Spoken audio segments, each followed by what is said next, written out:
Kia orana, everyone. Hello from the Cook Islands. My name is Dr. Aurora Elmore. I work for NOAA's Office of Ocean Exploration, and we are joining you today from the Okeanos Explorer, one of NOAA's ocean-class ships. I am delighted to introduce TJ Morris from the Cook Island Seabed Mineral Authority, who's also going to help with narrating the dive as we get going here. This is our first view of the seabed, and we'll tell you about it in just a second. Awesome. Thanks, Aurora, for that introduction. Well, as you've heard, folks, my name is TJ, and I work with the Cook Islands Seabed Minerals Authority as a marine scientist. I have been working there for about 4.5 years. I'm excited to be on this cruise, as well as working alongside Aurora and the team to narrate you throughout this cruise, throughout this dive. So yeah, stay tuned.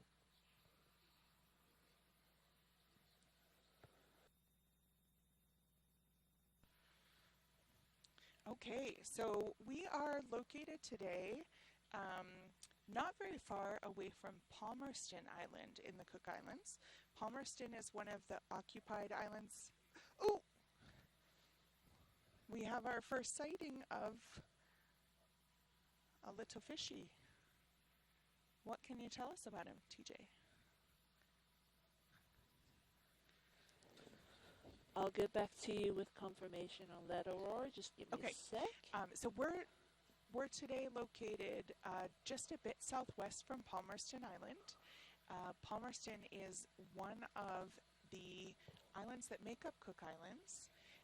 It's occupied by less than 100 people, but we are really appreciative of them for letting us explore some of their waters today. And the two red dot lasers that you see are typically set about 10 centimeters apart. Is that are 10 centimeters apart. So this is kind of a larger fish that we're seeing. Right now we are at 965 meters below sea level, so almost a full kilometer down on the edge of a seamount. And what we're looking there's a lot of sort of fine-grained sandy material that's light in color, and then there's a lot of dark chunks. Those might be polymetallic crusts and fragments, but it's a little hard to tell here without getting a bit closer and really without picking them up to sample them and take them back to a lab and assess what they're made of. So this is a really neat image of some of those large rock fragments. I think they're probably pieces of crust. What do you think? Yeah, I'm going to say the same thing too. Yeah. This is a bit of a unique dive. Some of the pilots who are sitting in the first row of our control room are still doing their training. So you might see them testing new sample apparatus or otherwise perfecting their driving and managing ability of the ROV.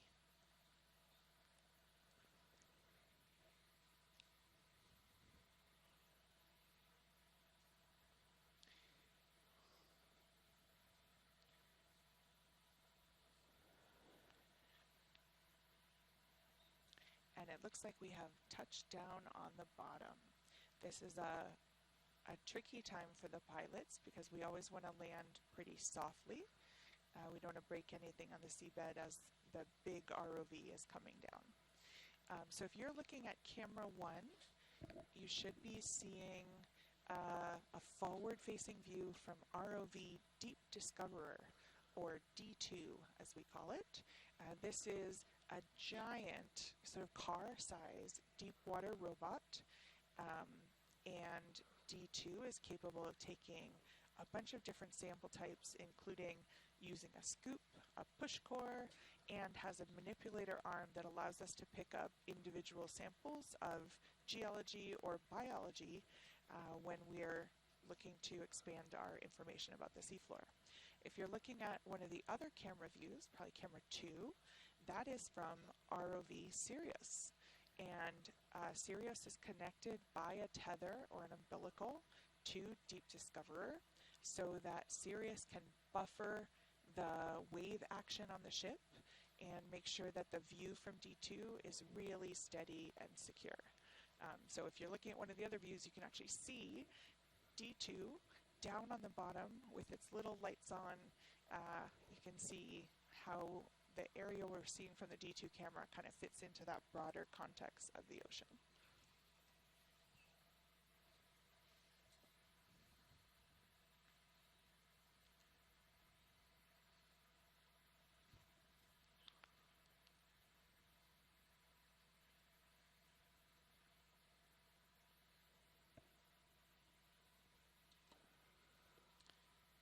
Okay, and we have some folks joining on the chat who let us know that that initial fish we saw might be a rat-tail fish. Rat-tail fish.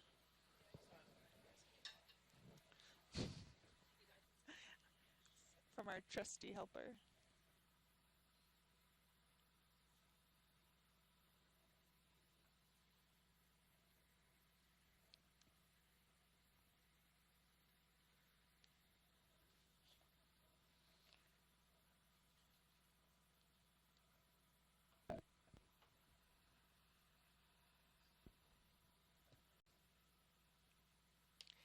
Kind of hard to tell from this view, but I think we're on a bit of a slope where the right side is deeper than the left side.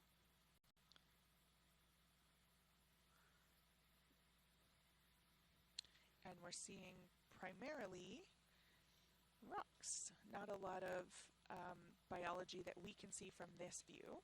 Of course, a lot of the life in the ocean is really small, and so we'll never really know how many different species are there or whether there's a lot of microbiology around until we get a sample back to the lab and look under a microscope.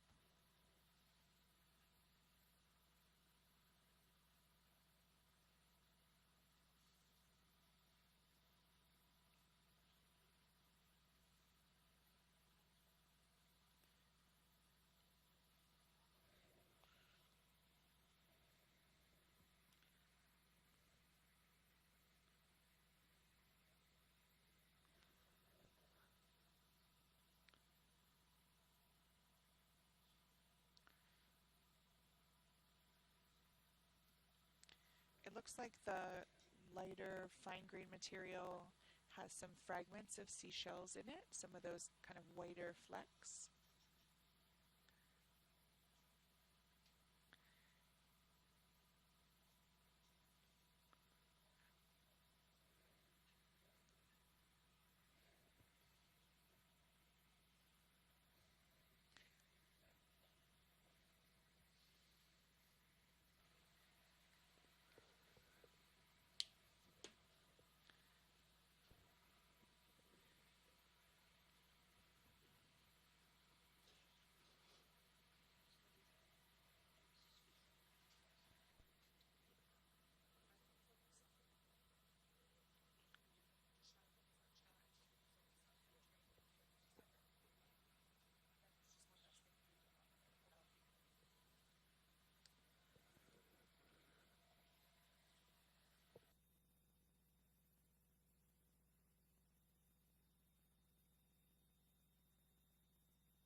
So it looks like the pilots are setting up to attempt a push core. Push core is basically like a tube that gets pushed down into soft sediment. Um, we're not quite sure how much soft sediment is here. Looks like there might be some harder rocks mixed in with the sediment, so they're going to give it a try, and we'll see if they're able to record it.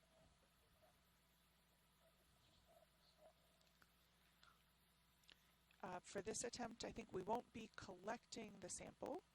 We're just doing the practice operation.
we've been watching the pilots carefully pick up a push core. You can see it now as kind of a clear plastic tube, and they're going to put it down in a place that looks like soft sediment, so not right on top of one of the rocks, and then they're going to give it a little push.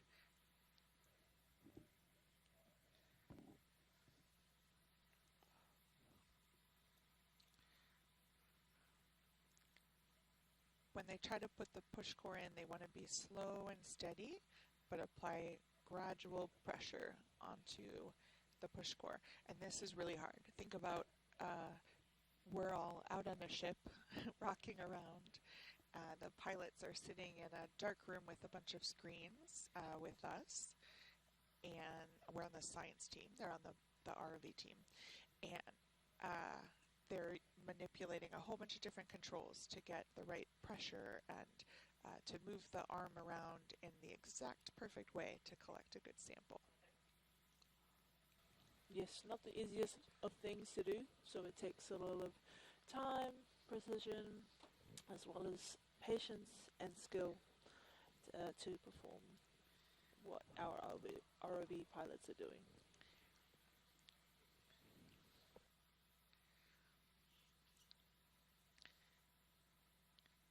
Okay, they're trying to get right in between two rocks, so they're really testing their maneuverability here.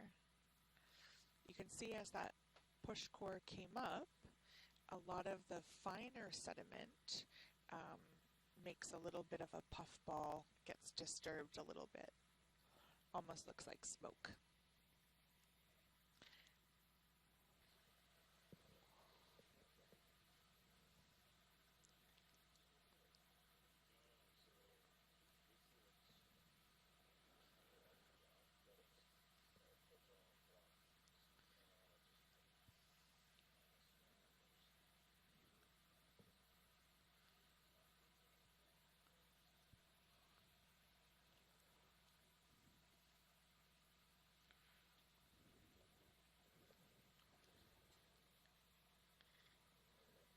If you scoot to the second view, you can see that they're trying to work on a different corner of the ROV, so not the forward-facing view,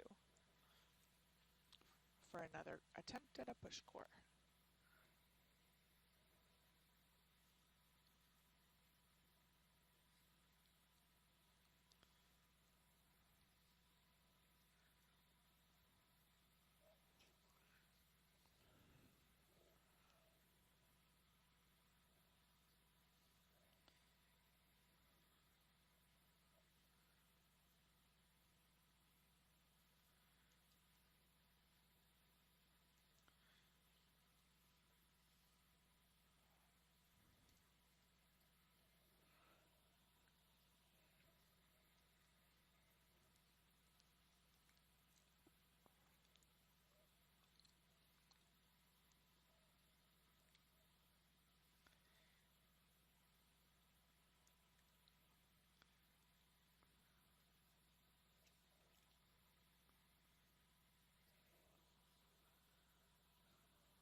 Okay, the pilots are trying to put the push core back into the quiver, which is sort of like a larger tube that's closed at the bottom, and it's where a push core it's attached to the ROV, so we can, if there were a sample in there, we'd be able to bring it back up to the surface so we could process the sample for analysis.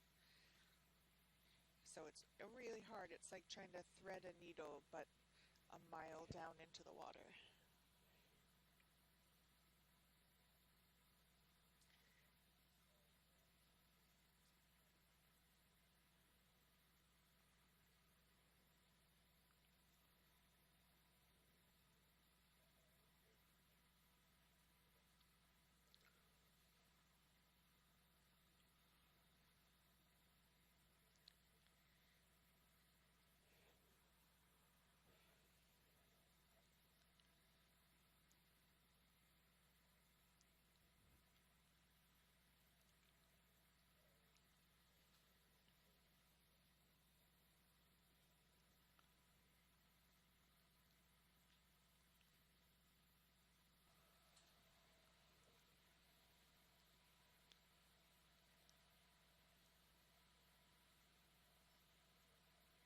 Nice.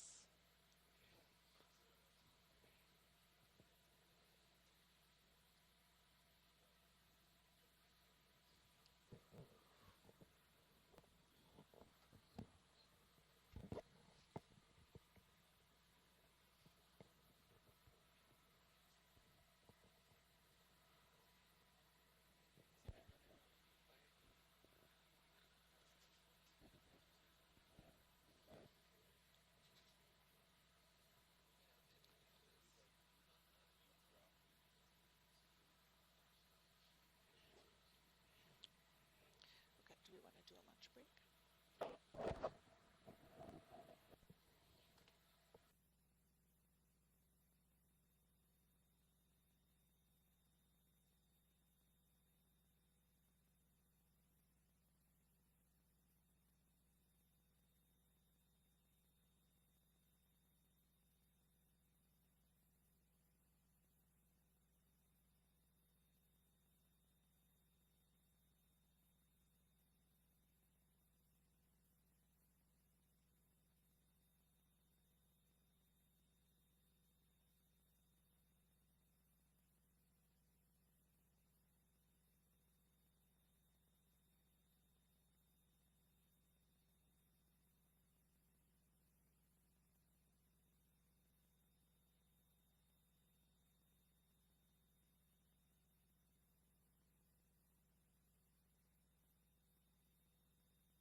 Ia mai ke kai mai.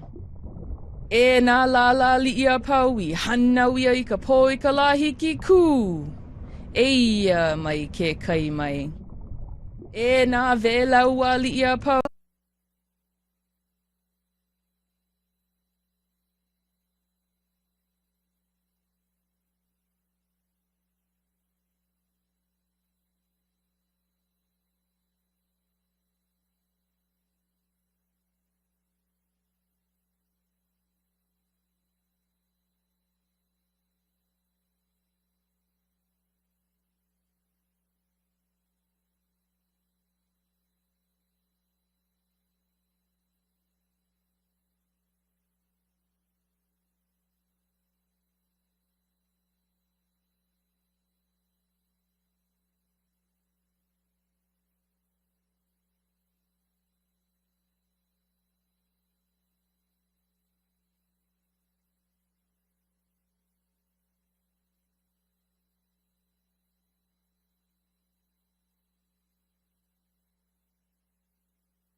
Okay, we've got a different pilot making their attempt now. You can see they just touch the tippy top of the sediment there.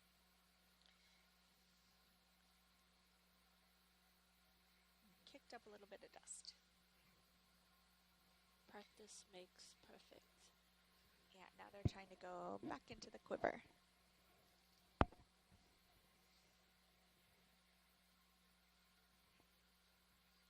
For those of you just joining into the live right now, we have Dr. Aurora and myself, TJ, narrating at the beginning of this dive. Maybe just a bit of context. We are on a seamount just outside of Palmerston Island. And if you didn't know, the Cook Islands is made of 15 islands in total, and Palmerston is one of those islands. It is a remote coral atoll in the southern Cook Islands, located approximately 500 kilometers northwest of Rarotonga.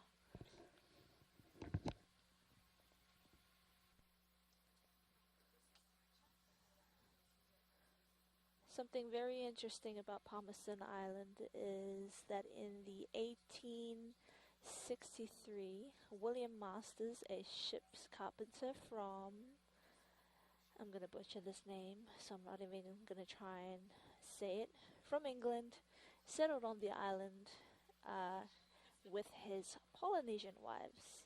And we know commonly a lot of people, we can tell if you're from Palmerston Island if you have the last name Masters. So that's a little interesting fact about Palmerston Island.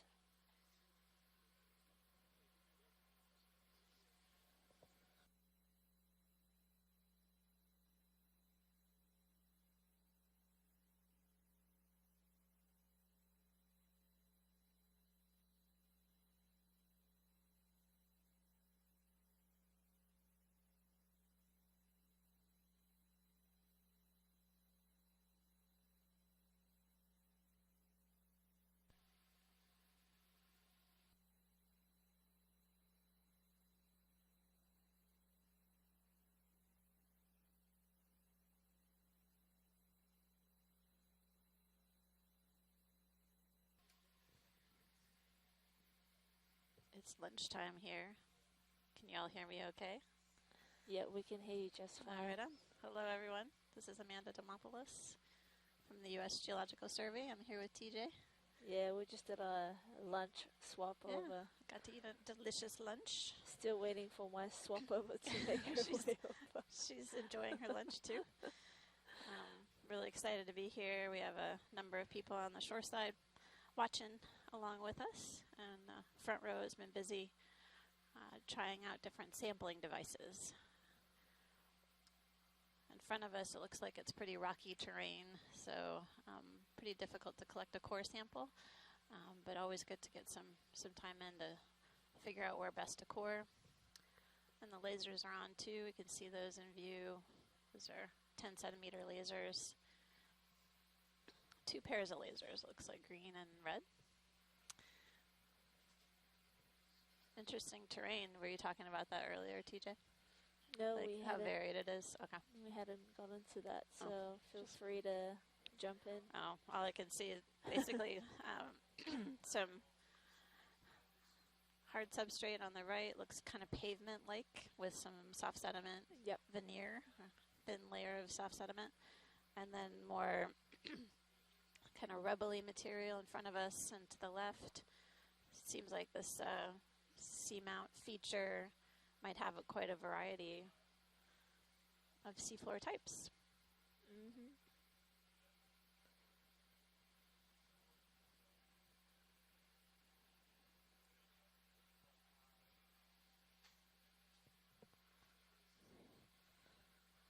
We're now doing a pilot swap over. So we got Sarah coming in to take over. But yeah, well done on our pilots for doing our push core training. They did an awesome job.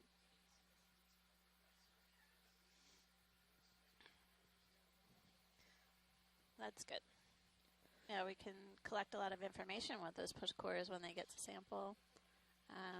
In my lab, we take a core and then process it in different layers, and we look at the different animals that are living in the sediments. Yep. And we also analyze it for a variety of different kinds of chemical analyses to better understand the environment that those animals are living in.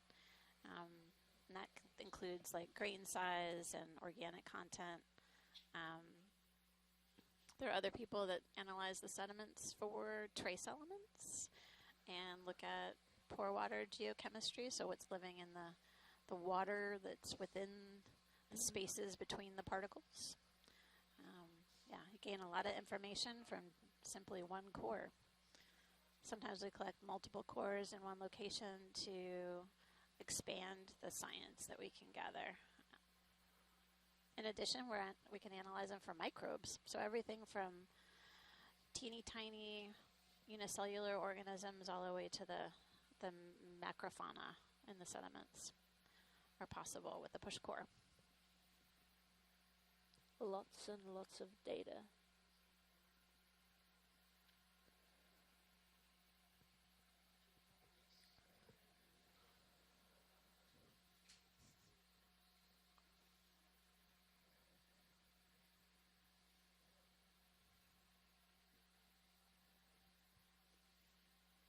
Looks like there might be something on the Yeah. rock on the front of us to the left. Any wild guesses? A sponge. Yeah, I was going to say so like, too. Maybe. But as usually when I try to predict something that's a ways off, I end up being wrong. Hey, you might be right. You never know. You never know.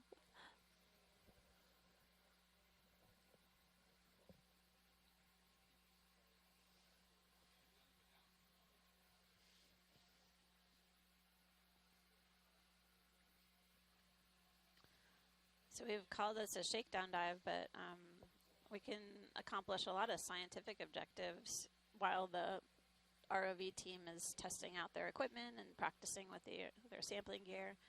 So every time we explore the seafloor with a D2, we gain a lot of information and understanding. To my knowledge, no one has ever been on a dive in this area of the seamount before. Is that is that true, TJ? Yes. Yeah. So yeah, doing a lot of pioneering work out here. That's right. That's right. And awesome to be a part of it. Great to explore your backyard. Yes.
Alright folks, TJ is now going to join Aurora on lunch. We'll catch yous in a bit.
front row, if we're able to do any kind of zooming in on things while we are traversing, that'd be great.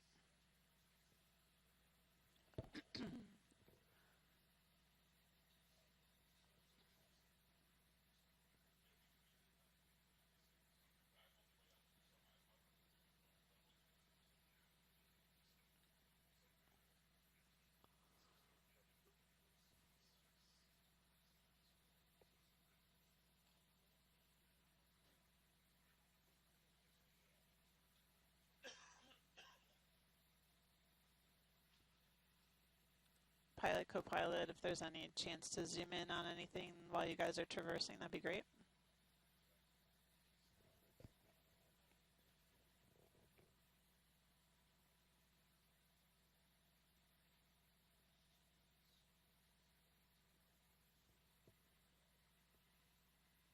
Not sure if you guys caught my comment. This is watch lead.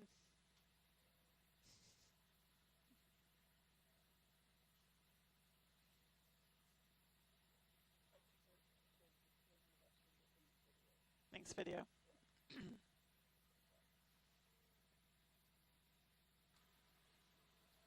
Test. Gotcha, Chloe. I can hear you loud and clear. You got me? Yep. Perfect.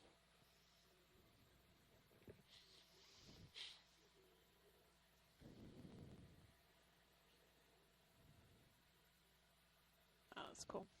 Looks like there's something coming into view right now. Maybe a fish swimming in the water column.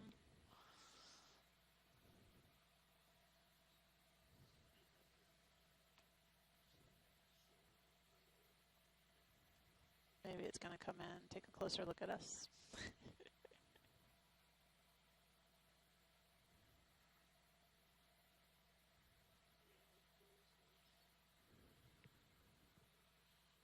But yeah, we've already seen a bit of variety on the seafloor so far, Chloe. When they were set down just earlier, it was just basically a fair amount of rocky terrain with some thin sediment and then more pavement layers. Now we're seeing again more of that pavement material, thin veneer sediment. Not perfect coring material, but good for good to understand what's going on in terms of the potential habitats that are here. A lot of variety. And you can see sort of waves in the sediment and the sand. Those are like bed forms or ripples. It could be caused by currents.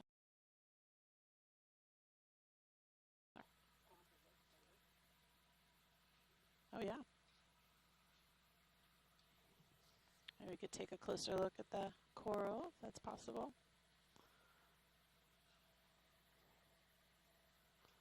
Chloe, do you remember what we were calling this yesterday? I'm trying to Oh, it's her favorite coral. Spiral? Yeah. This is a type of octocoral called Iridogorgia. And so far, I think this is the first coral that we've seen on this dive so far.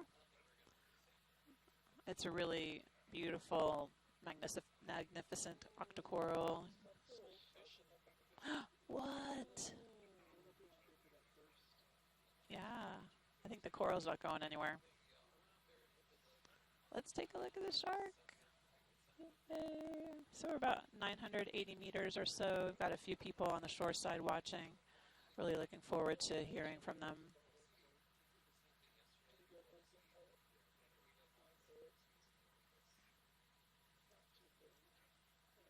Oh, wow. It's our maybe third fish of the dive so far. This is crazy coloration on the shark. It's got sort of gray and black banding.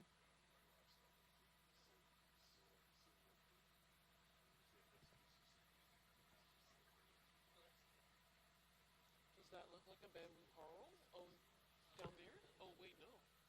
Oh, we've gone past it.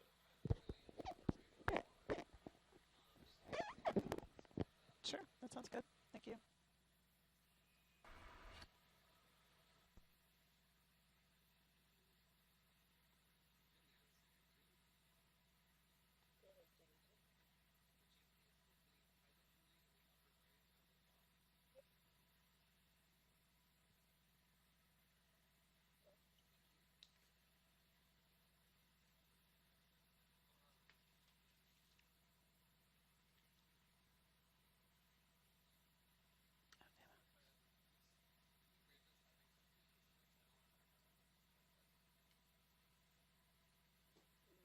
Okay.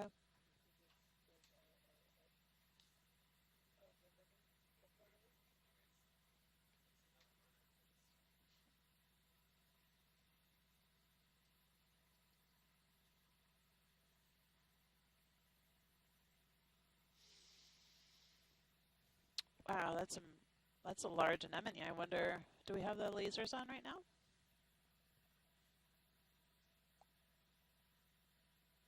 Oh, there we go. I see the red ones. Yeah.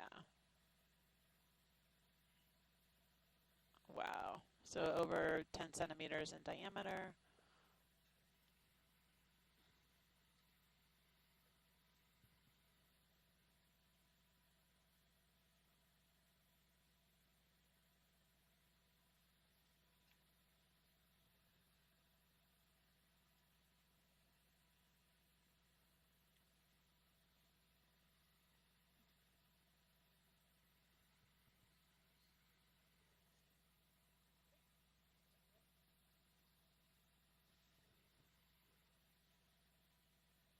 Taking a closer look, you can see the mouth in view in the center of the screen.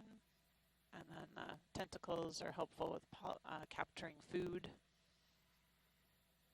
We'll have to take a look at our catalog to see if we might have a representative name for this.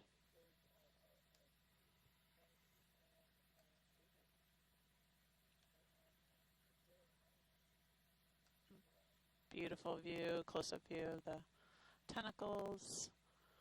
It hasn't captured any food yet, but we can just wait.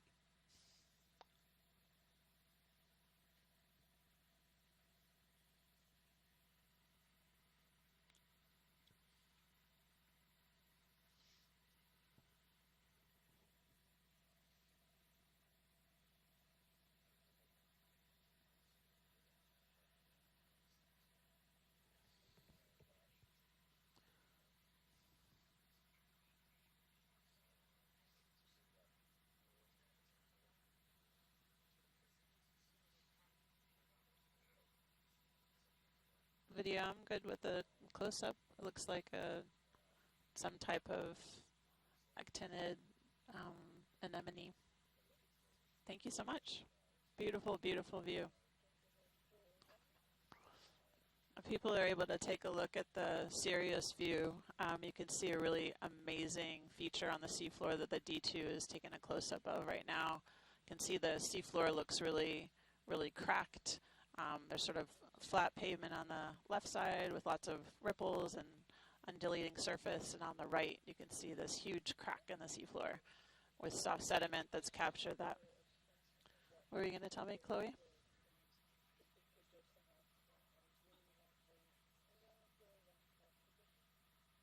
Okay. Nice.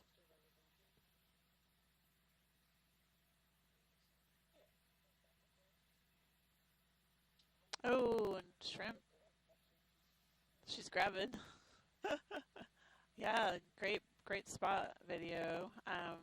See the long legs of the shrimp walking along the sediment surface, and you can see that she's got on her abdomen, the lower part of her body, you can see she's got basically eggs she's holding on to. So she's bringing her babies along with her. Her quite long tentacles and or appendages, legs, and then her antennae are really, really, really long, helping with sensing what's around her.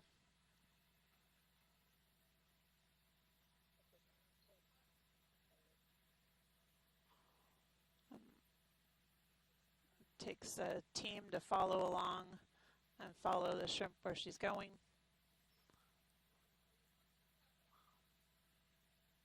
Getting a good close-up view of the seafloor as well, so a lot of context. Oh, nice. Looks like another type of maybe tube anemone the shrimp is coming across right now. Not happy.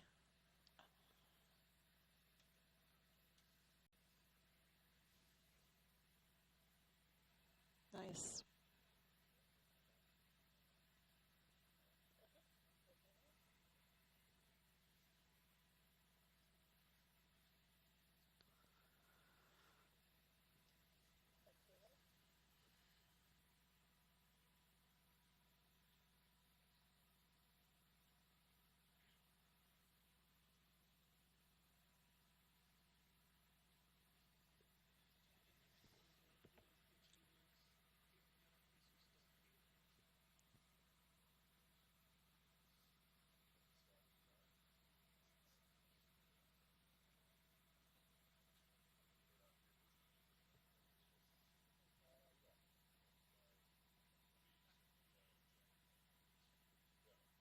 a serious view. It almost looks like a river of sediment coming downstream.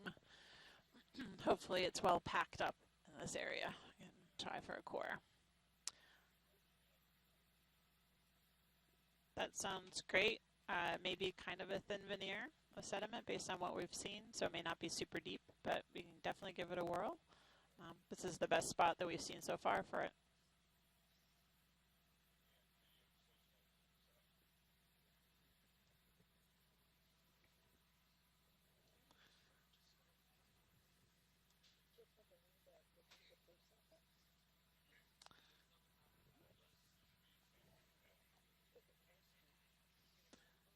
Yep, getting ready.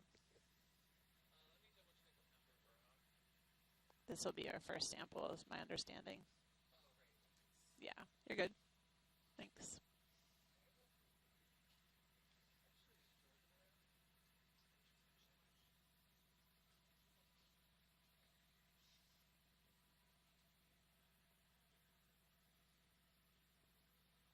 How do you want to do this, Rachel? I think what we'll do is we'll confirm that we're recording.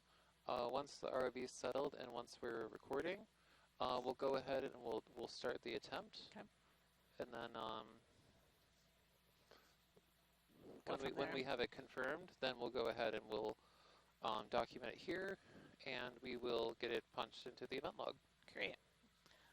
Do you want either Chloe or I logging the attempt, or is that handled by you at this for now? I'll do the first one. Okay. And then if you guys actually just want to watch what I'm doing. Sure. Easy enough.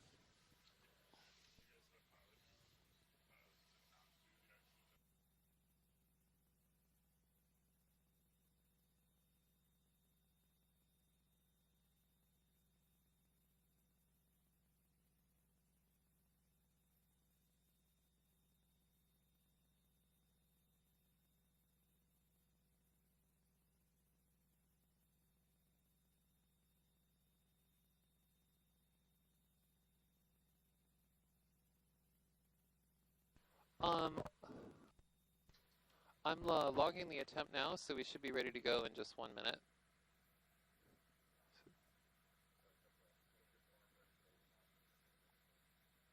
Oops.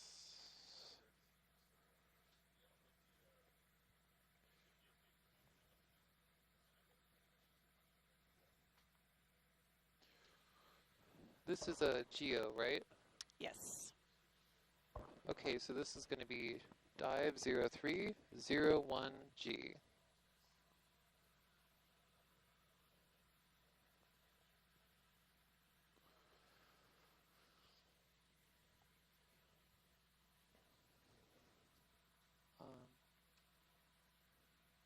Cool.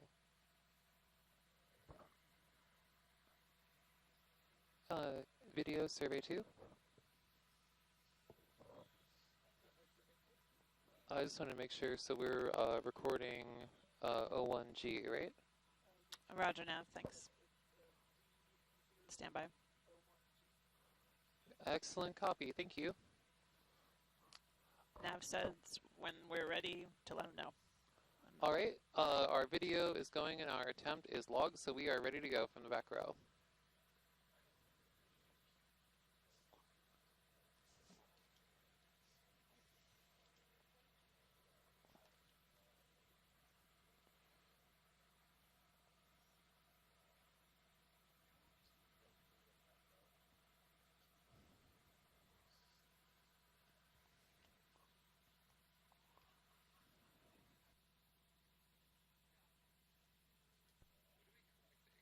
Push score. Yeah. We're just not, once they grab it, we'll know which one. Yeah. Looks like they're going to go for the port one first. Ia mai ke kai mai. E nā la la li ia paui, hana wia I ka pō I ka lahi ki kū. Ia mai ke kai mai. E nā ve. Oh, no. Oh, it's okay. You can call it whatever you want. We'll keep track.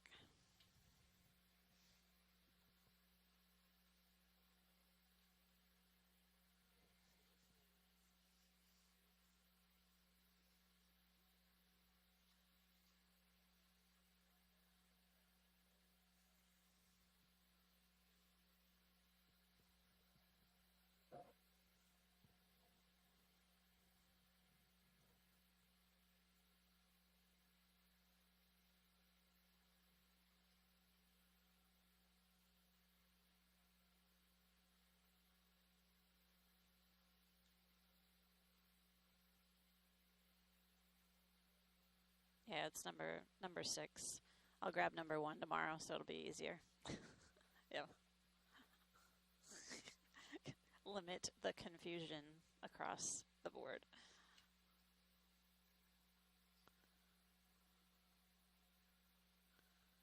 The rubber band snap. That was good.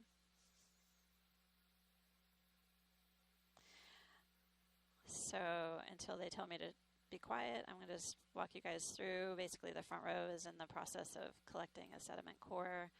These tubes are used to do a variety of different analyses. What they're going to do is line up the bottom of the core, the tube itself, to the sediment surface, and then insert it, push it down into the sand. And then once it's full, they'll retract it and put it back into the quiver or the holster. Pilot's lining it up, so try to be as straight up and down as possible. And then they'll insert it super slowly because the animals and the chemistry of the environment is what we're after, trying to keep that environment undisturbed as best as we can.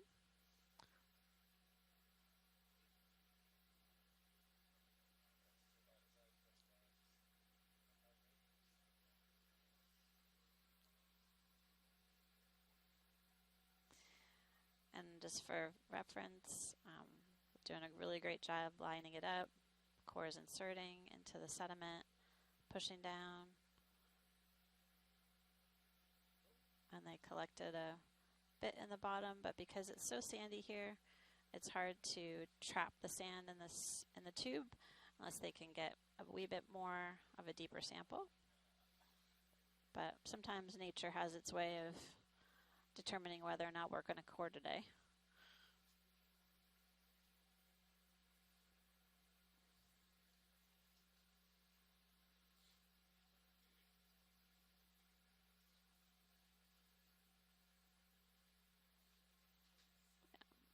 Yeah.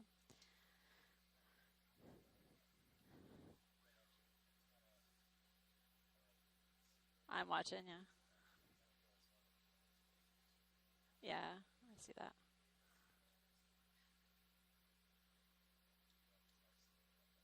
Yeah, you can try one more spot. Sometimes there's like a super deep spot, just like sort of luck.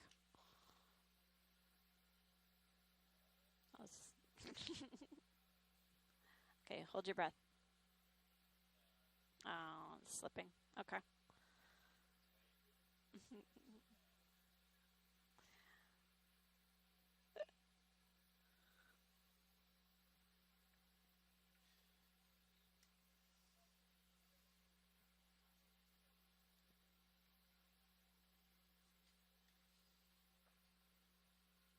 Really great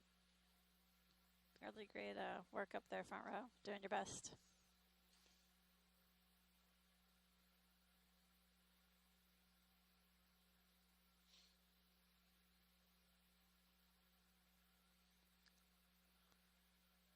Don't know if you can shimmy a little bit down.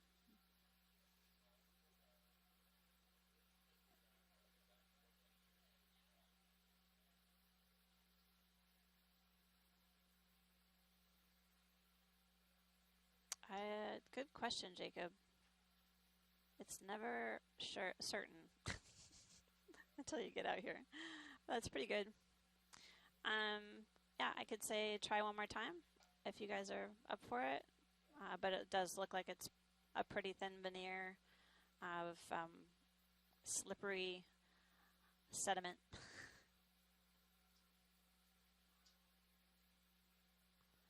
Definitely a lot to see out here.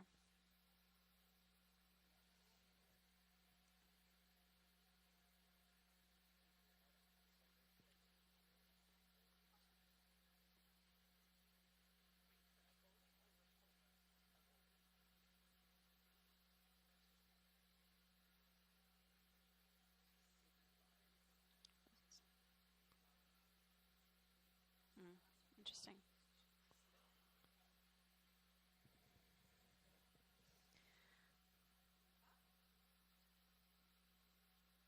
Yeah, seems like it's not gonna happen here, but appreciate the attempt, and that was really nice, smooth operation. So good job.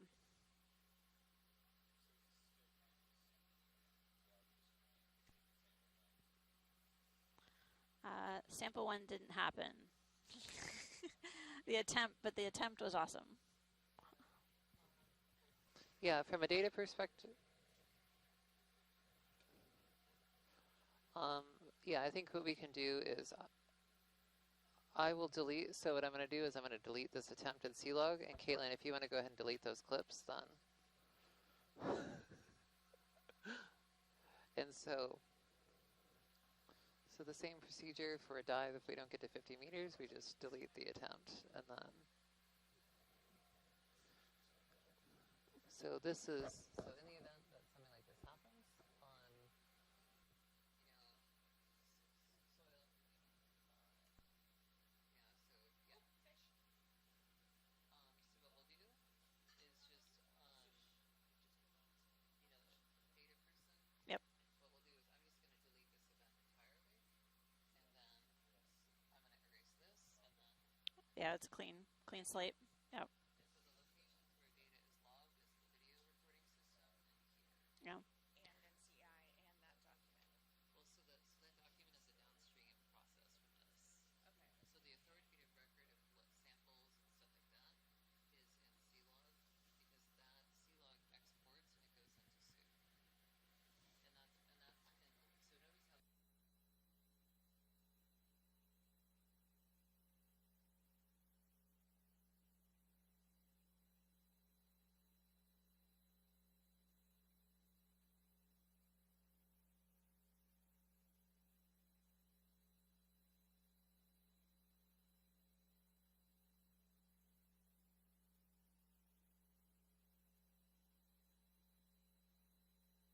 So notice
how.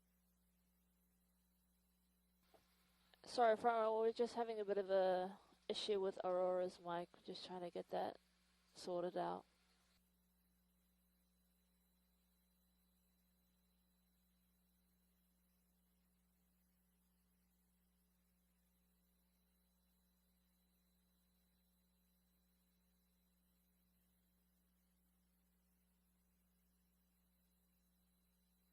Hi, this is Aurora. Can you hear me? Anywhere in the middle would be a great place to take a sample. We'd appreciate it since the fine grain material didn't stick in the push core. So anywhere that looks good to you, looks good for us, looks pretty similar across the board. Thank you.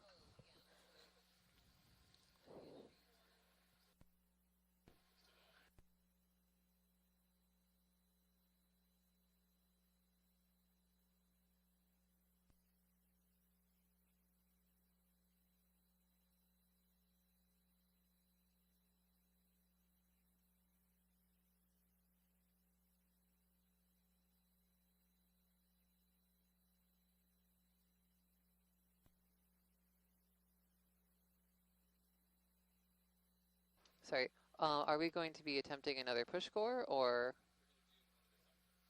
Okay, we're going to do a suction sampler of the sand. Okay. Yeah, let me just double check with video, and we will. Actually, sorry, could you hand me that towel? Thanks.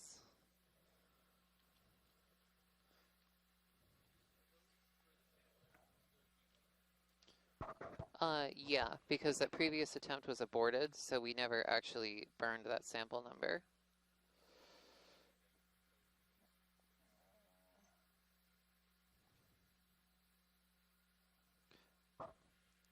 Cool, so I have D03_01G.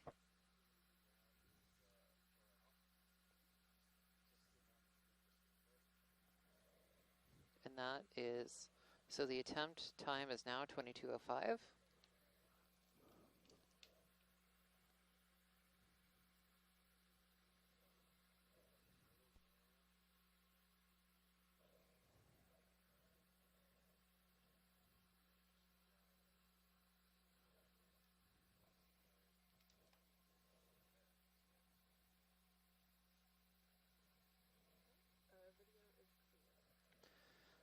All right, data, we have the attempt log, so we are good to go for this sample attempt.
Okay, so we were just able to collect a suction sampler,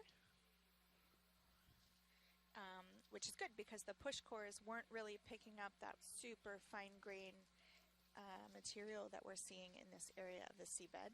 There's a little tiny creature floating around. I don't know if that's a little shrimpy. What do you think, TJ?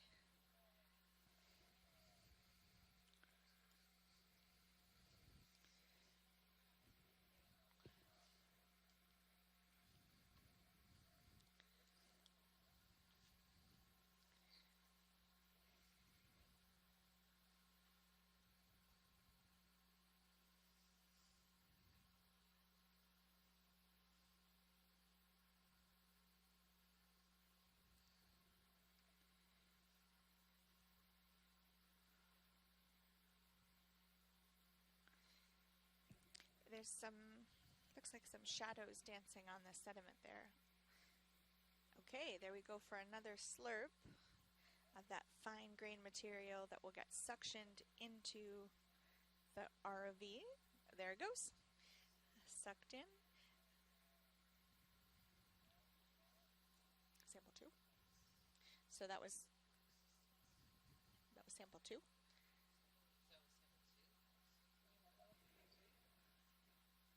Sorry, sample 1. Sample 1. My apologies.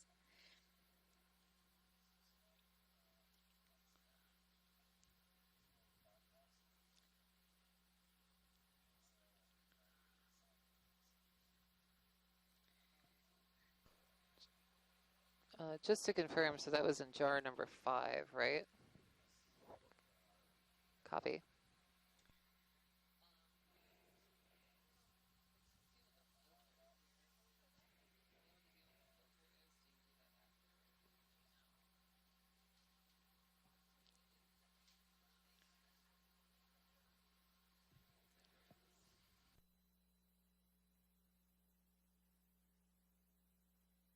We just have a question about specifically the slurp.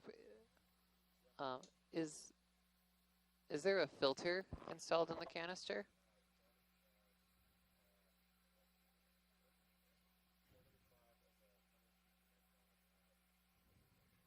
Okay, is that fine or coarse? Okay.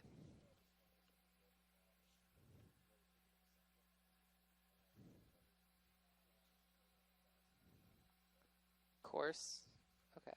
So we'll log 1, 2, 3, and 4 as a coarse filter. Okay. And then contents will be, sorry.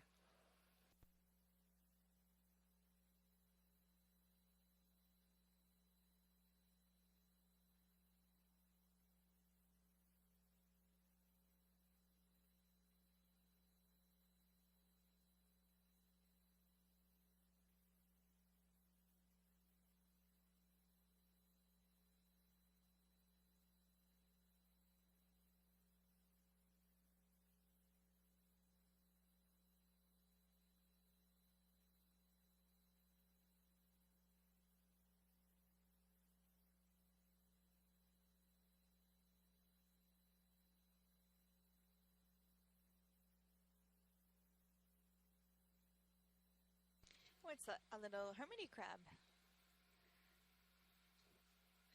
But it's very tiny. We can't even see the lasers. Maybe less than a centimeter?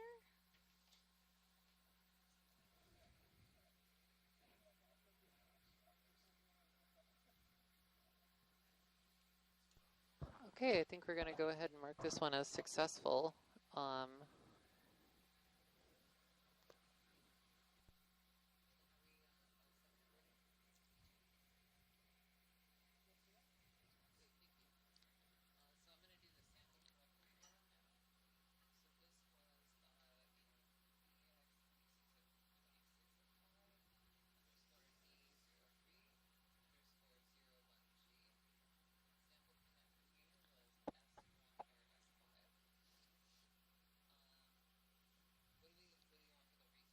Geology.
we just passed a coral that looks like somewhere, I don't know, kind of a bamboo or spiral coral. We're trying to get the ID and we'll let you know soon.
Okay, our next attempt here is going to be a scoop sample.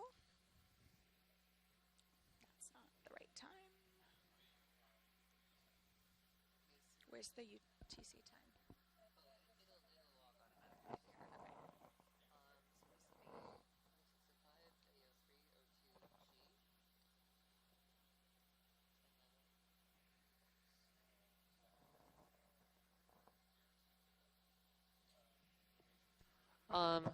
That is confirmed. This is going to be D03_02G. Copy. Standby 1.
Okay, data is also clear. You are go for sample attempt. Okay, the pilots have let us know that they're going in for a scoop sample. This is another way to pick up that really fine-grained material, and we're hoping they also get some of the smaller geologic samples so that we can analyze them once we get them first up to the ship and then ultimately back to a lab. Oh, and the coral we just saw in the chat has been noted as a bamboo coral, even though it was a little bit spirally.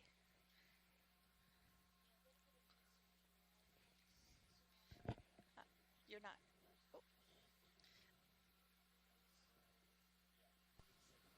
Thanks, Aurora. I did a bit of research, and it looks to may have been part of the lipidesis or keratosis, which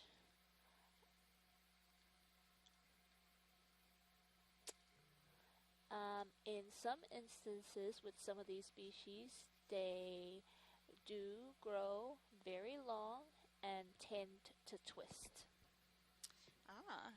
And on that bamboo coral, there was also a squat lobster about midway up the colony, hanging upside down.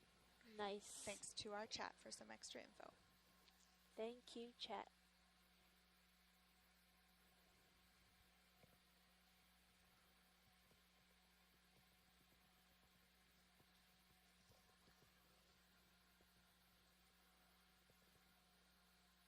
Okay, so the manipulator hand is going to pick up the end of that scoop The end that they can pick up is sort of a slightly soft, squishy ball. Gives them a really good grip with the manipulator arm to hold on to the end there, and yeah, that's a pretty good grip, I think. So if they have a good hold of it, they'll take it out of, they'll take it out of the little garage there and move it closer to the sediments so they can take a scoop. Oh, working on a better grip.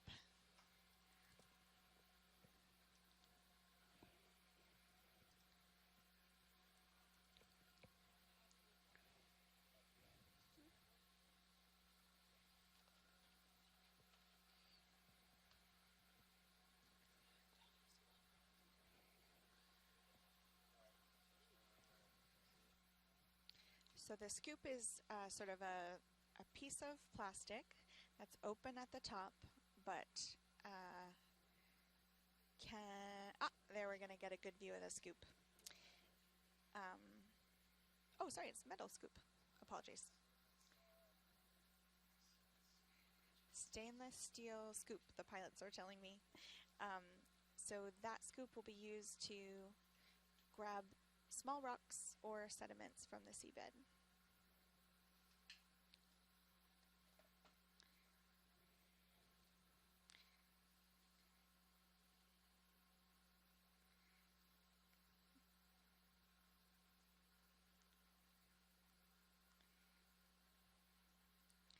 Okay, it looks like some of those.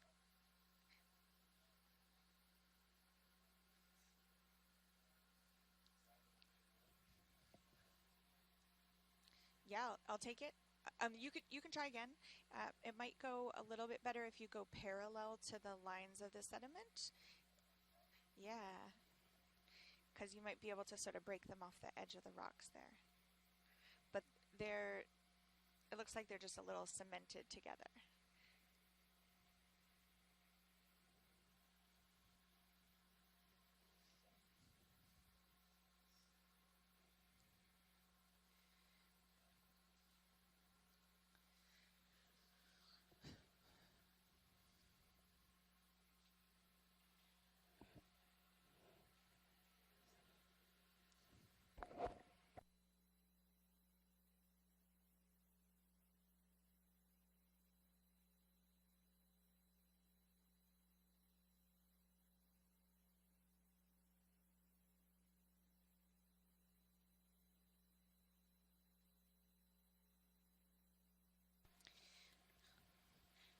Okay, because of the direction that the rocks are sort of situated in, the pilots are using some of their other angles in order to see where they're sampling a little bit more clearly.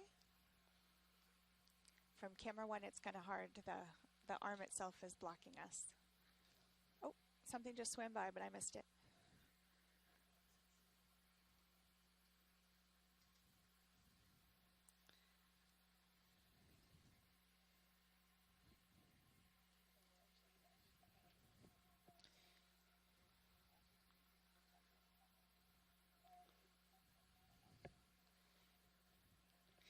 Okay, the camera that the pilots are using is now in the upper right corner of view 3, if you want to see what they can see as they're trying to collect this sample.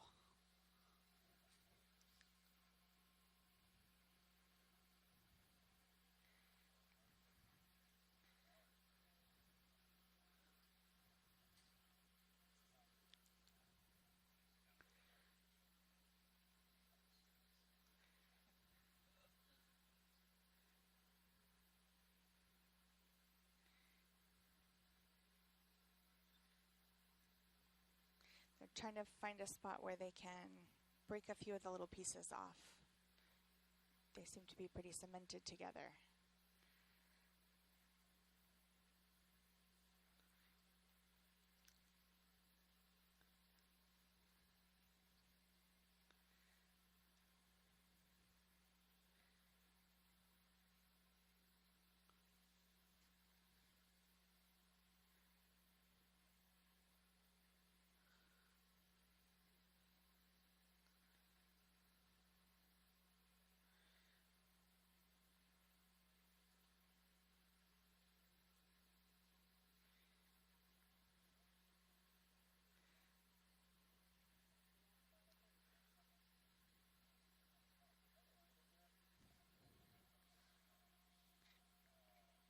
Yeah, keep it if that's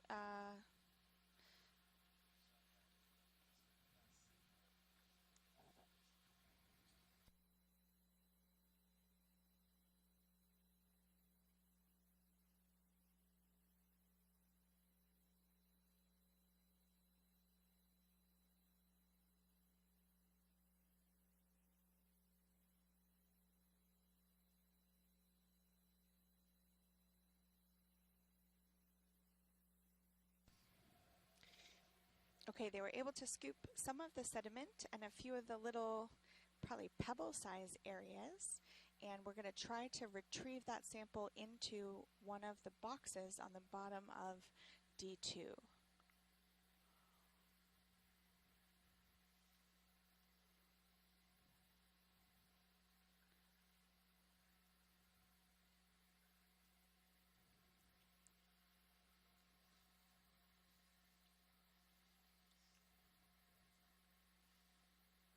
This is super tricky because they're trying to make sure they don't lose any of the sediment that's inside the little scoop right now.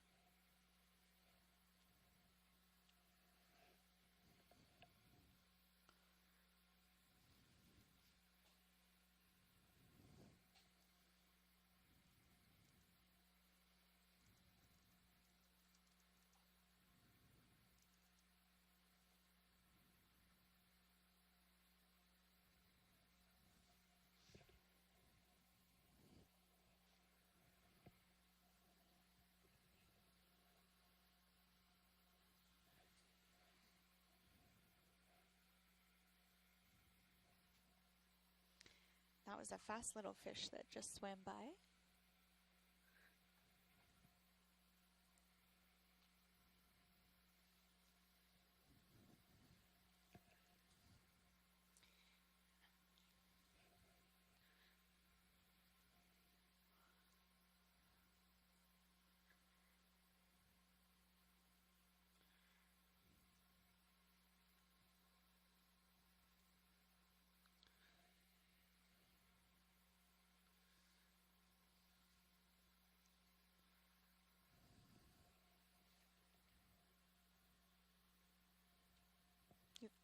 Did they say?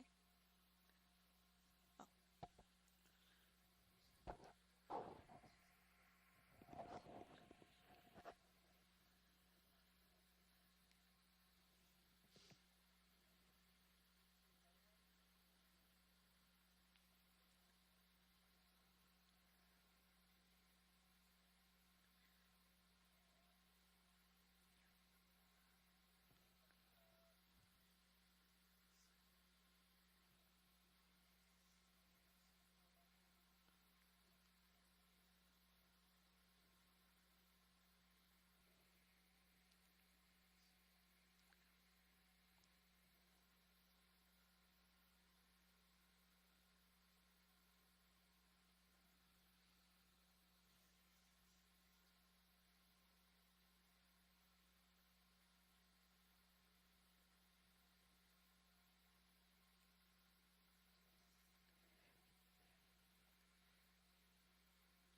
We can see that our sample is just tucked into the back of the scoop, which we're trying to get out.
Okay, we can see that there's still some good sediment and sample left in the scoop.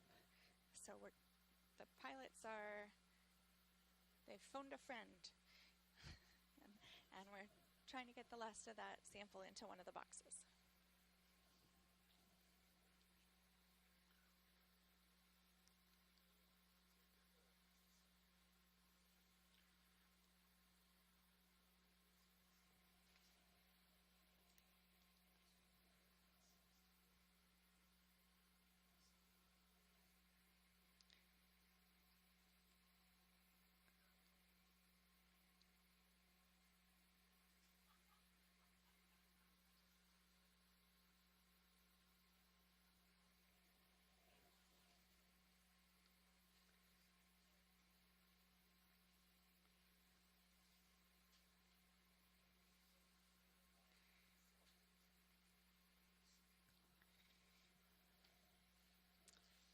Okay, the pilots are trying to adjust the grip on the scoop a little bit in the hopes that we'll be able to empty it into one of the buckets, one of the boxes on the ROV.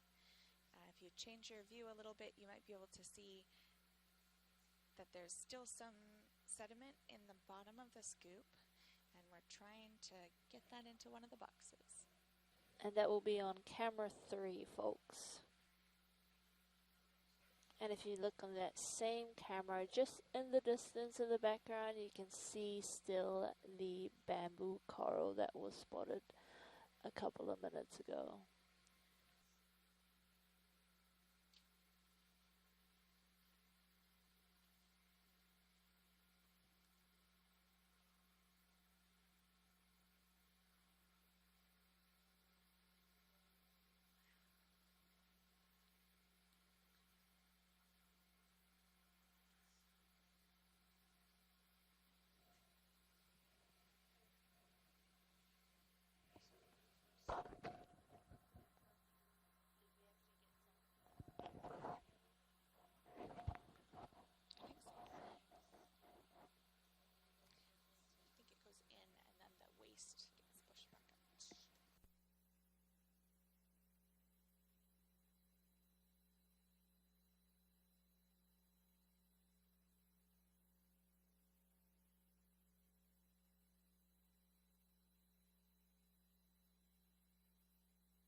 As you can see, folks, we're still trying to get our sample in the scooper into one of the bio boxes.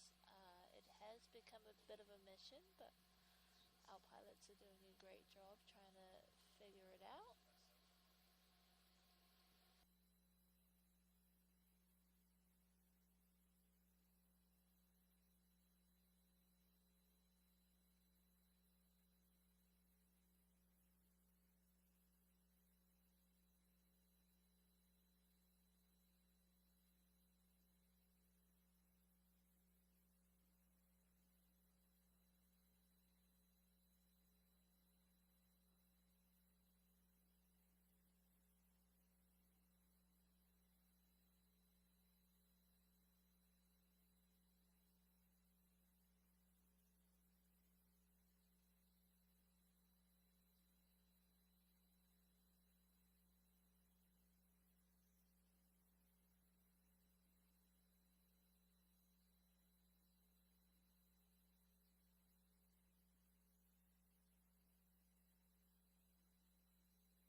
Okay, since the sample's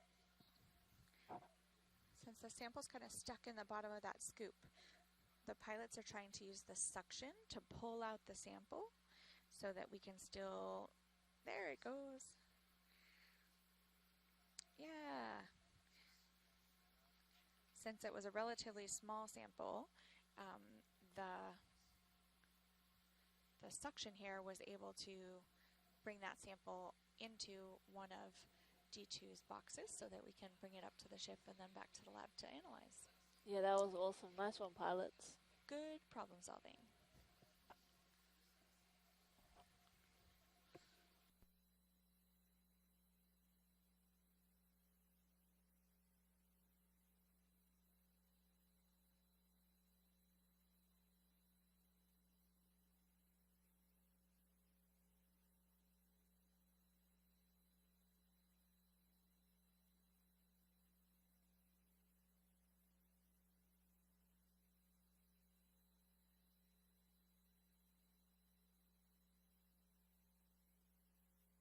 I think that should be, that's dive 03, but it's sample 2, Geo.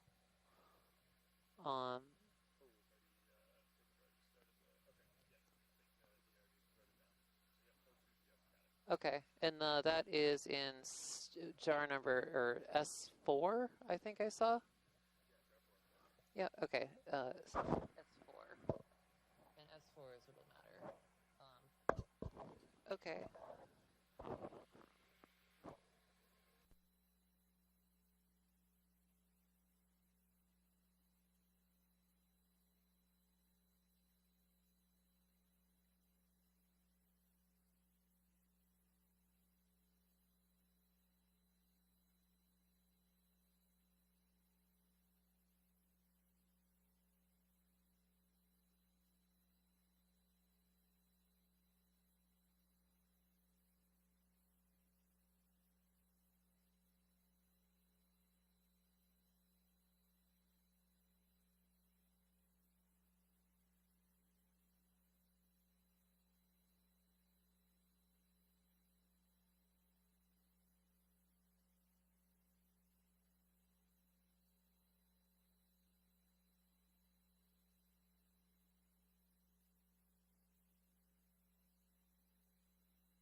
Okay, we are off on another transit.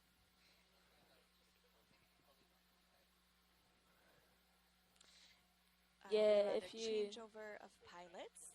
Yes. Also, if you would have seen, folks, we would have passed, I think, a valley or two of some uplifted crusts.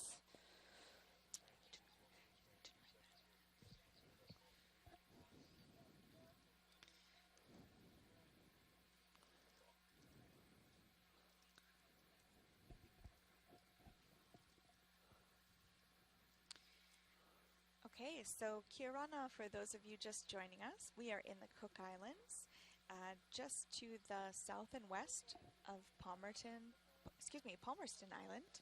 We're currently at 970 meters water depth, and we are working with our pilots who are controlling ROV Deep Discoverer near the seabed on a slope of a seamount, and we're seeing a lot of sort of hard rock substrate. Yep. With some finer grained sand and silts filling in some cracks.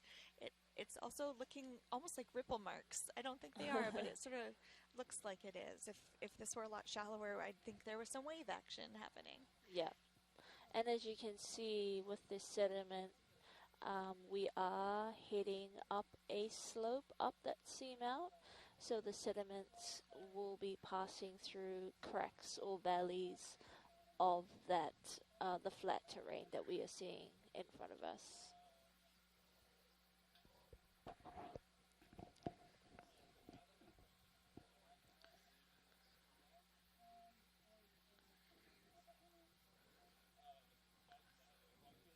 And maybe just to bring everyone up to speed, since we've been at bottom for about an hour now, and we've seen a couple of biological organisms, so a couple of fish, A little squat lobster. shrimp, yes, squat lobster, a bamboo coral, which was quite interesting because the ones we saw in yesterday's dive were very, consistent with Yep. their structure, whereas today's one was twisted as it got higher towards the top of the stem. And we saw that little teeny tiny hermit crab. If you look on the left, it looks like that might be a brittle star, but it's quite hard to tell. And then we got a little fish.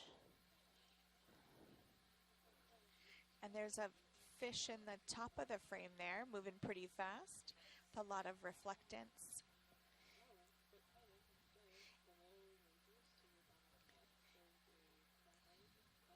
Yep.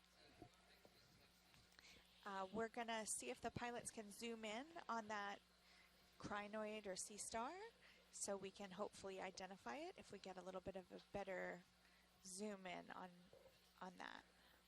Zoomage. Zoomage. It's sort of in the center left of your screen. Not very brightly colored for this one. Oh, there goes the little fish passing by again. Okay, we're zooming in. Double it. Oh, yep, it's indeed a crinoid.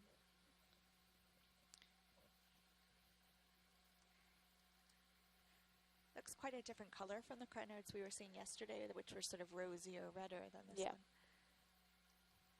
So the two red dots are 10 centimeters apart, so that gives us a way to estimate just how big this crinoid is.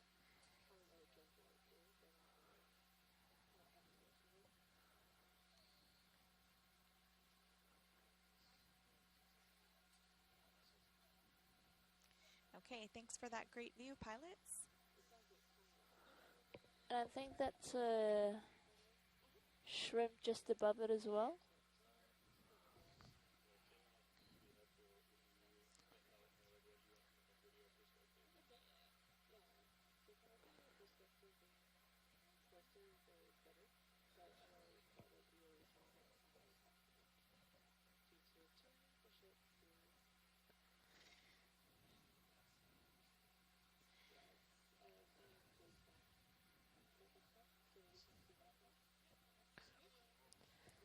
Awesome. Yeah. Thanks, front row. When we were zoomed in, it looks like some of the kind of broken up coral bits are helping to make up the softer sediment. They looked pretty dark, and I wonder if they're kind of crusted in ferromanganese oxide, but certainly still have that shape of a coral-looking branch.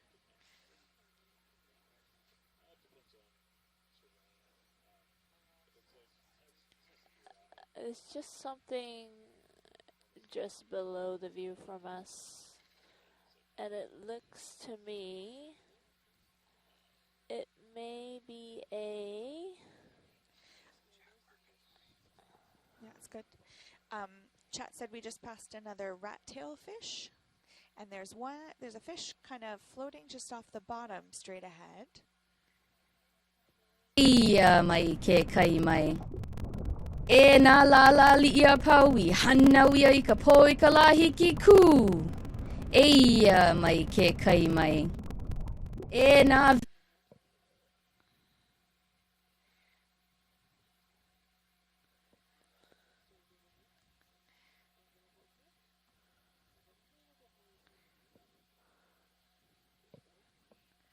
Yeah, that's perfect. Thanks, pilots. And video. And definitely some broken coral pieces over on the right that look like they've been encrusted a bit. Well, looking at the catalog, it seems to be a Bathypterios grelator. Oh, that's awesome. Nice one, front row.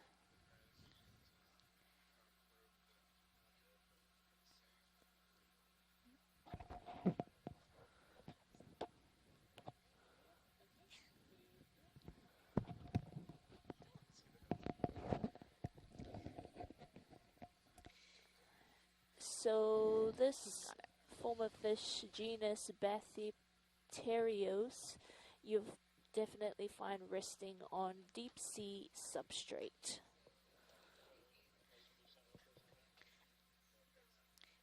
Expedition coordinator Matt Dornbach coming in with some extra info on that fish for us. Hey, can you hear me? Yeah, I think those modified fin rays you saw on the front can probe the sediment to look for prey. Probably like little tiny crustaceans or something like that in the sediment that they could then munch on. Oh, good.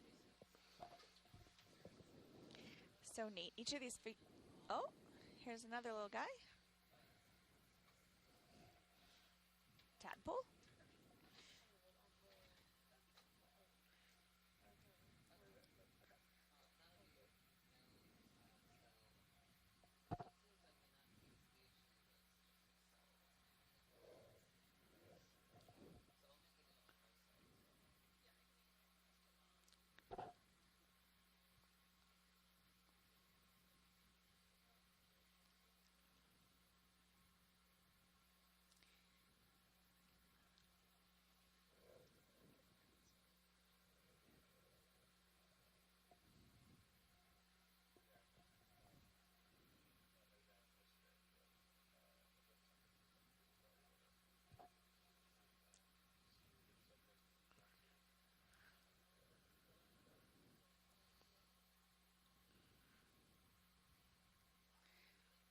Okay, we've climbed up a little bit to 960 meters. We're continuing up this little slope. We've seen some fish flying by, and this continues to look like a polymetallic crust with some polymetallic coated rocks on the boundary, on the edge here, right in the middle of the screen. These are likely made of iron and manganese oxide with other trace and rare earth elements. They've got that characteristic kind of lumpy expression.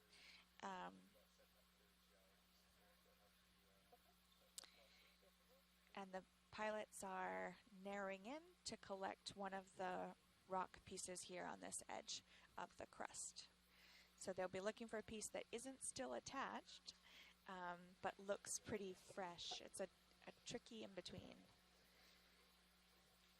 Aurora, do you know why we're seeing this shelving, these small shelves like this? Oh, it's so hard to know. We don't know too much about this seamount and how it formed. It is part of a chain of seamounts that include Palmerston Island. So I don't know. It could be sort of a chain of hotspot seamounts. Yeah. This area of the West Pacific is pretty complex geology. There's sort of big fault features. Leaky faults. Leaky faults, yeah, that thrust some of the lower terrain up to higher elevations. But the waters here are super cold. I bet even though we're only like 960 meters down, I'm not seeing our temperature recorder right now, but I bet oh, there it is. Yep, we're right around 4 degrees C, which is incredibly cool for this part of, for being this shallow in the ocean. Yep. So likely bathed by nutrient-rich Antarctic intermediate water that has a lot of trace metals and regularly makes these sort of crusty formations of iron oxides on top of anything it can find. Nice. Additionally, the sedimentation rate, which is on the order of 2 centimeters, is much slower here. Not a lot of primary productivity. So the crusts aren't quickly covered by that overlying sediment load.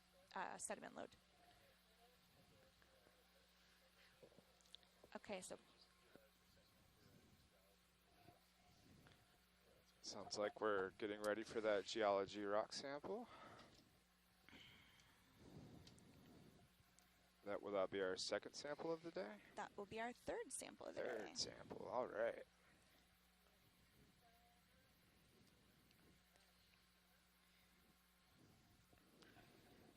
So for this sample, they're looking to use the grabs to pick up sort of a single rock. Oh, little white fishy floating away.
So in addition to collecting an incredibly valuable sample, this is also critical practice for our pilots flying the ROV.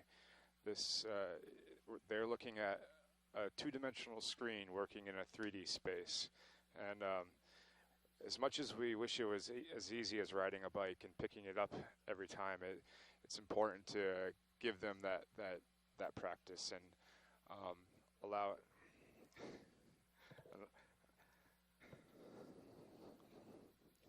So the manipulator arm is coming into view on camera 1 here.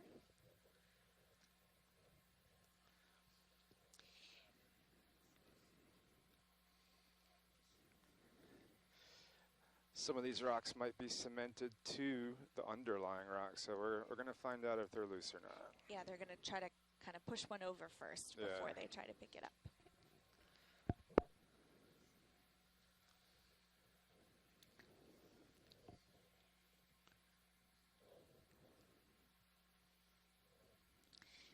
They're going for that big one in the middle. See if they can push it or if it's attached.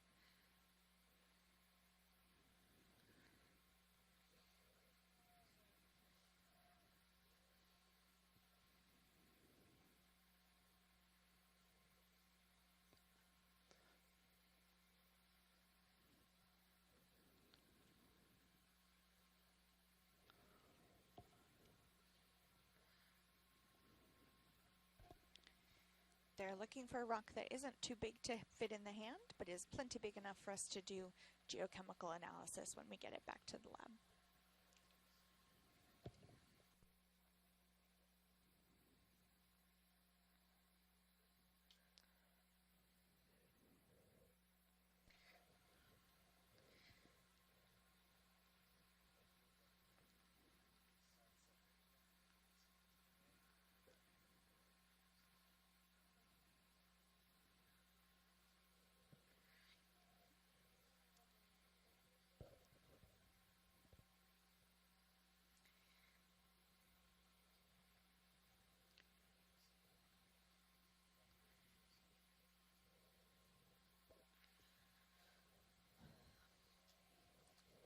Okay, you can see the manipulator arm a bit better on camera 3 if you do your multi-view.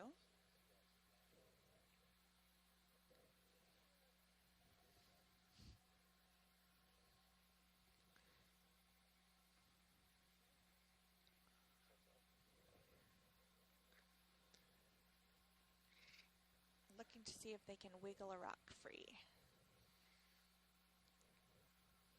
At one point, most of these probably were loose. They fell down the slope. You know, maybe they're pieces of coral or something like that. But yeah, that polymetallic crust just covers everything and really concretes it to other surfaces, and it can be quite stubborn sometimes.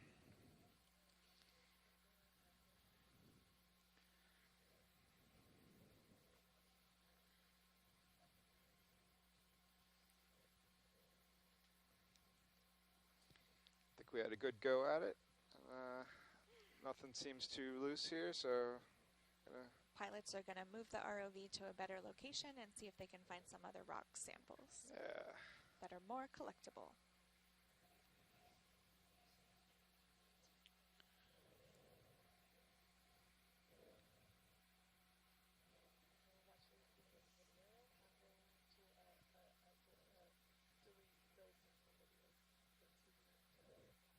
Thanks, video.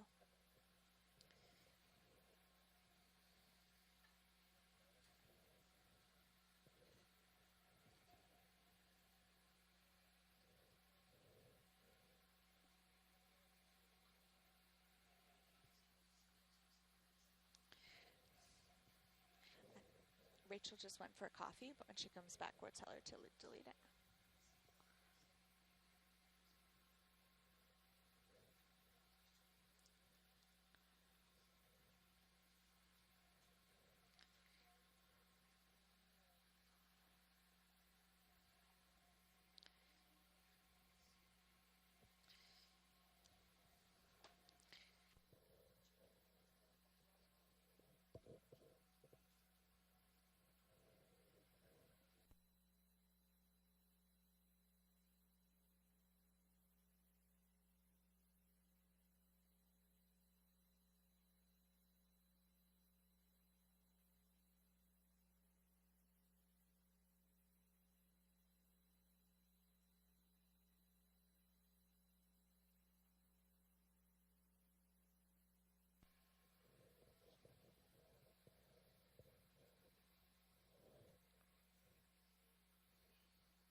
Okay, we're entering sort of a different view here. We're back to really soft sediment, still on that slope of a seamount.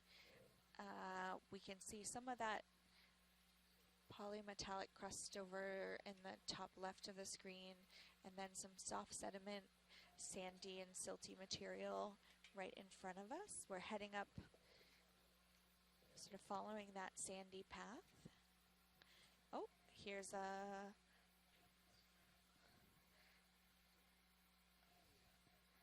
what's that one? Little fish of some type.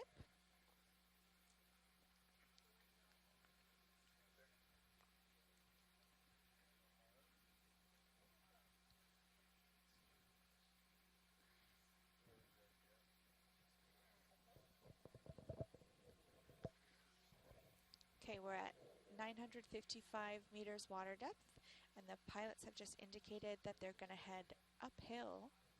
So we'll see what there is to see a little bit shallower.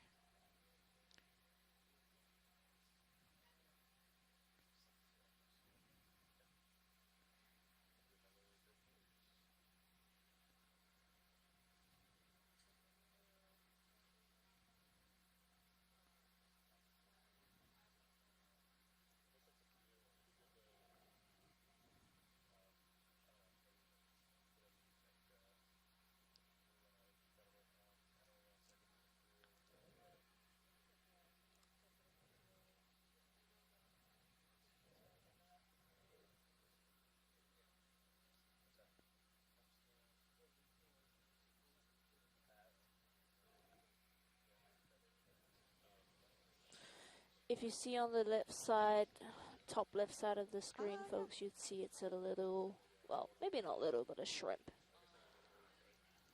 Just walking along the seabed.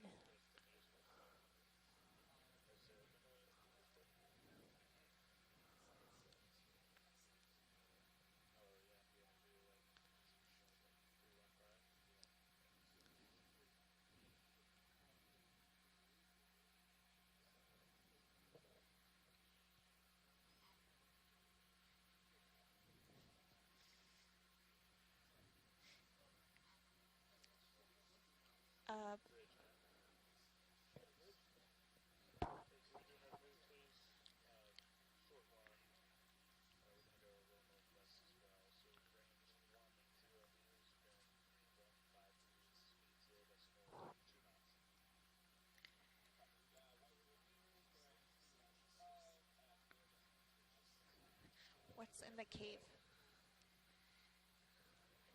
There's a little thing poking out. I don't know what it is. Oh, we got a fish coming up on the right. Another rat-tail fish. Yeah.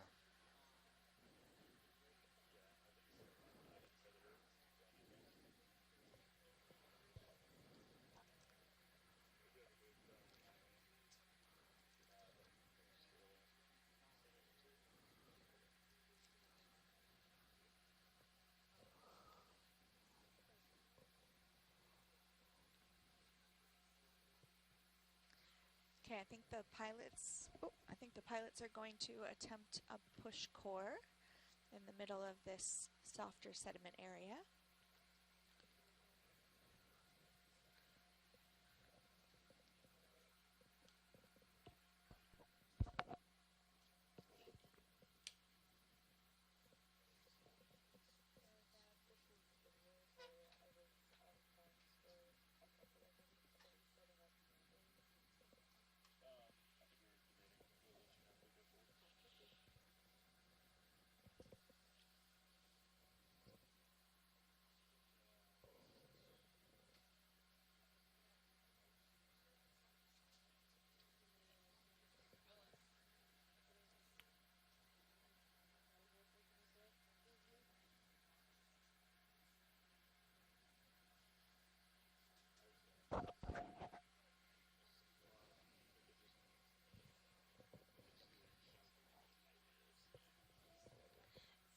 Yeah, I think so too. Sorry, this is project lead. I don't think this is going to be a thick load of sediment. You might be better off with another slurp.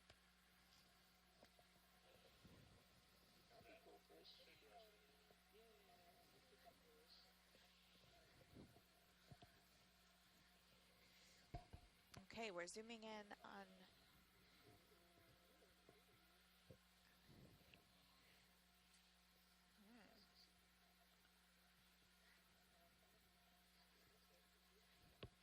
oh.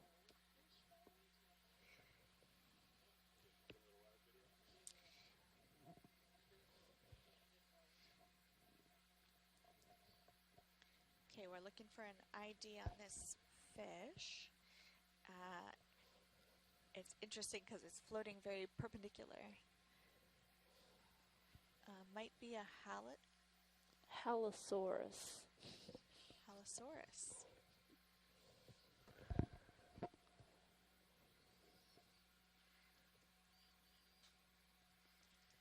Its tail kind of looks eely.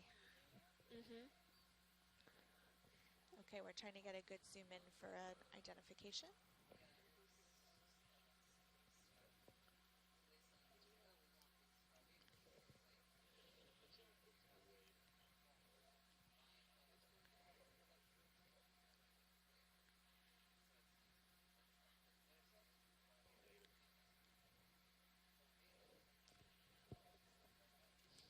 Or maybe, well, still the same family.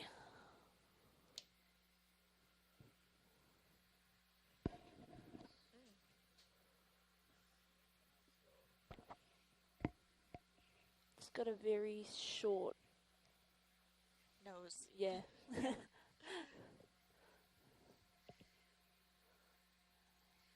Yeah, TJ, do you think this looks more like an immature one? Possibly. Juvenile?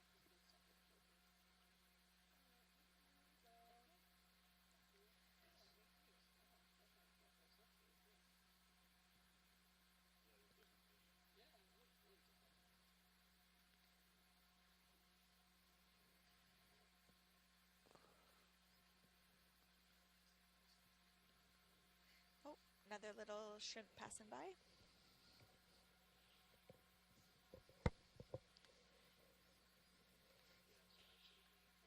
And one swimming. Oh, several.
Okay, pilots are going to move D2.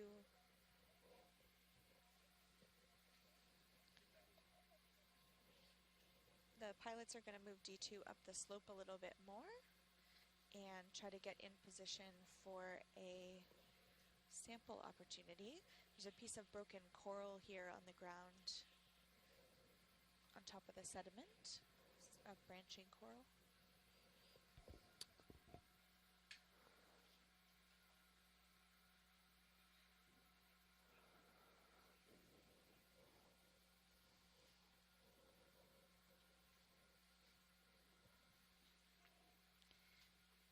Pilots are doing a watch swap. Great job, pilots.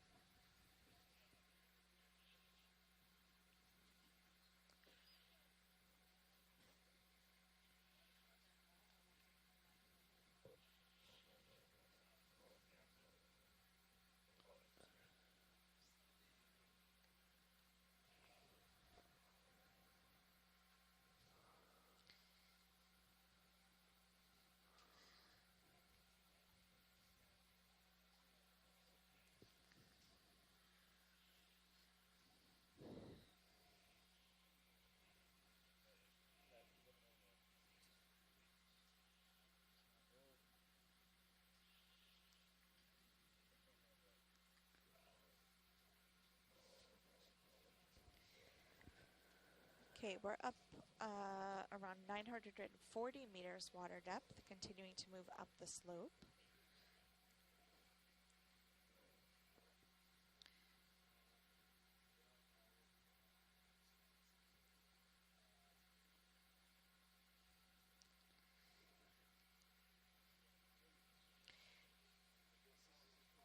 There's some little tiny guys floating around.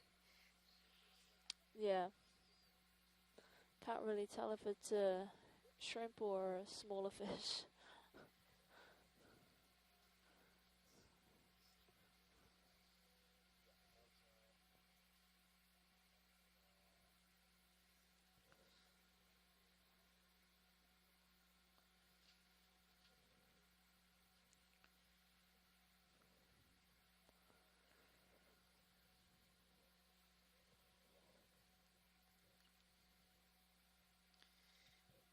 Okay, manipulator arm is getting ready to pick up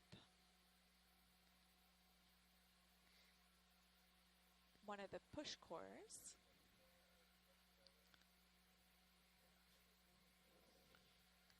To see if there's enough soft sediment here to sample.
Okay, pilots are looking at the different handle types to pick up the next push core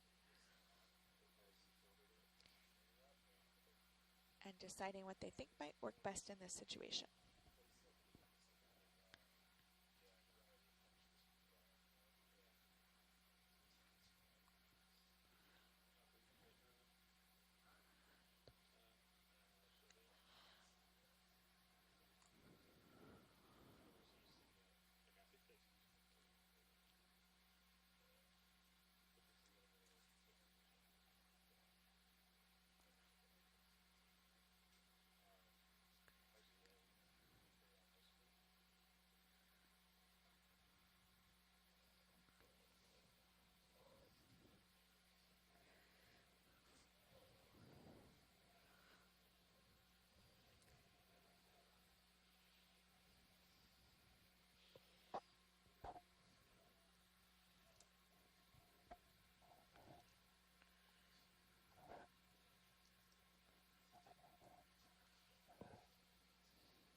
Okay, the manipulator arm is reaching for the ball top.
Okay, the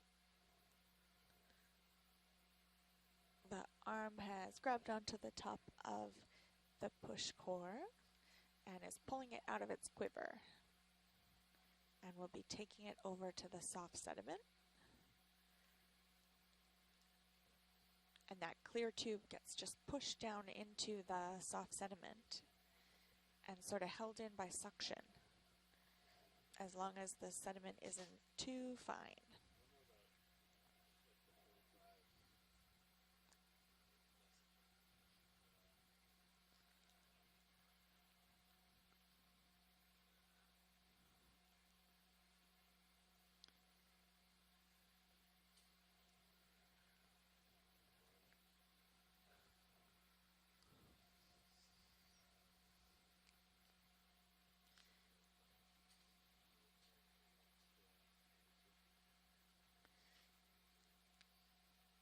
Okay, the push core tube is going to get pushed into that sediment, and we'll see how far in it goes and how stiff the sediment is. The problem could be if there's rocks immediately under the sand, the soft sediment, then the push core won't be able to go very far in. But it looks like it's starting to go in.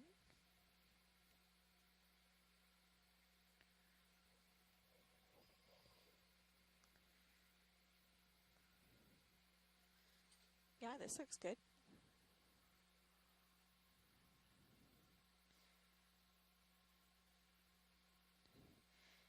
Now hopefully the suction will be enough to keep it, at least a lot of it, in the tube.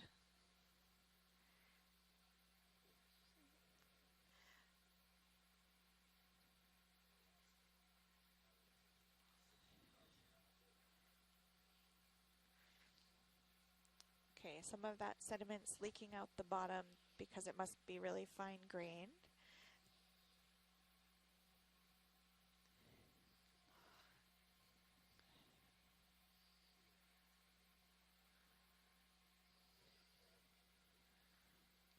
So we're going to give another spot a try.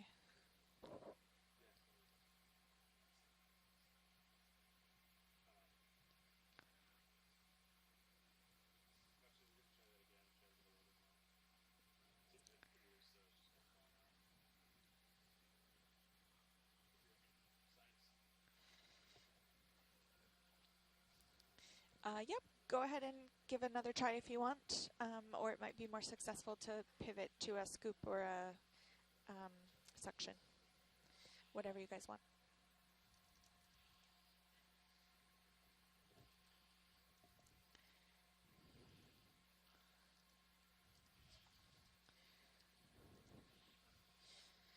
Okay, since the sediment is so unconsolidated, it's almost kind of fluffy, I guess I'll say. It's not really sticking to itself very well.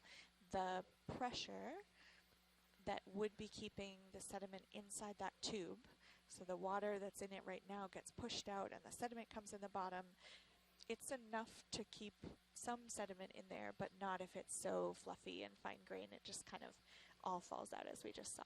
So they're going to try to get it in deeper to catch at least something before it reaches its home.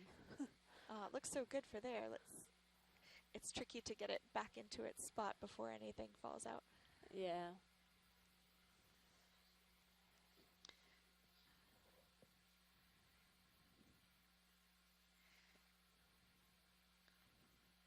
And they're trying to move as smoothly and gently as possible, but the sediment is just not playing along. Just doesn't want to stay in that tube. It is a race, yeah. Oh. Aw, good job, pilots. We've got something in the tube. Yeah. Sediment is not playing along today. Now it's making it hard to even see where the mount is to put the sediment core apparatus back in.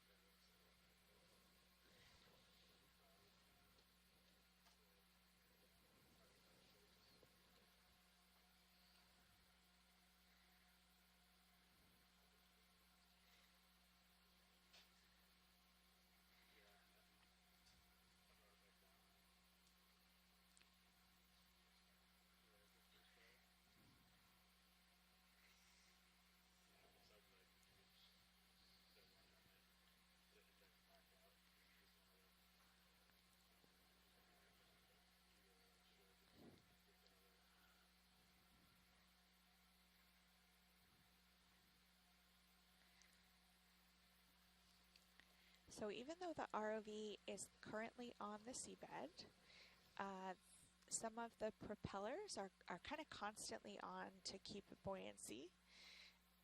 So I think we're seeing a lot of the disturbance of that really fine grain sediment due to some of the moving parts on the ROV. Yep. And I mean, it makes it a lot harder if, I mean, we've tried to go as deep as possible, but if the arm is trying to get itself back into that tube where it just came out from, all right, as Aurora's mentioned, the sediment is still making its way out, so tricky. Yeah. They got the push core tube back in its spot.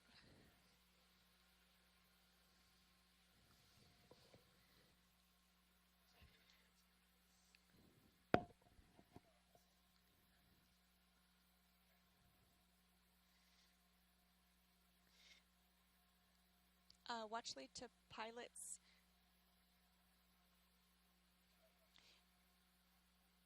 Did you push it in to save some of the sediment in that core, or are we considering that there's nothing in there?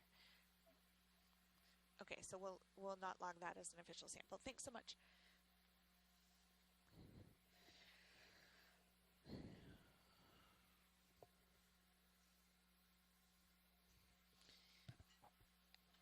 Did video delete it?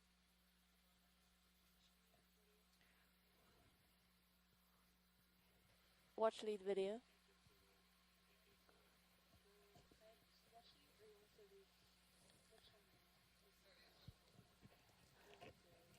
I think we're deleting that sample attempt. Alright, thank you.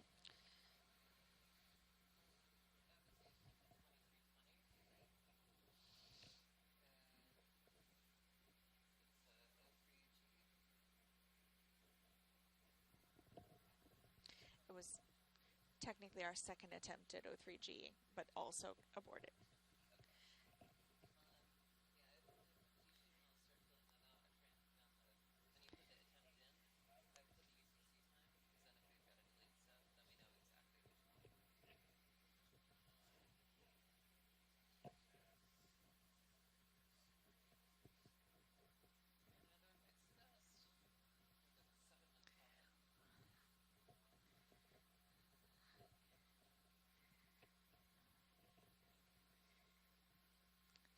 Okay, TJ, off the cuff, one of the reasons why I think this sediment is so sort of fluffy and fine-grained is because I think there's probably a lot of calcium carbonate in it.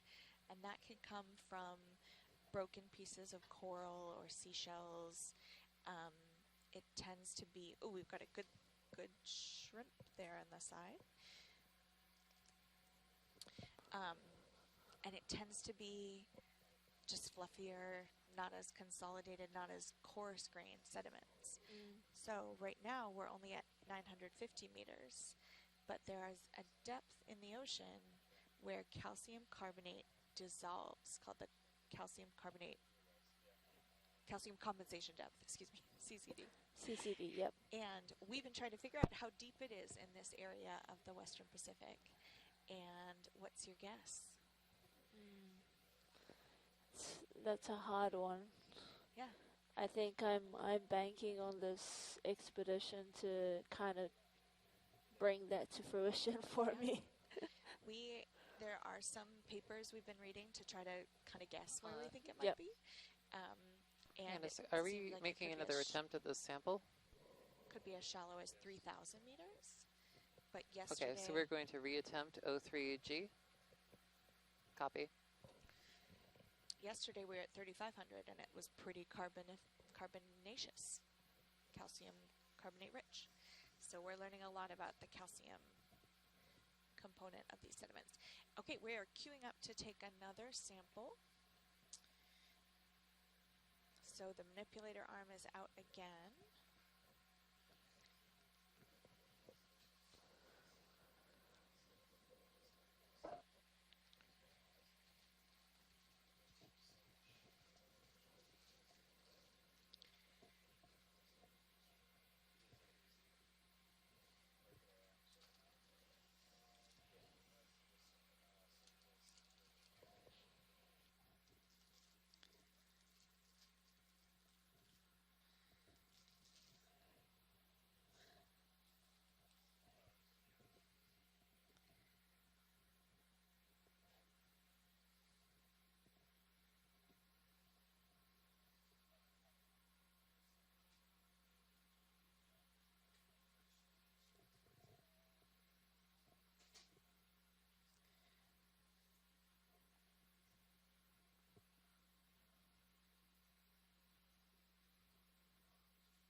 Okay, let's log our attempt for geosample 3.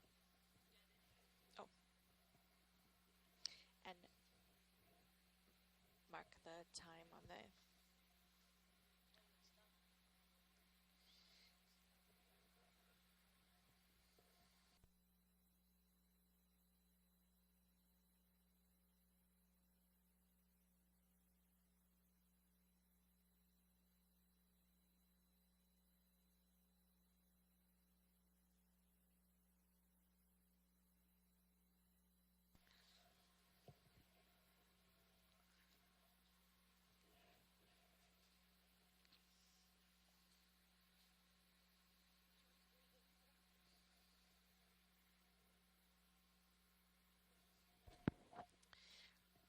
Okay, pilots are reaching for a different kind of top on the push core. This one, they I think call it D, and it has a hole in the middle and is metal and a little bit easier to loop the manipulator arm around.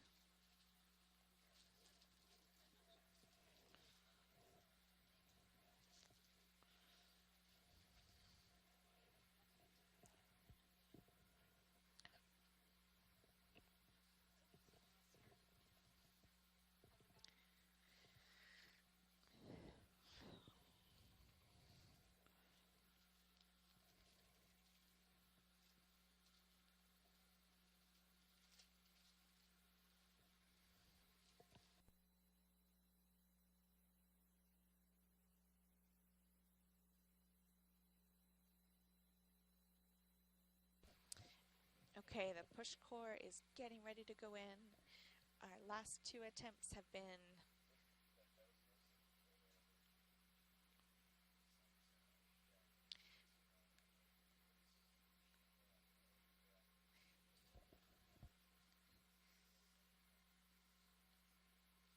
so the last two attempts it took as the pilot had to maneuver the push core back into position, most of the sediment slipped out. So what they're trying here is to use one of the push cores that's on the other side of the vehicle in the hopes that they can go pretty fast between taking the push core and slipping it into its quiver. Oh, this is great because they've got even more sediment to work with here. Oh gosh, it fell right out. This is slippery mud.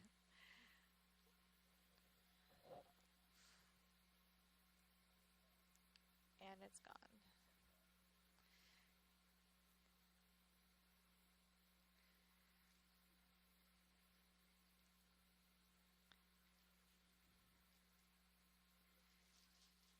Yeah, it must just be super fine grained. Lots of calcium carbonate, kind of fluffy, not sticky mud.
of equipment. This is a stainless steel square that's used to highlight a specific area on the seabed. So it's a predetermined length and width. So when they pick up, they can pick it up with sort of a ball handle, and then it can be placed down on the sediment so we know for sure what size something is on the seafloor.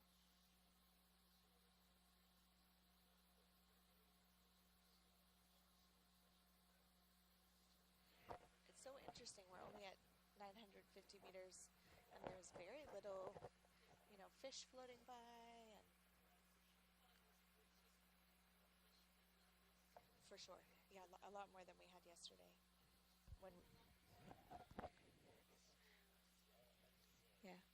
Yesterday we were at 3,500.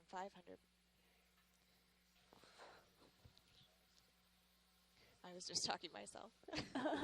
Waiting for others to join. I was just saying to TJ that we really haven't seen that many fish or corals or other types of biology today, even though we're only at 950 meters. Yesterday we were at 3,500 meters approximately. We are seeing more today than yesterday, but not as many as I thought we'd be seeing. Yeah, and maybe part of the reason is that we've only moved just a couple of meters. Yeah. So we haven't moved quite a bit, but who knows? Maybe that might change. Yeah, we haven't covered that much ground. Yeah.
Watch lead.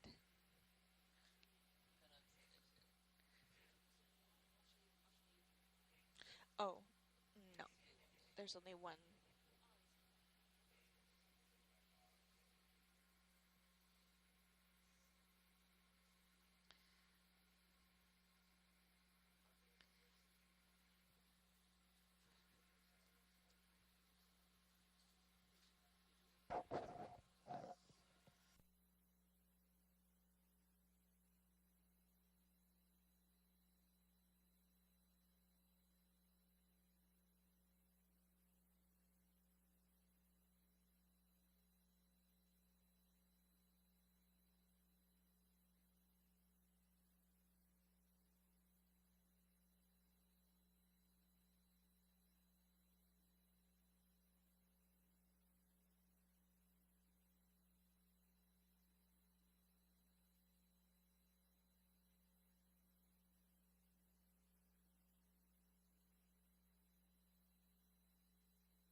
Okay, so the quadrant has made it onto the seabed. I don't want to say that was the easy part, but this seems like the harder part. To pick it up and put it back into its housing on the ROV so it can be secured.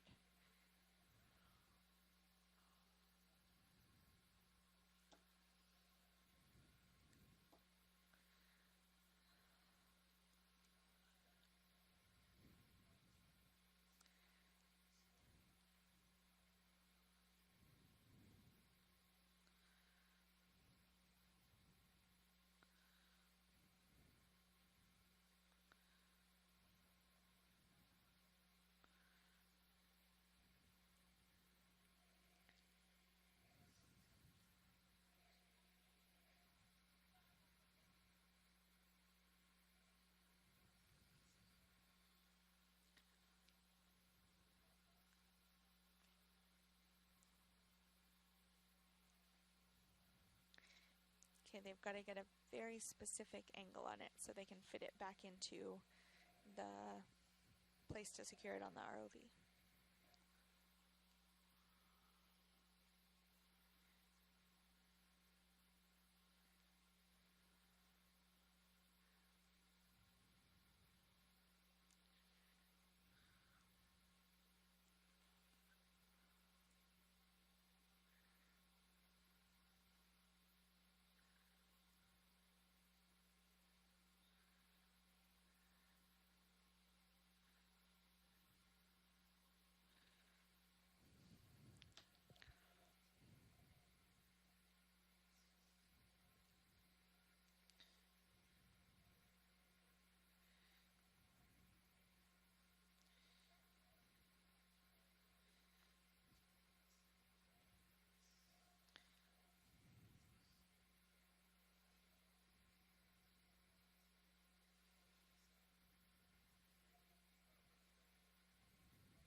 Well, folks, we're still trying to get our quadrant back into place onto the ROV.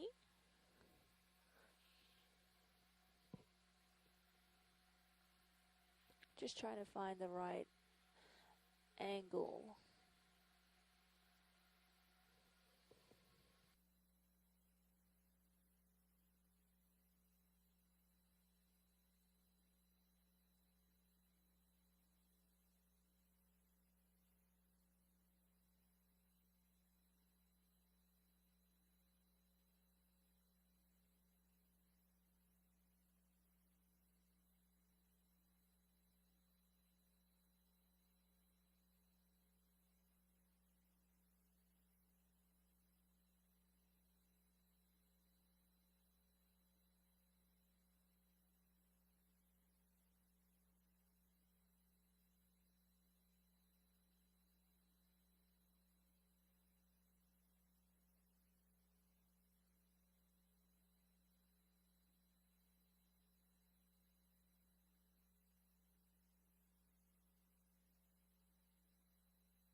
Nice one, pilots.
Oh, right.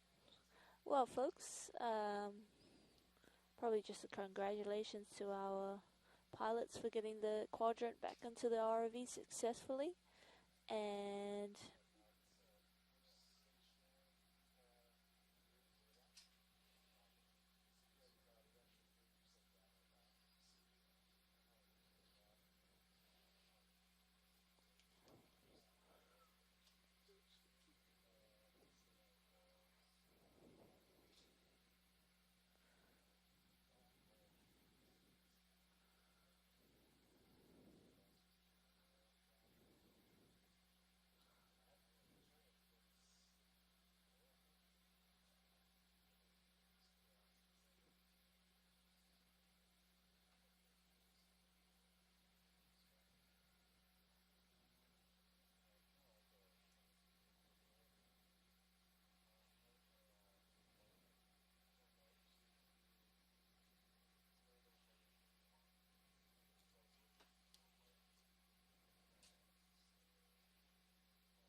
we're now taking off.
Interesting. What do we think this is, Aurora?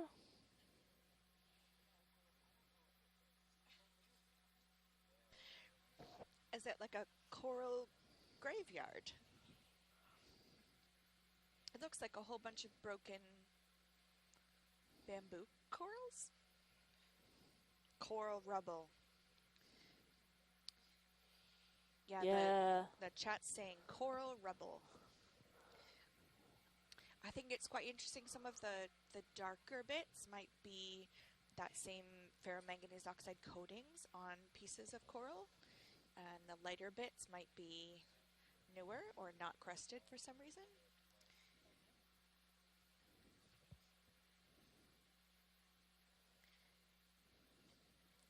Oh. Lots Okay. and lots of teeth. Honestly, I think there's some, oh, are they teeth? Yeah. I think those might be fish teeth, looking quite pointy. And some capsules.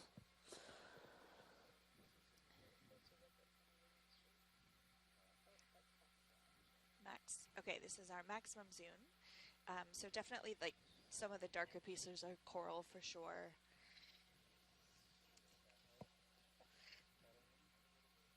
Some pteropod shells are also triangular, so they might not be teeth.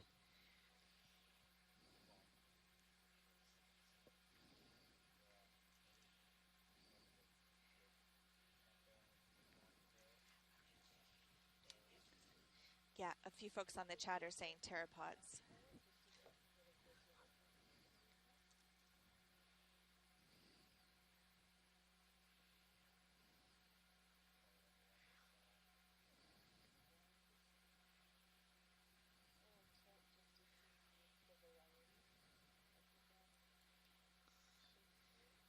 Wow.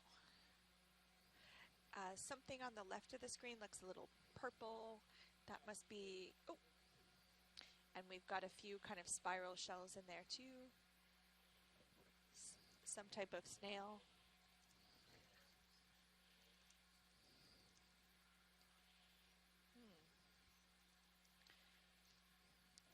All right, we've got a lot of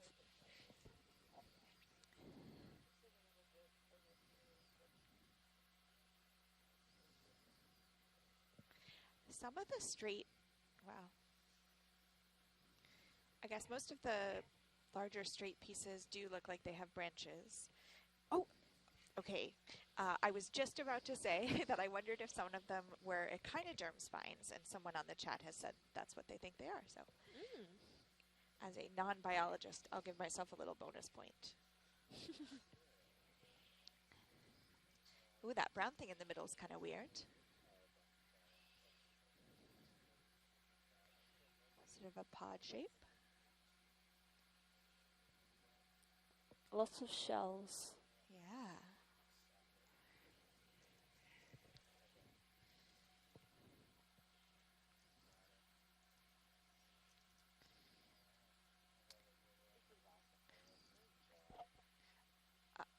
Watch lead to pilots if there's an opportunity to take a scoop. This is super neat.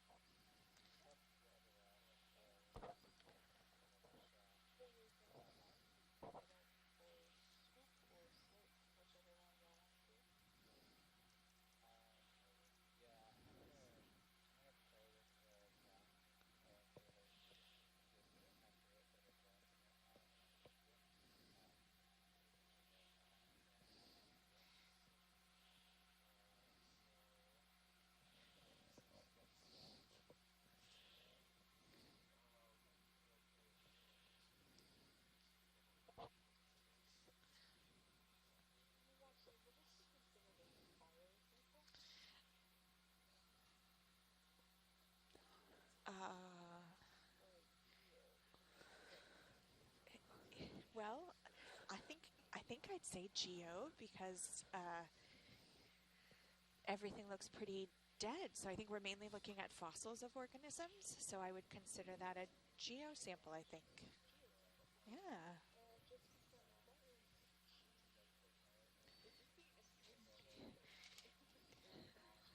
It is. Yeah. G3 at long last.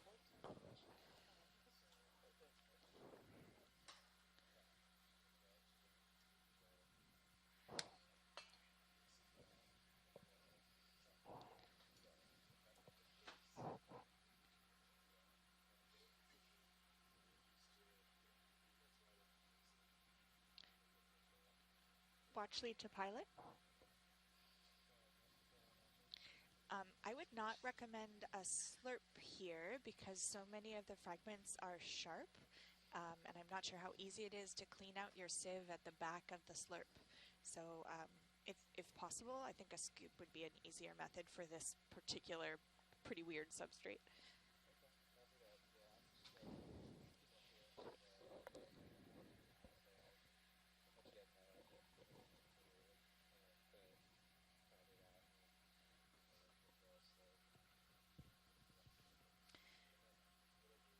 Yeah, this is kind of wild, isn't it?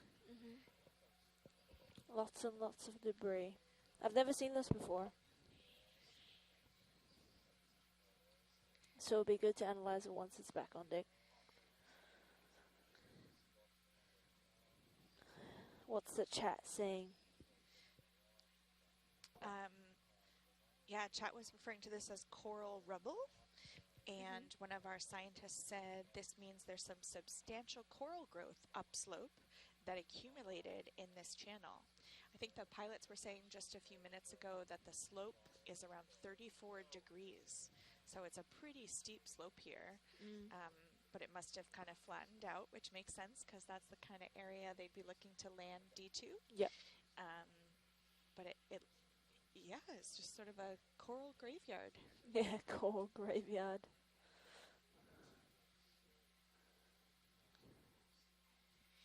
And it's a little hard to see the two laser spots red on such a kind of busy background. Yeah. But those are 10 centimeters apart, so a lot of these fragments are a lot smaller. Yeah, pretty small.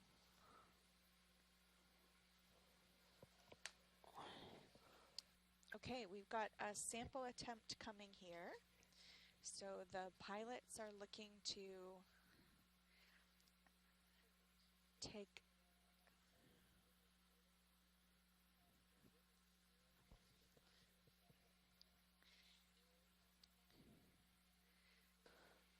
Awesome, thanks video.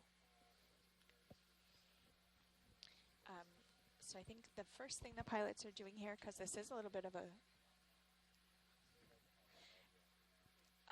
a weird substrate.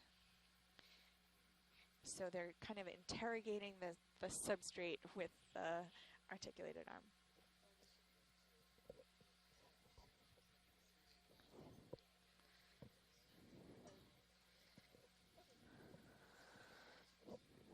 Yes, sorry video, I should have mentioned that before.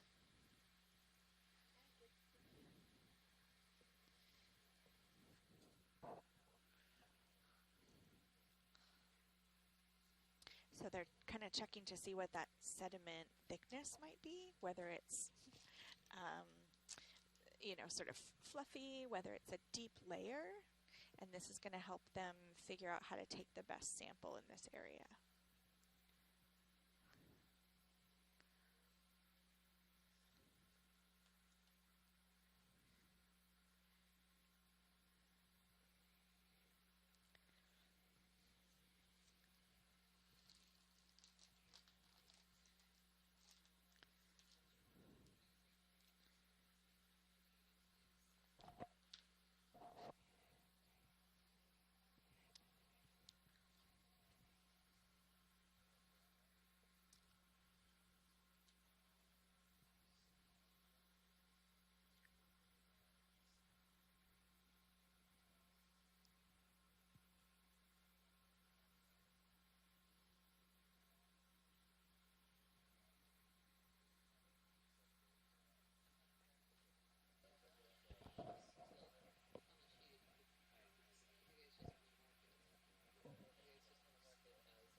Okay, pilots are queuing up to take a scoop. So the hand on the arm is open up and ready to pick up the back of the scoop, that round handle.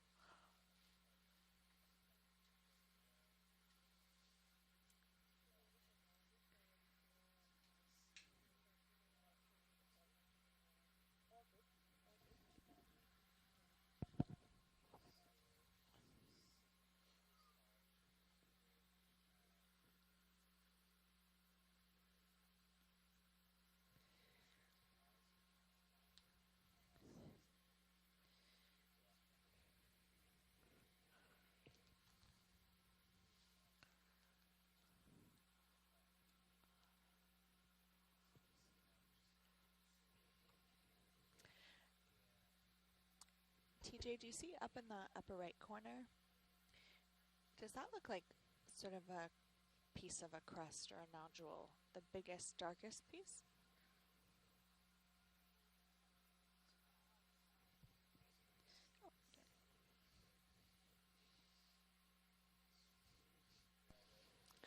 Can you hear me now?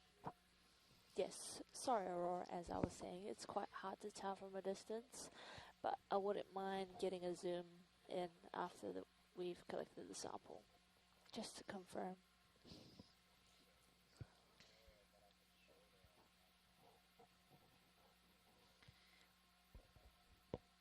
We'll ask once they're done with this bit. Yep.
Okay, pilots have picked up the scoop and they're taking it out of its position.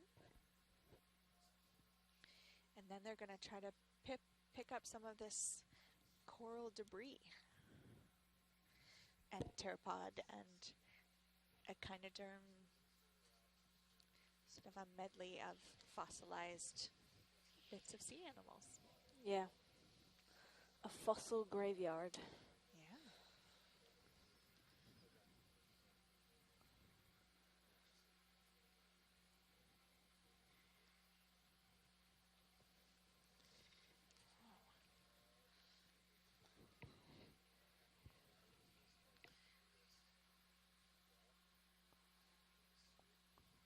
Maybe a branch. A branch of a black coral or something.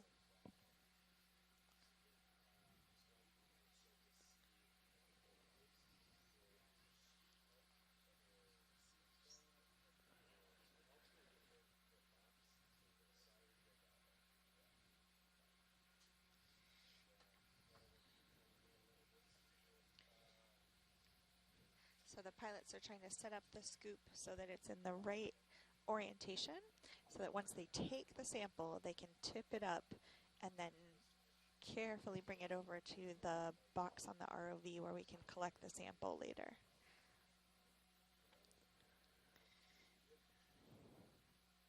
Okay, here we go.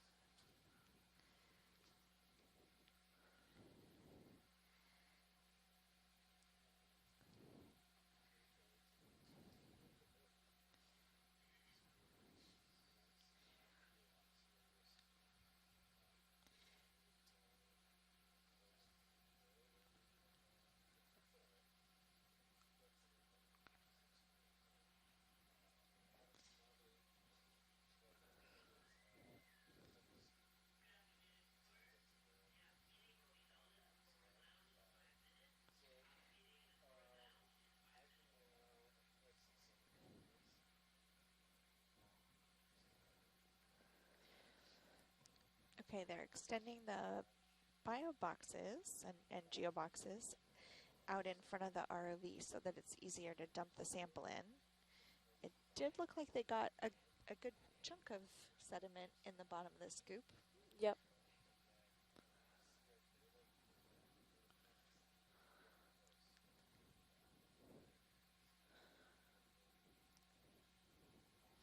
Okay, we're going to get a view of the sample, I think, as they turn around the corner there.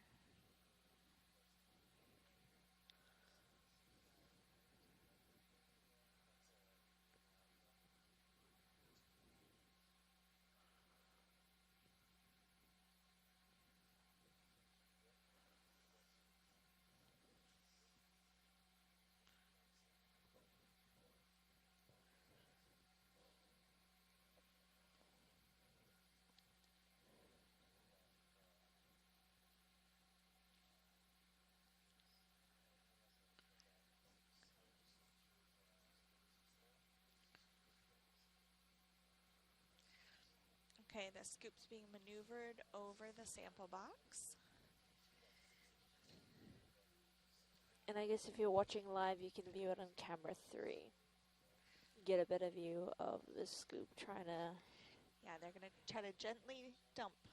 Yes, Little make its way into the box. little wiggle to get it out.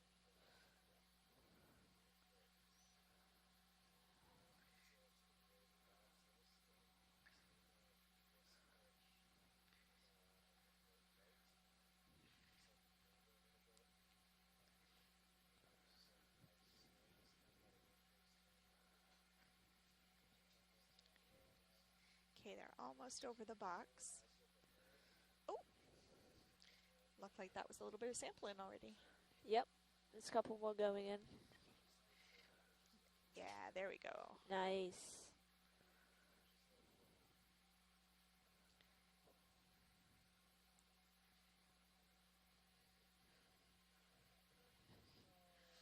So some of the other views show that there's still just a little bit of sediment or coral debris left in the scoop, but most of it has already gone into the box.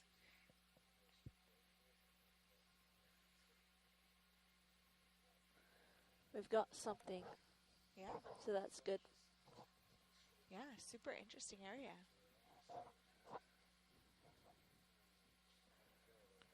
I wonder if how long, like if we were to drive, how much more of this we'll see driving along this terrain. So one of the camera views, you can see it really extends off into the distance. Right. We'll see if we might be able to get them to head that direction a little bit.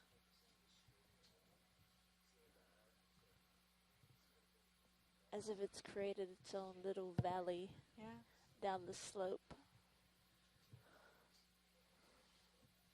That would be interesting to drive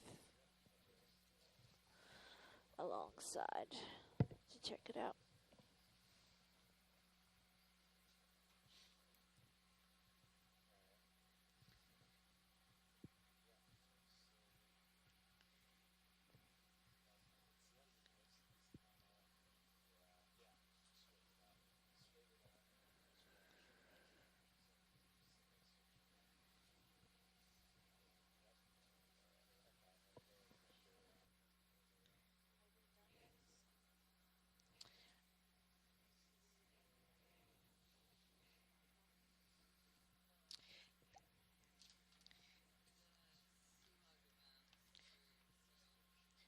We're just about to do it. An attempt. Did you enter it already? Not us.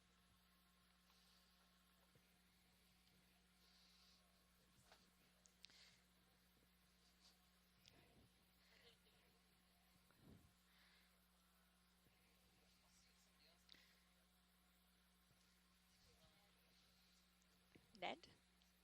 Oh, Nav.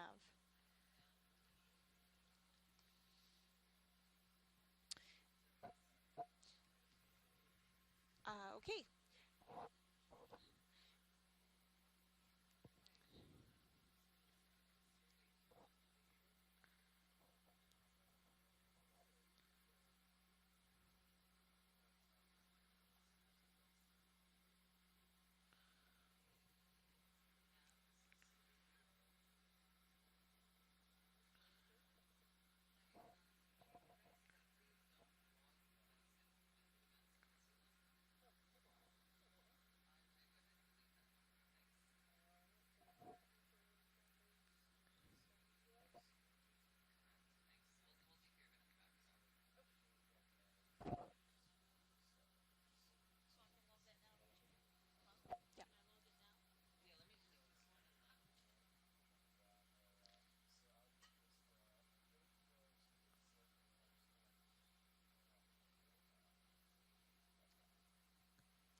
Okay, pilots are working to get the scoop back in position so that we can move forward.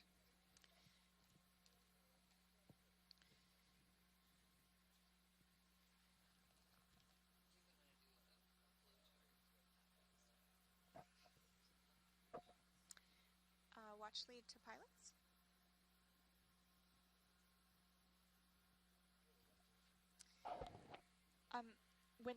Yeah, good. This is great. Thanks so much for all the work you're doing. There's a dark piece in the upper right corner that it would be great to get a zoom in picture of, or maybe even a grab of. I'm not sure how your timing is looking, or if picking up rocks is next on the list, but that's kind of an outlier over there if you are interested.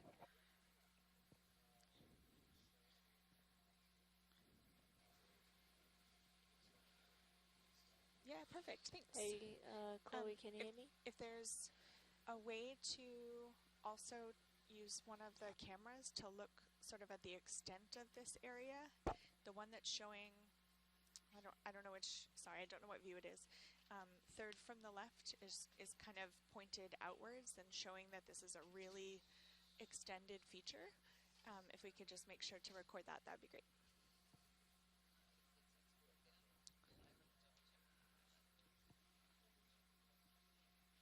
Thanks so much.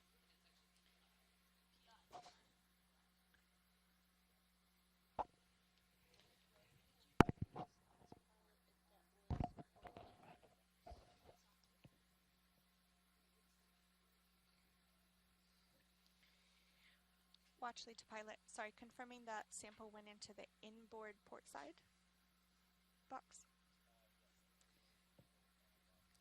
Thank you.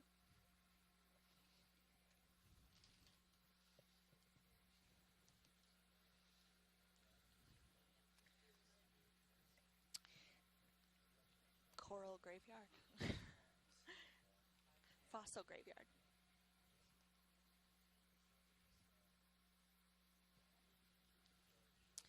Okay. So this one needs to say, so the location.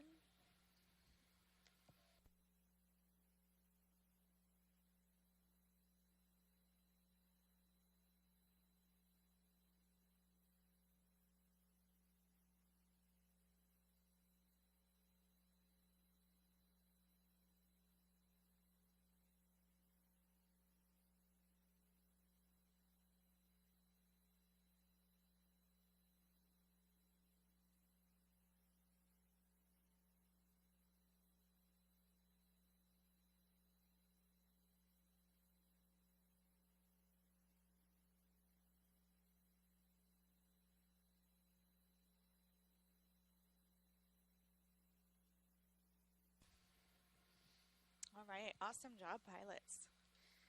What a fun little spot to find.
Gotcha.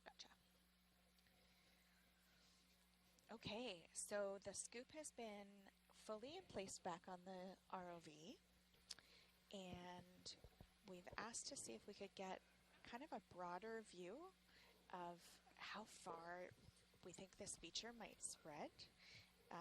Some of the camera views make it look like it might kind of extend off into the distance. So we're going to see if we can see that. And then there is also a dark rock, maybe, that seems to really stand out from the rest of this background. So we've asked the pilots if they might be able to pick that rock up, and it looks like that's their next attempt here.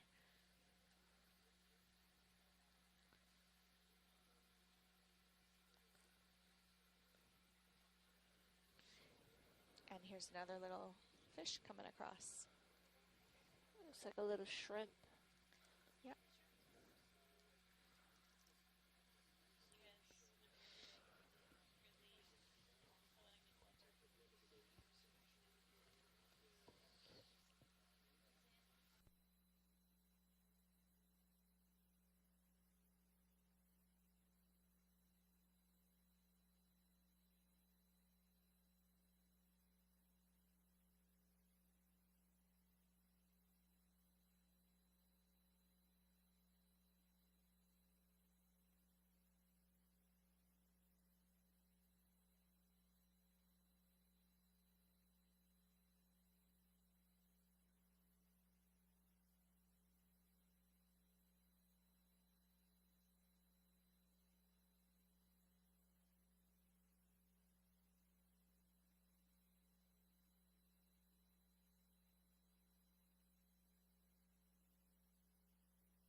Awesome, thanks, pilot.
watch lead video.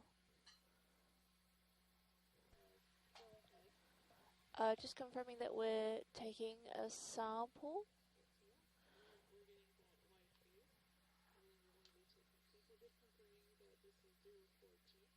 Yes. You're welcome.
Testing. Can you hear me, Aurora?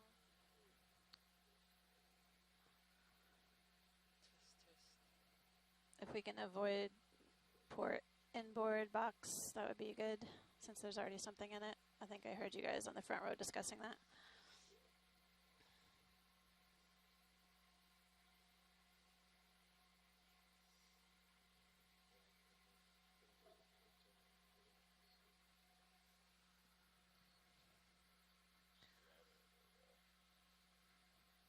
So yeah, shore side, we're setting up to collect a rock sample from this area. We're about 950 meters water depth, and they previously collected a scoop sample of this sort of spiky material on the seafloor. Is that right? That's right. Yes, that is correct. Okay. That would have been sample 03. Okay. Fossil grade. Nice.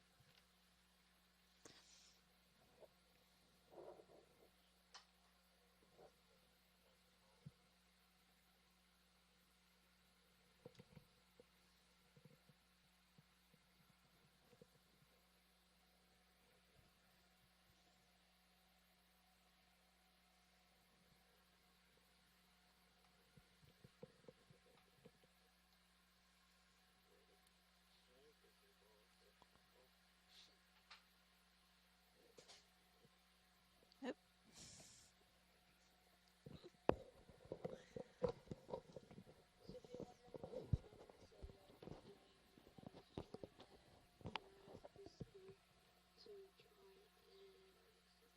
Not hearing. It's funny, I'm not hearing you very well. Maybe I'm just not listening.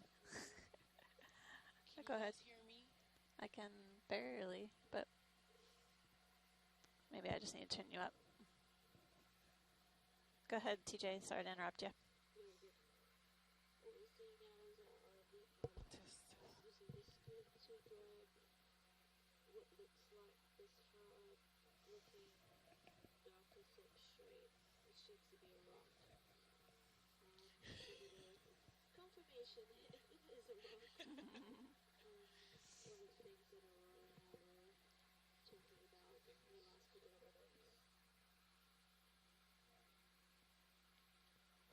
Video, are you hearing TJ okay?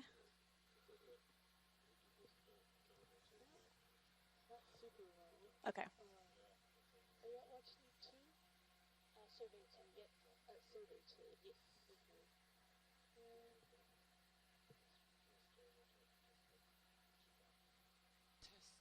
Try that again, TJ. Testing. That's better. That's Perfect. better. Yeah.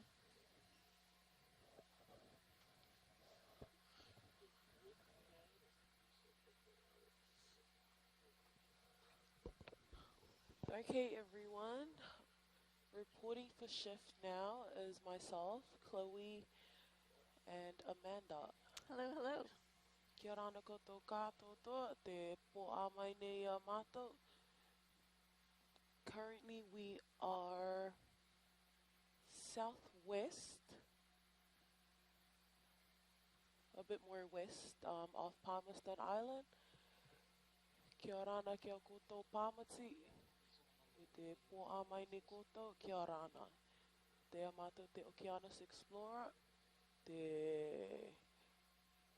We're doing a dive, the seamount, about 14 to 15 nautical miles west of you. So now our RV guys have the scoop into they're just trying to arrange the scoop with the best angle they can in order to successfully uplift the hard substrate. And they've managed to get a bit of sediment. We won't say no to sediment too. We love that. We'll take it all. We'll take it. And nice. Successful liftoff.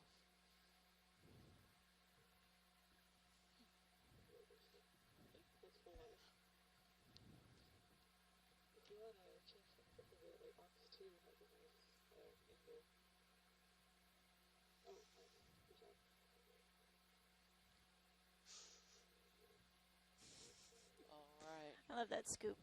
Yeah. Now they're going to attempt Ia mai ke kai mai. E nā la la li ia pau I hanau ia I ka pō I ka lahi ki kū. Ia mai ke kai mai. E nā vēlaua li ia pau I hanau ia I ka pō I ka lahi.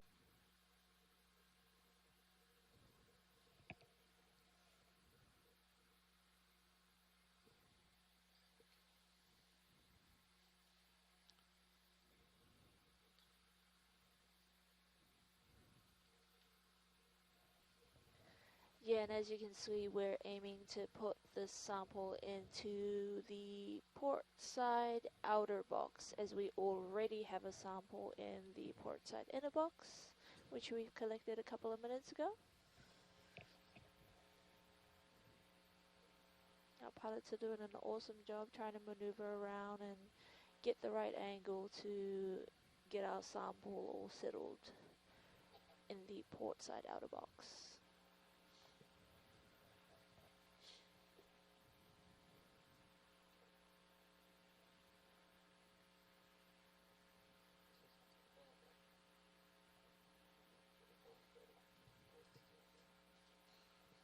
I just saw some loose sediment front row. I I haven't seen the rock fall yet. I think I may have saw the rock fall into the port side inner box, but I may be wrong.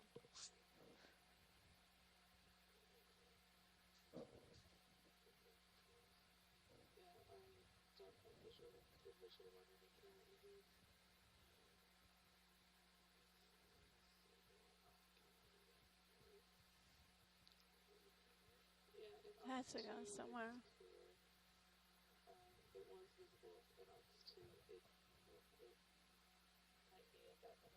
Okay, That's fine. we'll take a look.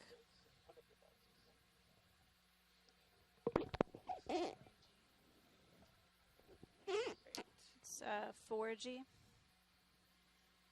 Oh, 4G. Yep, you have it down as. Yeah. So I'm gonna put it on the port enter for now, since you guys seem to think it went there. Cool. Nice work. That was fine collection there, keeping it in the scoop while you Yeah. move it over to the box. Nice one, pilots. Nice job.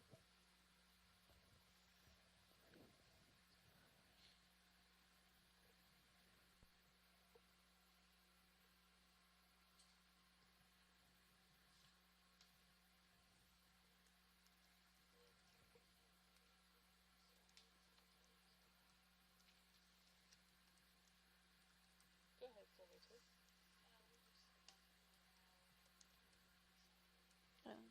Yeah, thanks, TJ. Yes, I was recording it. Yep.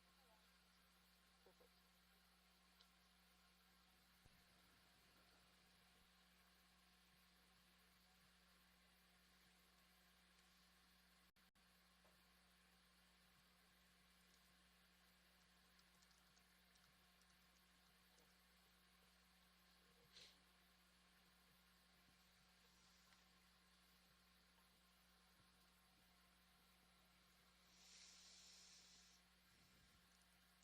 So I guess we were speculating that the sort of spiny, black, spiky things that we're seeing on the sediment surface is maybe maybe sea urchin tests or parts of coral, something like that.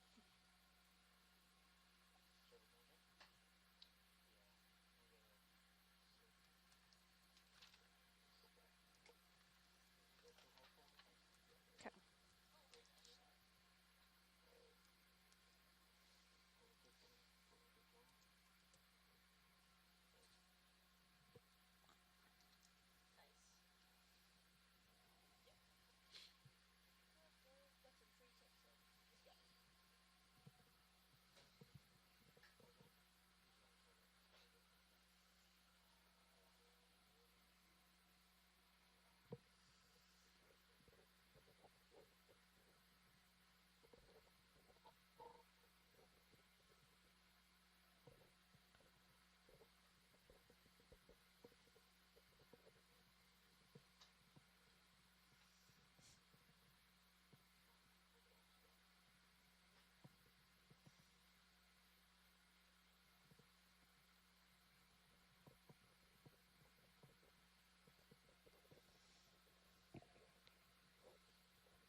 So currently we're sitting at about 950 meters.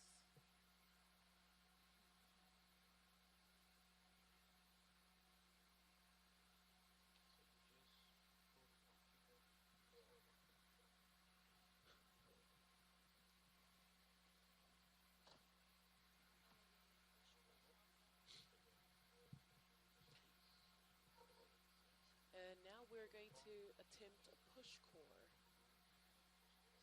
So, is this a new sample? No. Okay.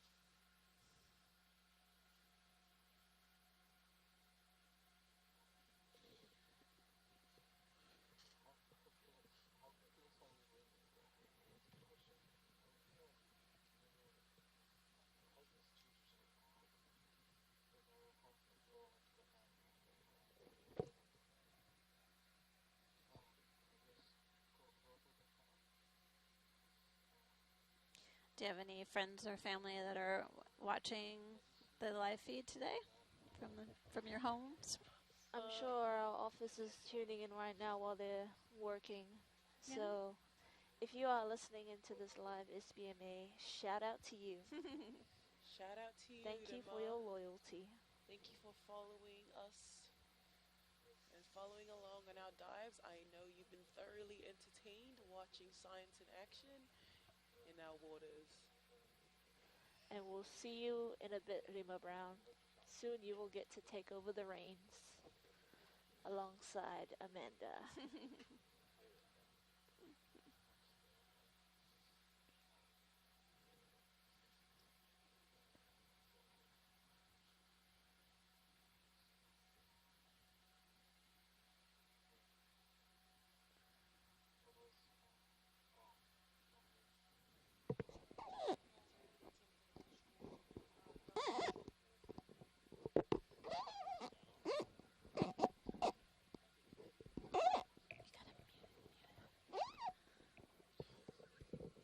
Yeah. I don't know what I just touched. Yeah.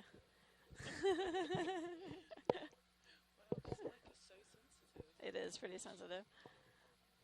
Sorry, I might have to flick the switch. I might have flicked the wrong switch. Oh, I only flicked it up. Yeah, you're good. You're good.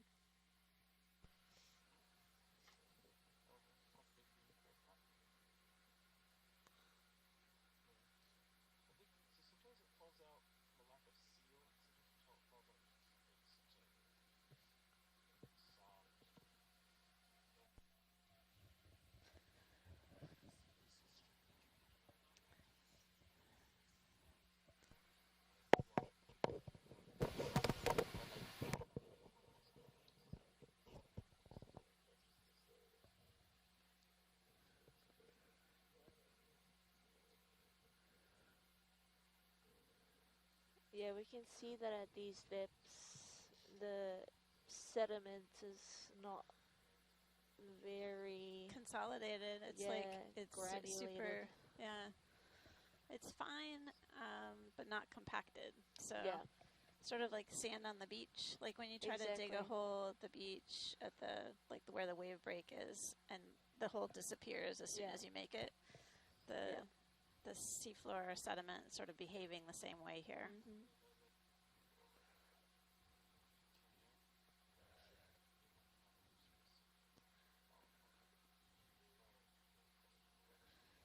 I think maybe an hour ago, Aurora was asking at what depth do you think the CCD would be?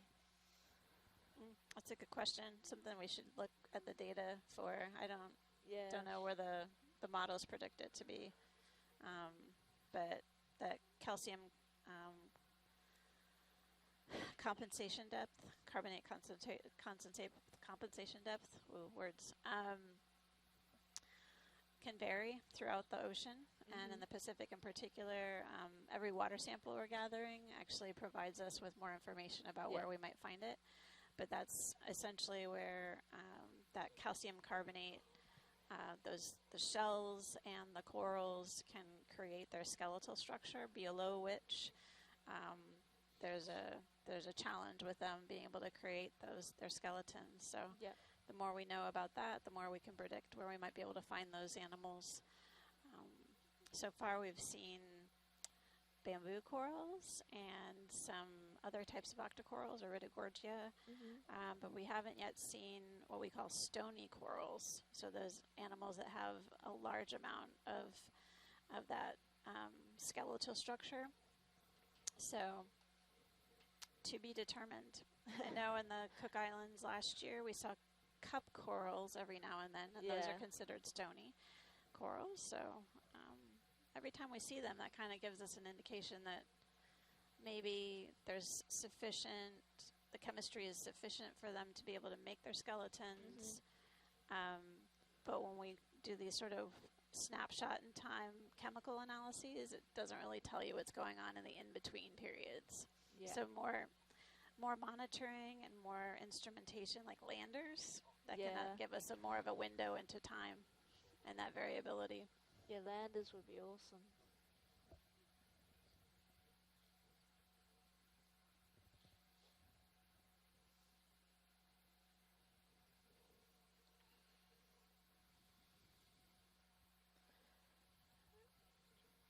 probably be a good time to pick your brains on Antarctic bottom water.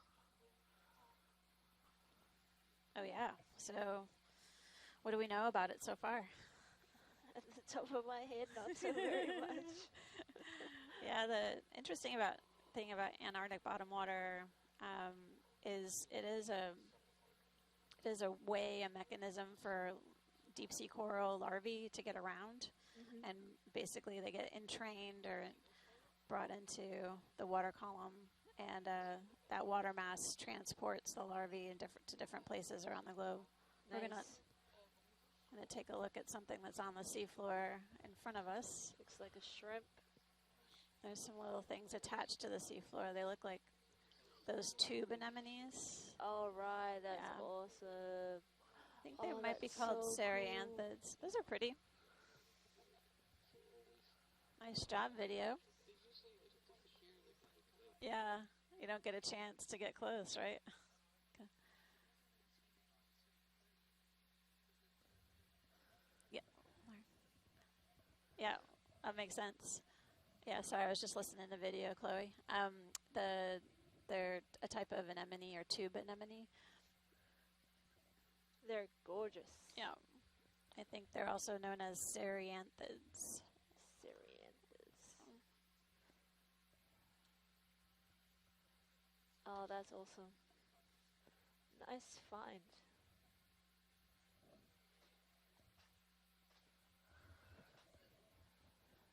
good. Those are neat. Hopefully, I can get some good pictures of them. Yeah, right.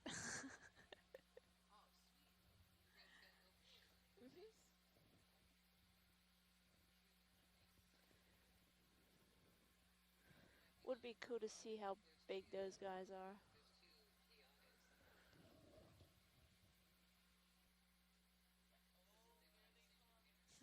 Oh, keep watching, everybody. Yeah, see this video? Here they come, folks. Oh yeah, sorry, I'm actually watching a video on the NOAA Ocean Exploration website of a previously captured cereanthid anemones. That's my best guess, folks, but we'll definitely get some good frame grabs of these and lean on our experts from the shore side. Yeah, there's a crab that's called, it just camouflaged. It's about 6 o'clock. Yeah. I see it though. I have a visual on it. It's great. The ROV is getting all set up to get some good video of these guys. And our video spotted a crab that's camouflaged themselves. The lower part of the screen, I think it's camera 3 or camera 1 that we're currently looking at. They've zoomed Oh wow. and there's Video, you got those X-ray eyes.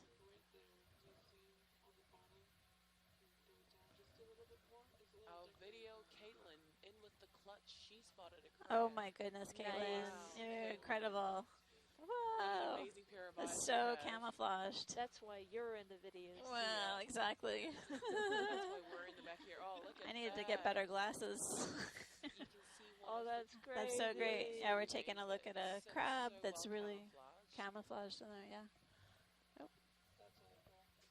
Yeah, it kind of like looks like it just like rolls in this stuff, you know? Like a dog, it just like Yeah, right, and what we don't like it to roll around in. Neat. This is also a great shot of all these pteropod tests. These are basically the skeletons of gastropods that live in the water column, and then when they die, their hard parts fall out to the seafloor. These are all the shiny, kind of white and brown objects on the seafloor we see. They're sort of torpedo shaped. Some of them look like kites. But yeah, you can see this crab moving along the seafloor, kind of wondering what we're doing looking at it. That's neat. Thank you.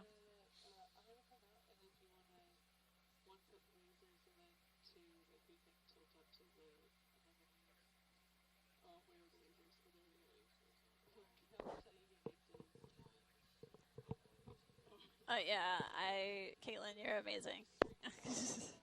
I've instantly lost it. I'm still lost. It's actually like in between those two dots. Or it was.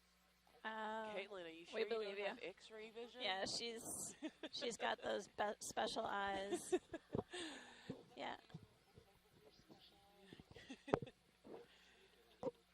Caitlin's definitely seeing something the rest of us are unable to. Oh, good job, Paul.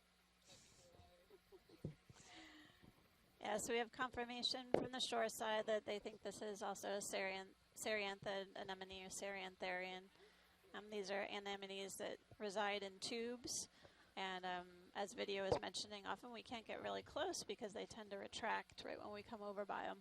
They're also really difficult to collect for that reason because they can like retract really far and deep into the substrate. I don't want to be captured. Nice. Yeah, thanks, chat. And go, Amanda. So we're getting a... Oh, that's cool. That's amazing. Nice. Really cool. Yeah, that was great. Yeah.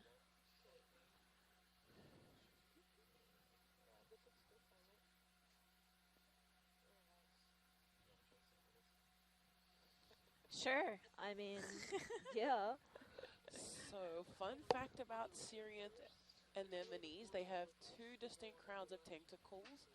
The outer ring that we can see now is used for capturing prey and defense, and then they've got an inner ring that they with shorter tentacles that surround so its mouth, cool. and they use it to push food Nice. inward. Oh, look at that, the outer ring. Nice, beautiful shot of the tentacles on the outer ring. Very good. Yeah. That's a stunning color.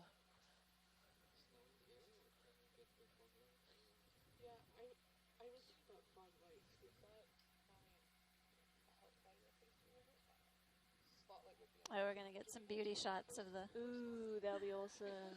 Mood shot. Let's give it a try. Mood shot. Mood shot. Ooh. Everyone's excited about anemone. What's better than Anemone one Cereanth glamour anemone? shots. Two Cereanth anemones. Serious anemones. Yeah. Are y'all like familiar like with like BBC and Paris and stuff like that? You know, because like David Attenborough and Co. Yes. Yeah. Okay, we'll watch this. Here we go. Oh yeah, this We're is looking presenting great to already. you BBC Blue Earth. Oh There you yeah. go. The Okeanos Explorer. Oh, look at that, folks. We're in for a treat. Yeah. The lighting, All absolutely the way stunning. Here from we the Cook go. Islands. So, and we're sitting at just a little bit above 950 meters depth. I'm wondering, yeah, I think the left one's going to be too hot, but this right one though is going to be really nice. Alright, there. See right there. Oh, look at that. That's a Microsoft wallpaper if ever I've seen one. Oh, lens flare. Oh. Well, It's okay. We're good. Rima Brown, bring back the sea anemone. I like this. Well, Rima Brown, if we could, we would. Unfortunately, we cannot. The closer we get, the more submerged it goes. But enjoy this mood shot, Rima Brown. Maybe it might be a new wallpaper. Ooh, that's a good idea. Yeah, this is a Microsoft wallpaper. Double it. Well, a fun fact about these Cereanth anemones, they come in an array of colors, including transparent white, bright neon green, orange, purple, and black. Neon green. Yeah. Whoa. Well, we're looking at two beautiful orange anemones right now. Can you bring up that light just a little bit, like, This will make such a good background photo, guys. And it's quite often that the inner and outer tentacles of the anemone feature contrasting colors.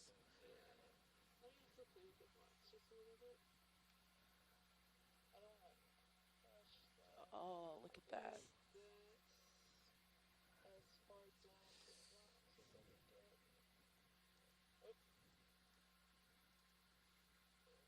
That's cool.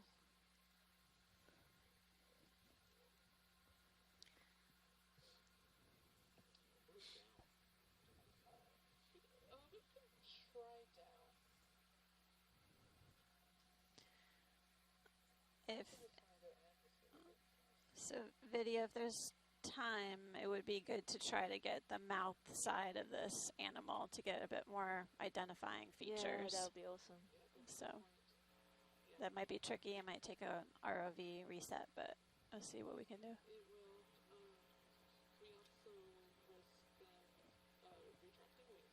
Yep.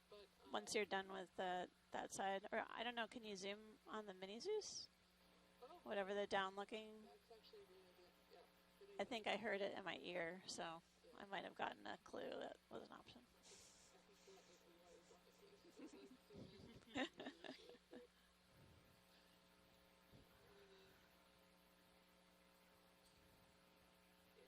Nice.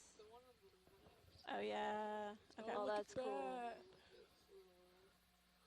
We're zooming in right now to see if we can get a clear shot, a clear view of the inner tentacles. Ooh. Of one of the anemones. Nice. Check out that zoomage.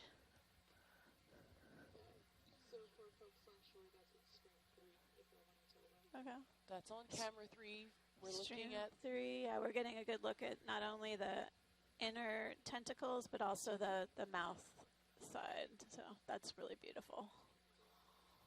Stream, you said stream look at 3? that. Okay. In the quad view. Awesome.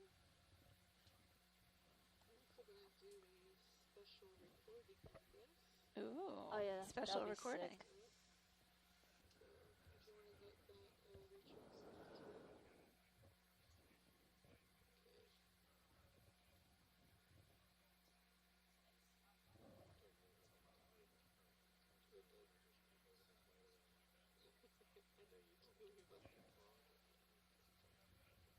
Oh, So that's cool. Our ROV crew are just adjusting the lighting to see if we can get a great shot Rima, of the get anemone, this one, Rima.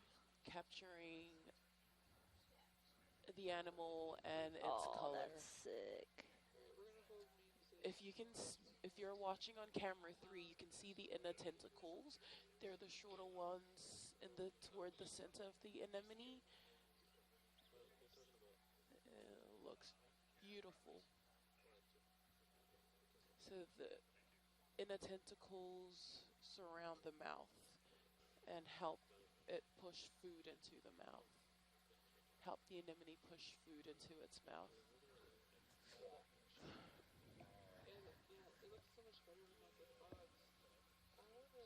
And if you're watching on camera 1, oh, they just adjusted.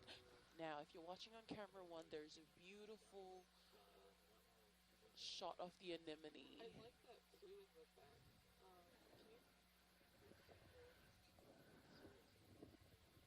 Oh, it is. Oh, that's serious. Oh, that's interesting. Sirius is creating its own light. Can someone do a David Attenborough voice and narrate this? Yeah, maybe Levi. Give it a try. You're stuck with my voice for now. If you can't hear, Levi's giving us a great narration that even David Attenborough would be absolutely proud to tune into. For sure.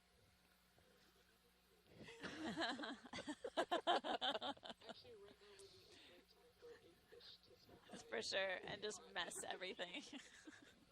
Stuck. That would be perfect. Yep. I think I saw a shadow. Just kidding.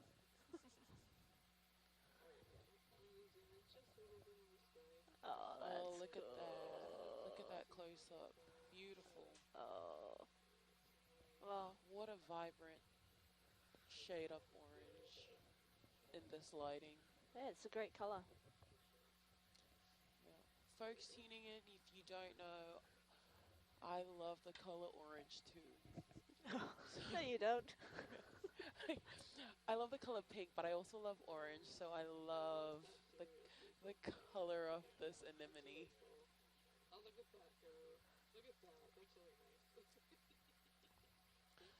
Look at the long outer tentacles of this anemone. It's almost a little bit transparent, isn't it? It is. Color, Yeah, like Amanda. translucent, I guess. Yeah. Amazing. They're full of fluid, basically, filled with water. Yeah. Fluid-filled tentacles. You can move that around their bodies.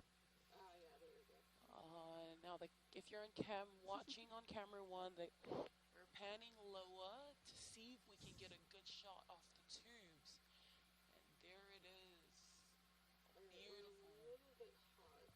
Do you see that hot spot before we went? Oh, nice. Yeah, there you go. Down one more.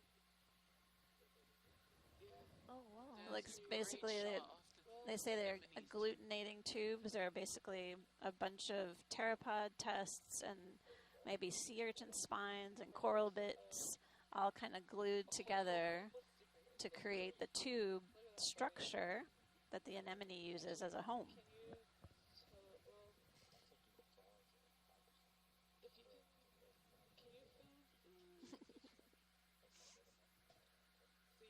What I'm looking at is that hot spot in the lower left. Unfortunately, I can't. I don't have enough dynamic range. Yeah, it's better. Yeah, there we go. No. Oh wait, hang on. Don't touch it. Yeah, that's cool. Yeah, bring that far. Yeah. Yeah, they do look like sea urchin spines. They have that characteristic shape. That's neat.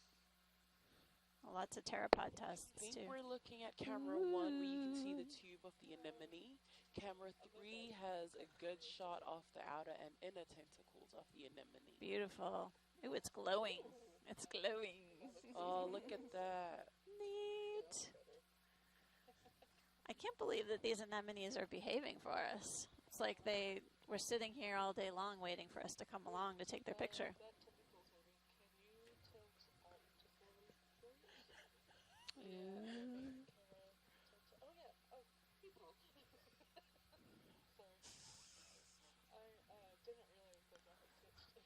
So, Amanda, do we know if the tubes go longer or higher, grow higher or taller? They can keep growing taller as the anemone grows, and then the tubes actually are, there's a lot of the tube that's hidden that we can't see below the sediment.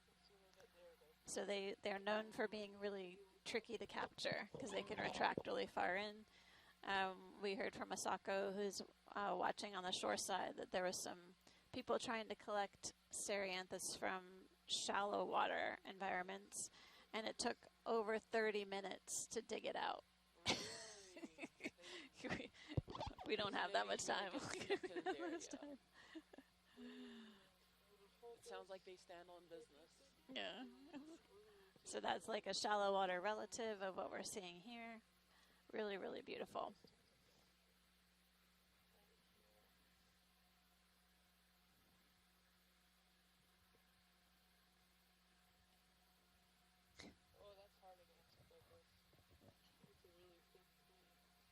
Nice.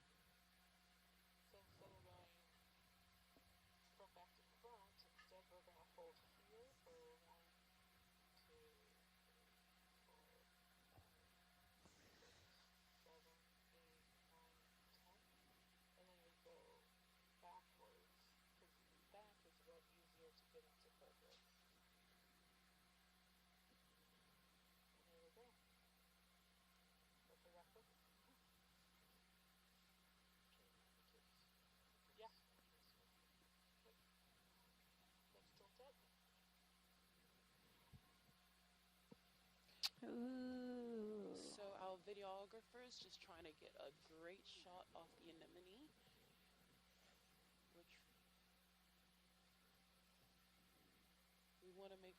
get some really good stills and videos for reference. Now, since we won't be able to make a collection of this animal, our shoreside scientists at home will take as much of this imagery as possible to then look at what's available in the literature and try to identify it. Because they're really difficult to collect, it's I know, I think it might be tricky. There's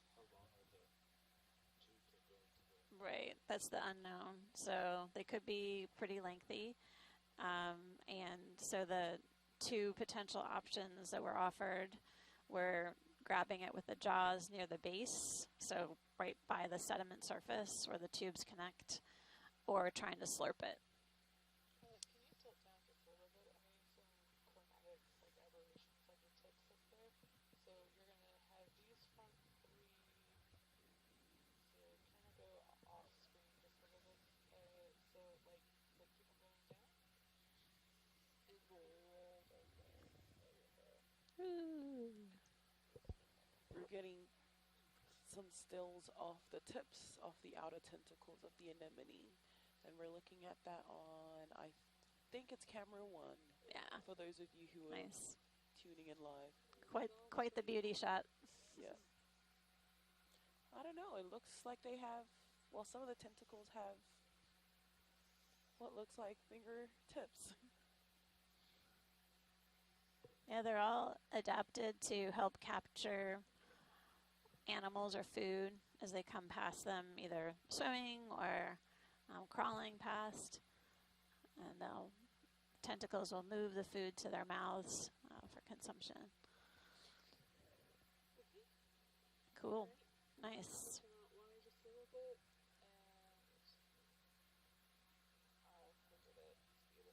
Yay. Great lighting.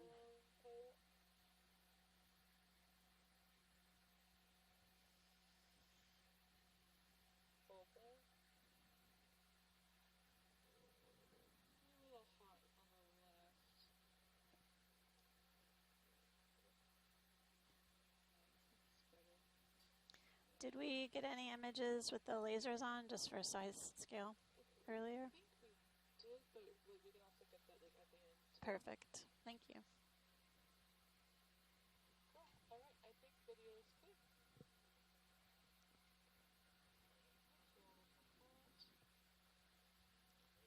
Yeah, let's turn lasers on.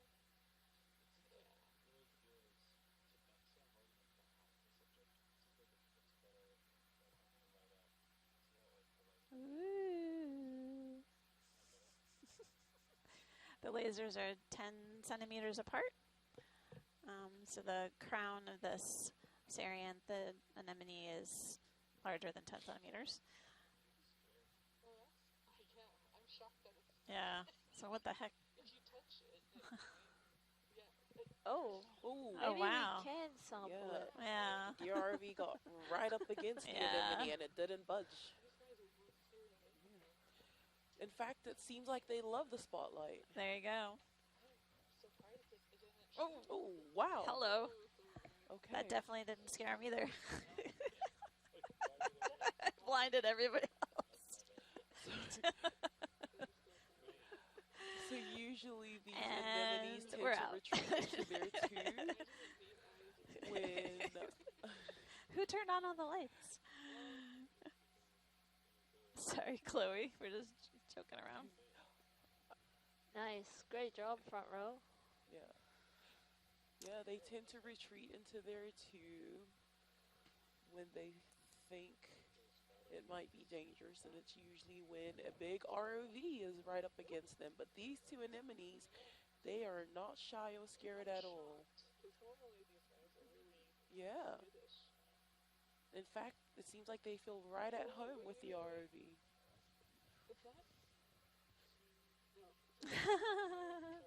Got us all excited. Oh. Man. It's just a triangular rock. I love looking like this with a rock or with a fish. Front row, do you guys have an estimate of off bottom time? Yeah, so we're gonna 25 minutes. Okay. So video, FYI, we are looking to do 2 Niskins at the bottom before we leave bottom. So that's a heads up. Yep. Sure. Yeah, we can because we're floating and we're in a good spot. Yeah, whenever's video's ready. Let's rock and roll. You got it. I don't think the water's going anywhere.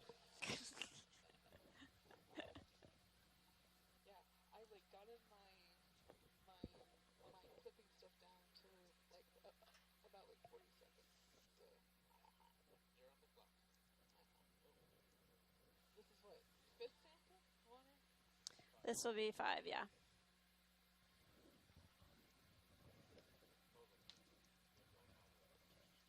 No, just 2, please. Roger, roger. Chloe, you want to jump onto But your tent? you can do them Sample at attempt? any speed as long as video is able to capture what we need. No rush. Yep.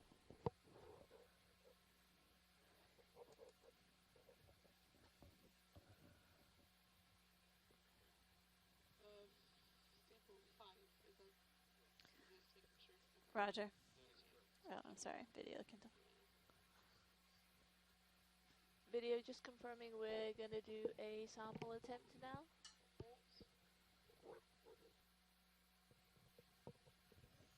Yep, you're good to go, Chloe. Sample attempt.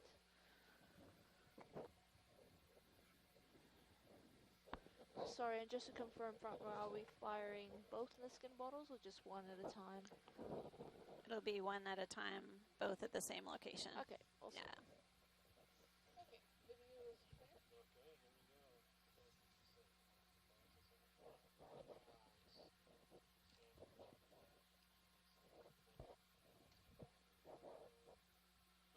It's fired. Yay. Nice.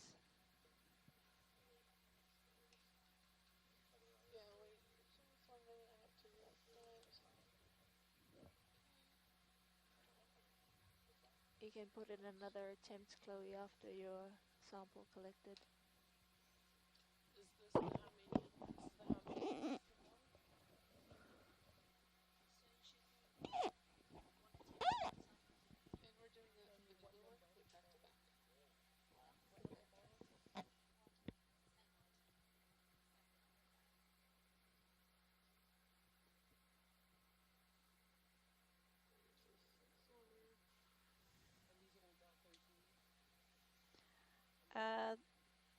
Yeah, the first one will be, N1 will be Del C 1330. Yeah, Del C 13.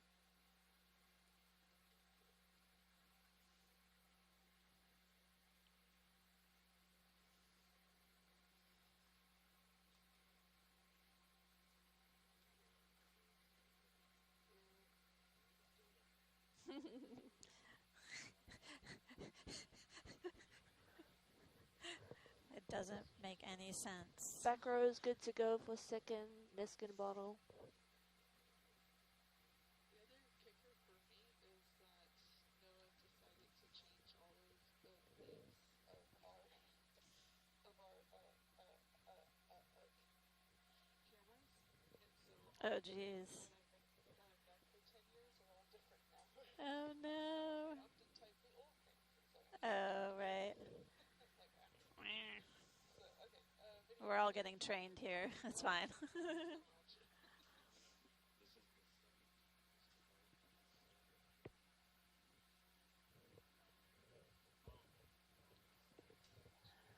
Nice. Number 2 is fired. Woohoo!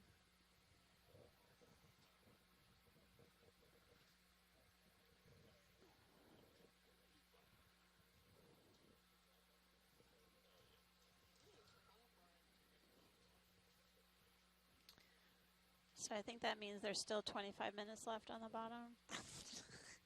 Because no time passed.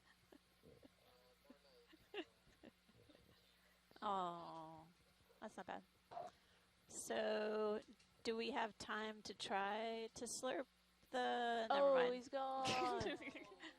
That's good. Never mind.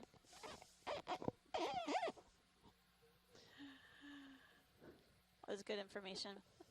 We got a lot of great video from it. Look how soft the tube is. It is really super flimsy, isn't it? Where's the other one? It's like going wonk. Oh, so they're- so they do retract. Yeah, yeah. Oh. And they retract pretty deep if they're like their shallow water fans, With the outer friends. casings. Yeah. With everything that they've collected on the outside. That's interesting. What tiny shrimp. Oh yeah, and if you can see, the fossil graveyard continues up the slope, which is quite interesting.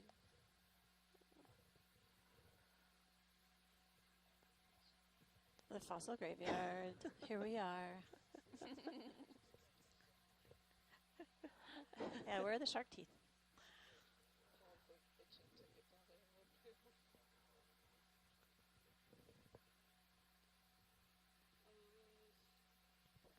Oh, what's that? Yeah, can we take a look at that? Umbellella. Yep.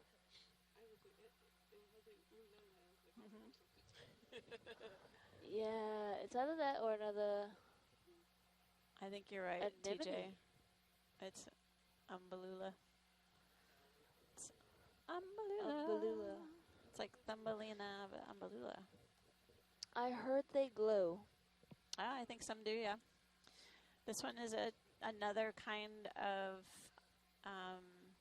well, I have to take a closer look before I talk too much about it. Yeah. I mean, oh yeah, holothurian on the left side. Yeah, let's take a look at this guy. Gosh, I'm glad I stayed on. Yeah, really. You see all the cool things. Oh yeah. It looks like it could be a type of sea pen that we've seen Yeah. on the seafloor before.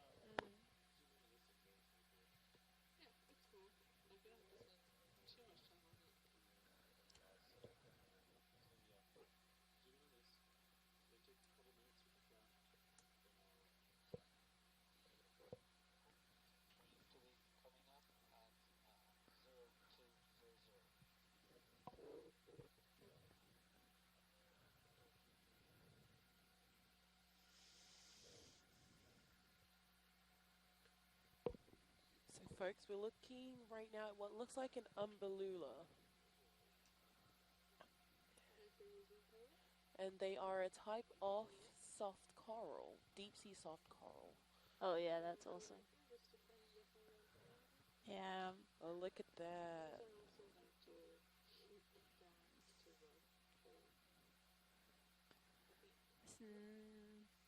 They're pretty well set out in the water column, yeah.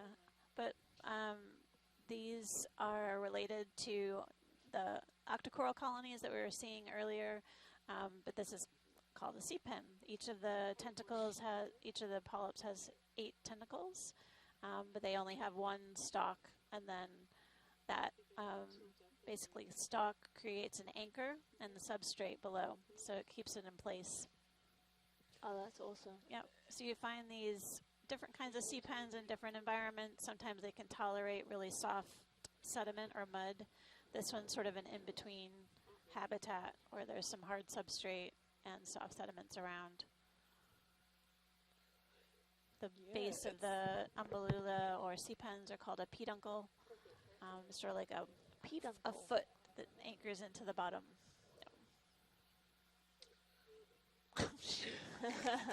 And it's also commonly It depends. sometimes known as the Venus Oh, there's some flytrap little like of the grain deep like. sea. Oh, that's wow, awesome. look at that Yeah, up they close. might be little spherical eggs that are, you can see at the base of the tentacles. Each of the polyps are what look like small spheres. Oh yeah. Mood And shot. now, Those yeah, it's have giving what us a looks little like 8 wave. tentacles.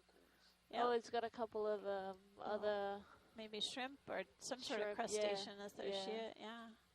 Yeah. Maybe amphipods. Nice. It's giving a little wave to us. It's giving a mana wave.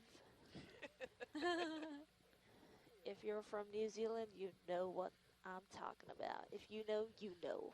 So one of the things that people do to classify these animals is count the number of polyps.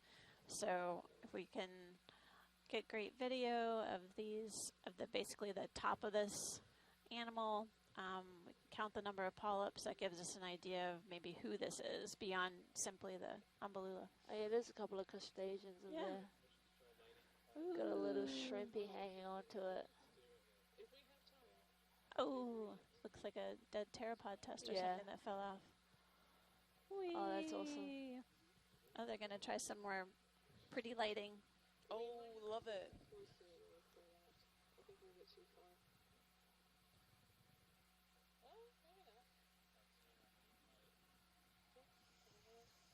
So let's see, we've seen Iridogorgia, the coily coral. Did we see bamboo coral earlier on the dive? Do you remember? Yeah, we saw, I can't remember the name specifically, but we did see a bamboo coral that was quite tall. Ooh. And as it got towards the end, it tended to curl and twist. I think they had a specific name that I look at that. saw. Oh, that's awesome. Beautiful. That's neat.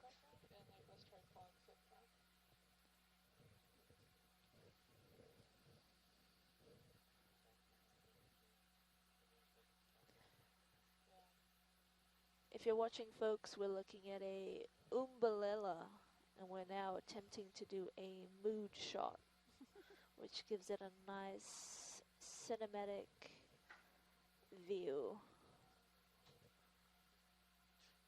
So the umbellula like to plant or bury their stalks in stable, soft sediment environments. Yeah, it seems like the habitat of choice is here. There's enough soft sediment here for them to anchor in. Yeah. And we're hovering between, we're about 947 meters at depth. Oh, there it goes. What is that? Maybe a tiny shrimp? Maybe, Yeah. Might have Just taken shrimp. off. Yeah. How Tiny many shrimp just giving us a stalks do little you think is Yeah, on the top I of don't know. this? If I count it 5 times, I'll count a different number. What's your estimate, TJ? I'm going to say 14 or 16. Or maybe 12. I think it's 16. 16.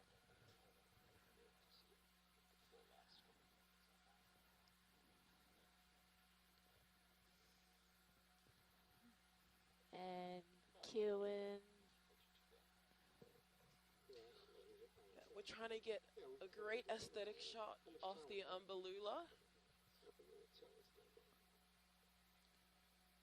Those of you who are tuning in, especially if any of our viewers are tuning in from here at home in the Cook Islands, we're looking at an umbellula that's sitting at about 947 meters depth in our waters. We're on a seamount about 15 nautical miles west of Palmati. Oh, the marine snow is just making the shot even better. You get a good view of each of the polyps. And then the tentacles have these sort of hair-like structures called pinnules. Pinnules? Polyps? Oh, nice. Yeah, and tentacles. And this little They're guy. Looks like a mysid shrimp, I think. Yeah. Nice. Oh, that's awesome. Those pinnules help capture food that's flying past it in the currents. Sort of acts as a sieve or a trap. And then they move the food to the mouth, which you can see those sort of circular objects in the center of each of the polyps. And then there's a tiny little shrimp. Yep, hanging on. That's where all the action is. Nice. Oh, look at them go. Last wave. Nice. Nice one, front row. Thanks for that, front row. Nice work, folks.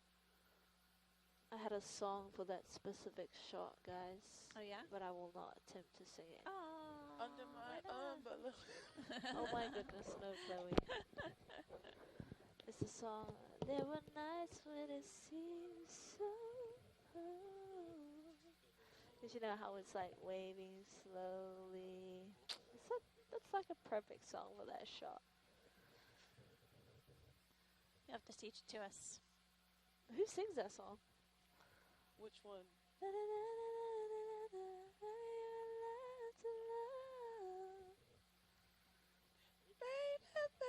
Oh yeah, we got it back here, man.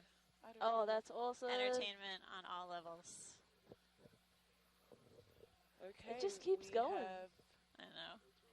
It's quite the collection of pteropods and urchin finished up bits. with the umbellula, and now we're following this. I'm calling it what looks like a dead coral graveyard. The fossil graveyard. Yep. A fossil graveyard, and we're seeing how far it extends. Gonna help me pick some more water collection locations? Sure. Outcrops on what kind of depths do you think we should target? Some marine snow blowing If you look over at the We've got profile on the right. 3 molluskins, right? Yeah. And so, video pilot, we're looking at collecting more water, but in the water column on the ascent.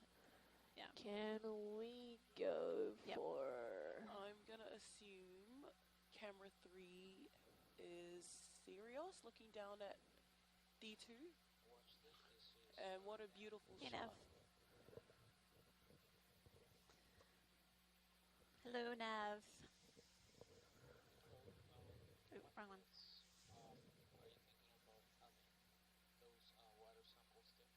Yeah, thanks for asking. We're checking the profile right now and refining those depths. Will do. How about 700, 500, 300? Okay. Why were those your selections? I guess because you see quite a dramatic shift in the CTD analyses. So 700, 500, and 300. Okay. Or 250. Are you seeing a big temperature swing or dissolved oxygen? Salinity, temperature. Actually, let me...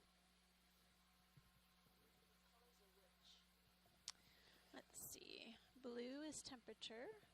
Green is oxygen. Yeah. And then, yeah. Right on. Okay. Sounds good. All right. Nav, watch lead. We're going to aim for 700, 500, and 300 meters.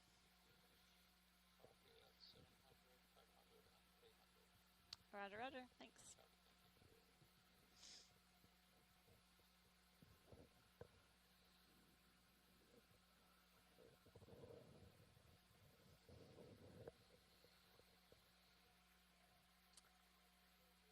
Okay, guys, if you're still here with us, we're slowly wrapping things up. On the bottom, we've definitely had a time on the seamount. We've seen so many beautiful soft corals, well, corals in general, and then this beautiful, very interesting fossil graveyard. We're sad we won't be able to continue to see how far it extends to, but it's definitely such an interesting feature. We're about 944 meters now.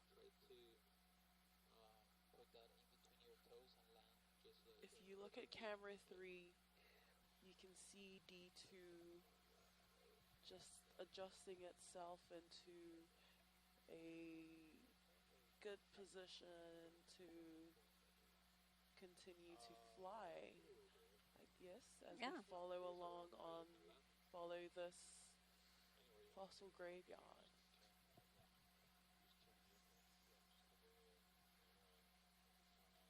There, D2's panning left. D2's looking straight ahead.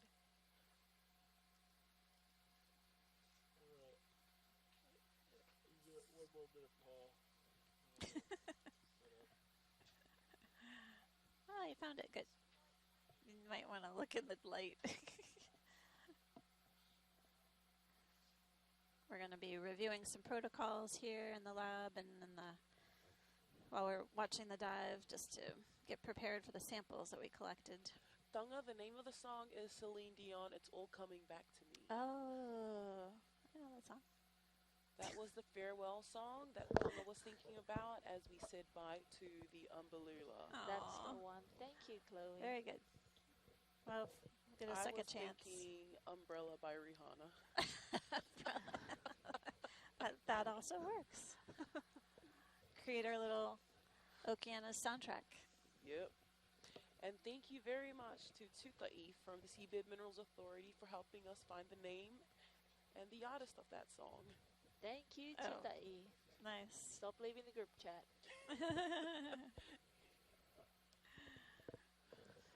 Probably would be a good time to do a round of introductions while pilots get a chance to switch in.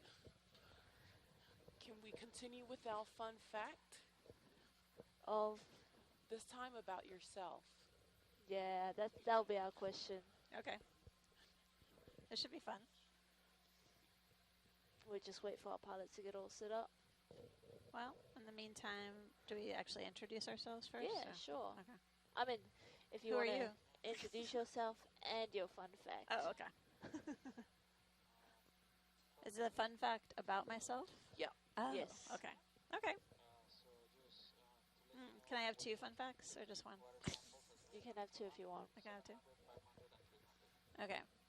Well, my name is Amanda Demopoulos. I'm a benthic ecologist with the USGS in Gainesville, Florida. And the fun facts about me are I play the cello. Nice. And I have a saltwater aquarium at home. Ooh, how big is your How big is that? It's like 45 gallons. It's not very big. And what's in it? Yeah. I have a lot of different corals. Oh, that's so cool. Yeah, a few different stony corals. I've got some soft corals and two little clownfish. Nice. And I have some snails. And all those you collected yourself? No. But, yeah, a variety of different snails to keep the tank clean. Nice. Yeah. Well, Chloe, when you're ready, the rain is yours. Yes, kia orana and bula vinaka, everyone. It's Chloe over here, and I'm a scientist with the Cook Islands Seabed Minerals Authority. Fun fact about me, I'm going to the Rugby World Cup next year in Australia. I'm so excited, and I take every opportunity that I can to tell people I'm going to the Rugby World Cup. Wow. Did you win your ticket bets? I got 4 out of the 6, but oh, nice. Yeah, second chance is on October 1st. That's me. Tonga? Well, cool. Yep. Kia ora, everyone. My name is TJ, also a scientist with the Cook Islands Seabed Minerals Authority. Fun fact about me is I cannot sleep without the fan blasting on my feet. Oh, interesting. Summer, winter, all of the above. You need that. But I guess it's cooling feet. Yeah, it's fine here because, you know, the aircon is air-conning. But yeah, that's me. That's a very interesting fact. That's great. And that's 3 facts about the science team here in the back row.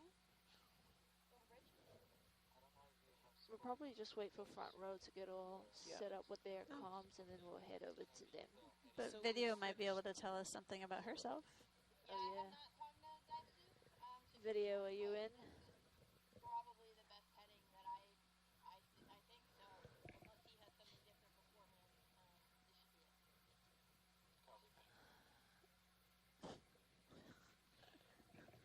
finished up Video just checking if you're in box on and we're beginning OKX. our ascent.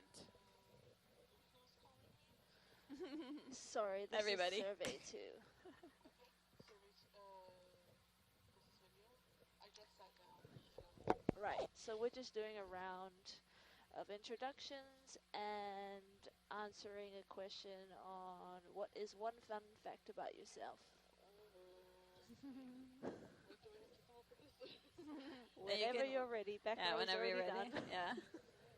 You can take your time. You can go around the room.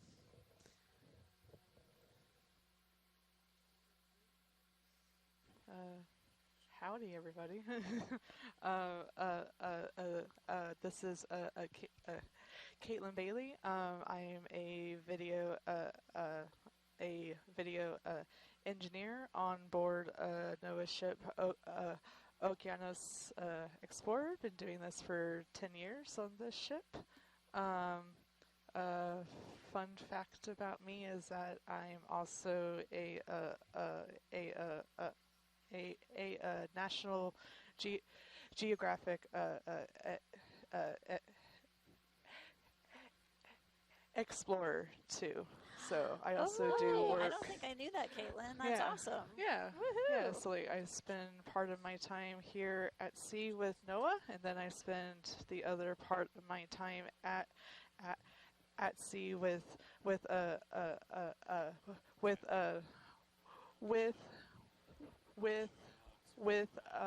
Nat Geo too. Oh, that's fabulous. I can't wait to hear about all of your exciting adventures with Nat Geo. That's cool. Nice, Caitlin.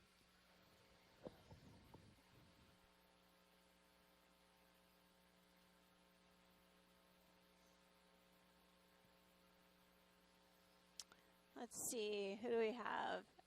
Co-pilot? It's the front row listening to OKEX.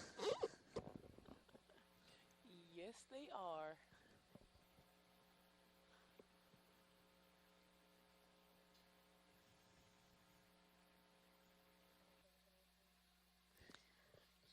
Trying to ask everyone in the front row to introduce themselves and then provide a fun fact for their viewers at home. Fun fact about yourself.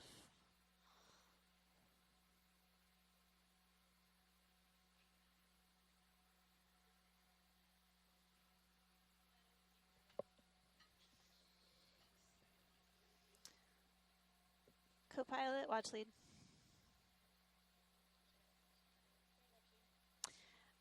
Are you guys listening to the OKEX line?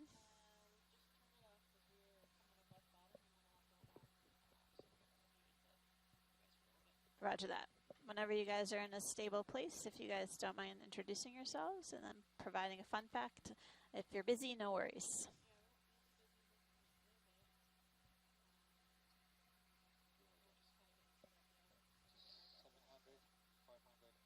Roger that. Co-pilot, thanks.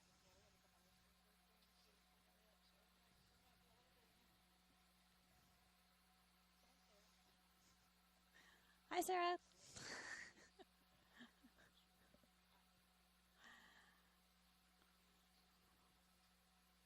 Really incredible imagery was captured earlier of a few different animals on the seafloor. We got Ambalula sea pen, and then what was the other thing? What was the name of that sea anemone? Ceranthid anemone? Ceranthus.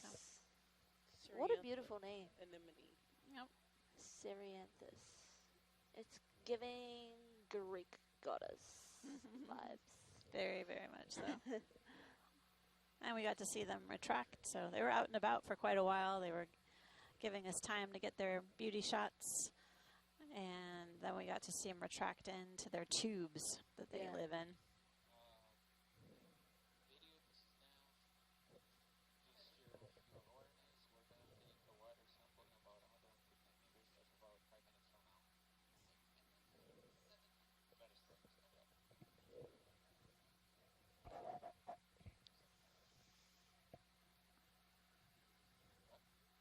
We also saw a couple of fish, quite a few little shrimp as well, and a bamboo coral. An interesting bamboo coral. Yeah, I'll have to take a look at the video of that bamboo that you guys saw earlier. Yeah.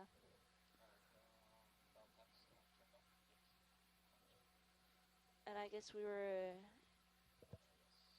spending quite a few of our time at bottom in what we saw was a valley of fossil graveyard. Yeah, skeletons of lots of things. Yeah. Sea urchin spines, pteropod tusks, and you name it, it was there.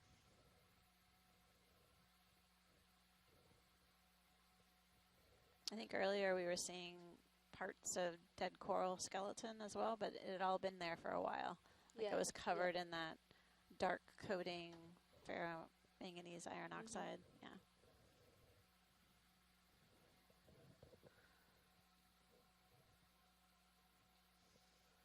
And we've taken a couple of geological samples, some sediment, and pieces of rock as well. So it'll be exciting to get a bunch of those analyzed once they're back on deck and into the wet lab.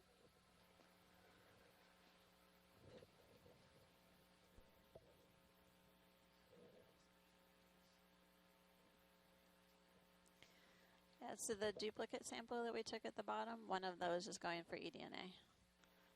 But we'll make a record of that later. You can put a note, but that's okay. We'll just let the data manager know that we're gonna do. That's fine. We'll get it corrected, and then the rest of them will be for carbon. Yep.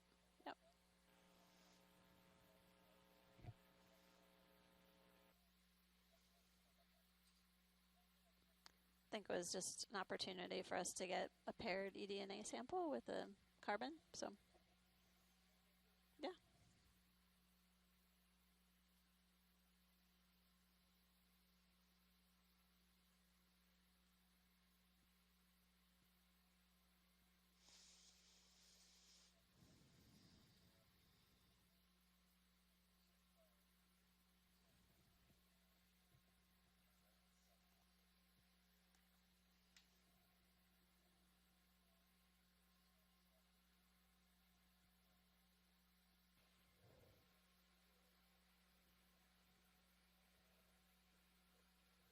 Yeah, I think, Chloe, that's also a cue for your sample attempt as well.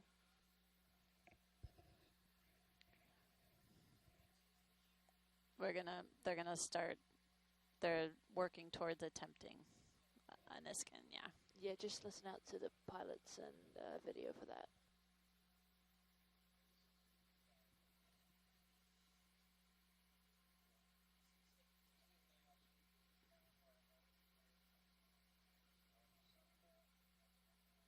Thanks, Nav. We're ready for you. Okay, we're prepared.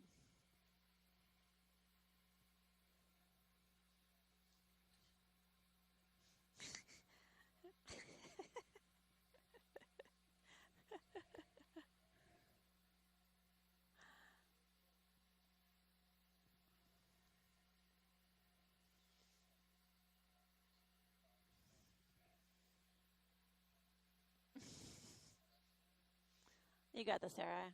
I believe it.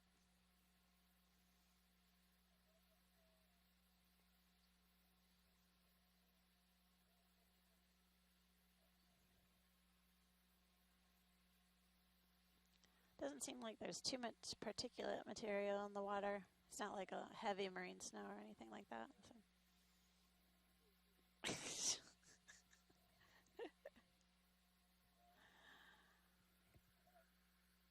All right, yay, go team. Nice. Sample taken.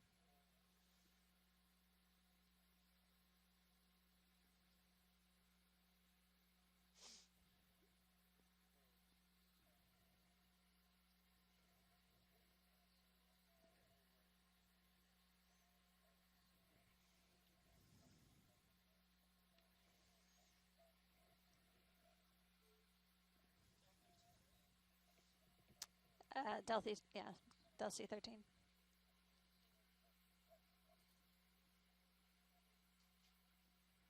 Perfect.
Ooh, 100 meters high. We're near closing in on our next water sample.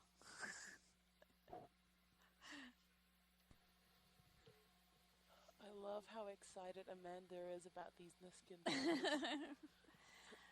Capturing water. Very important.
08W.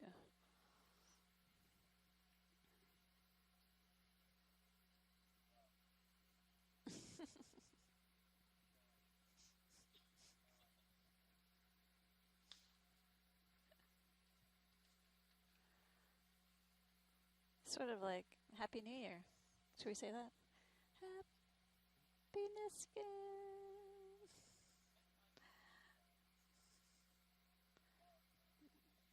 Nice.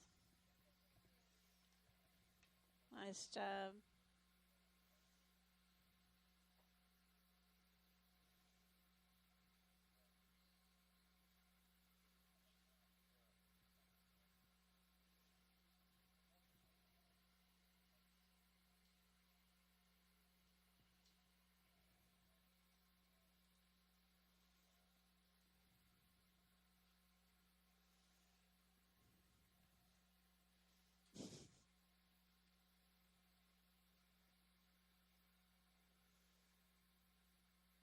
$1.75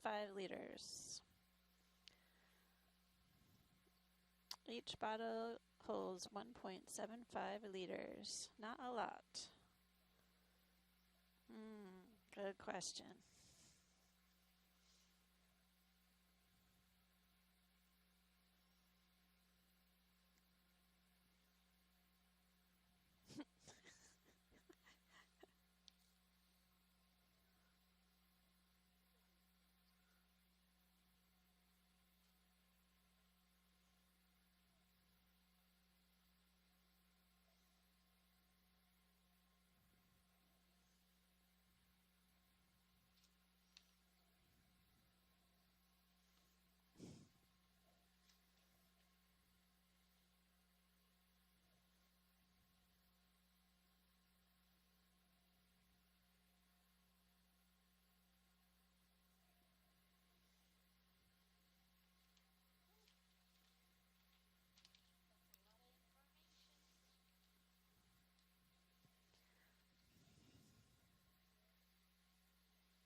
Yeah, maybe, TJ, maybe you can see if Jordan's in the lab. Yeah.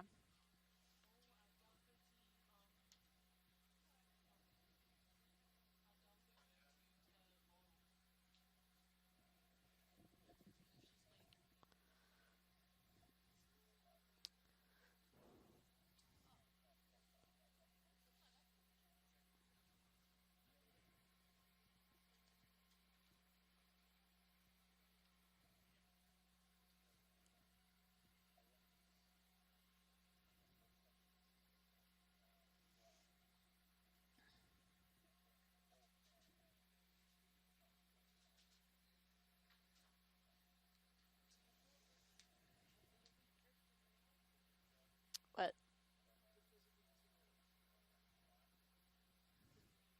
All of the materials will need to be decontaminated. So that's why I asked her to go in the lab to see if Jordan can give a hand with that. It's available in the lab. Yeah. Yeah.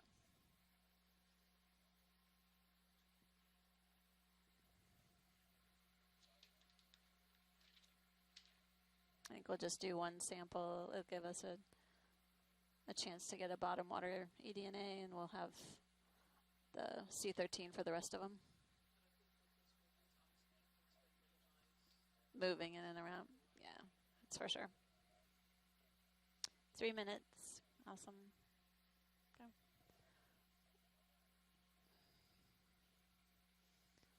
So Chloe, we're going to take a sample in 3 minutes. Okay.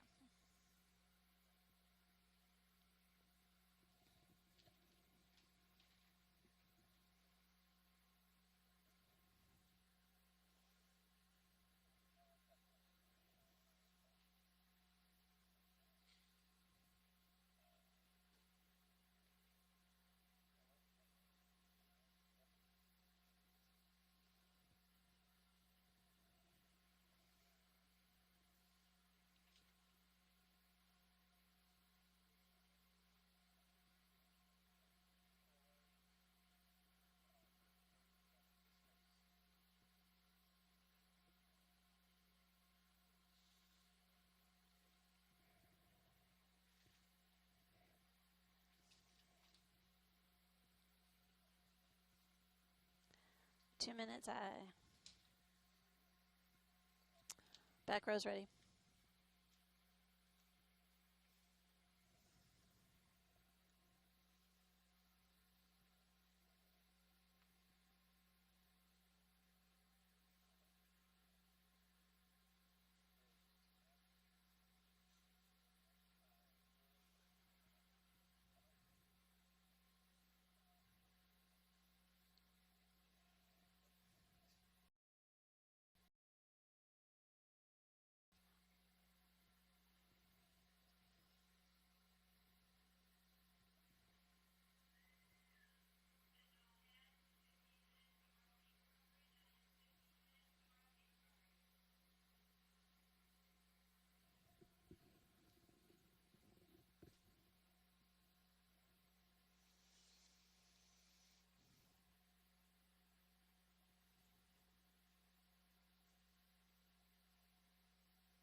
Nice. Final Niskin collected.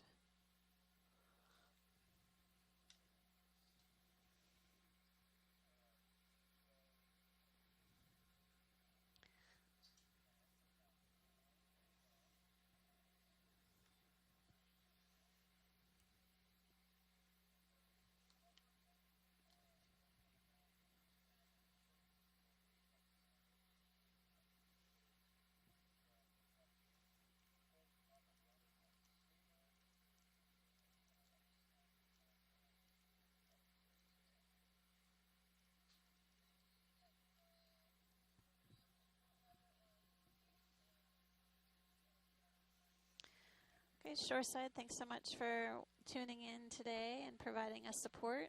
We're really excited to bring you some deep sea TV from this unexplored seamount off just west of Palmerston.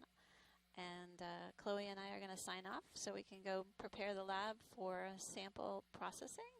Looking forward to seeing what we find in those wonderful collections. Thanks again to the front row for all their help assisting us on the dive today and the future dives. Looking forward to it. Thanks. Thank you. Kakitiapopo, everyone. Add it on.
really pretty shade of lavender.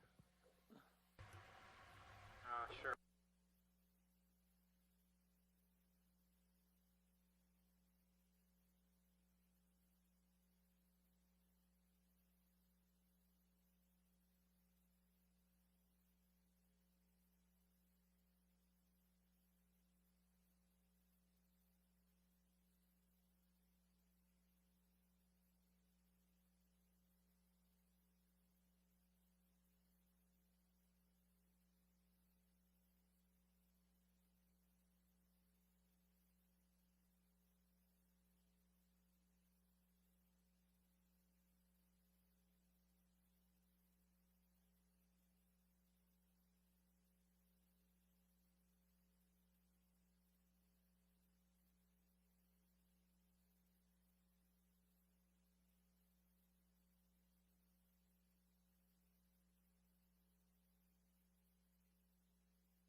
Eia mai ke kai mai. E nā lala li ia pau I hanau ia I ka pō I ka lahiki kū. Eia mai ke kai mai. E nā vēlau a li ia pau I hanau ia I ka pō I ka lahiki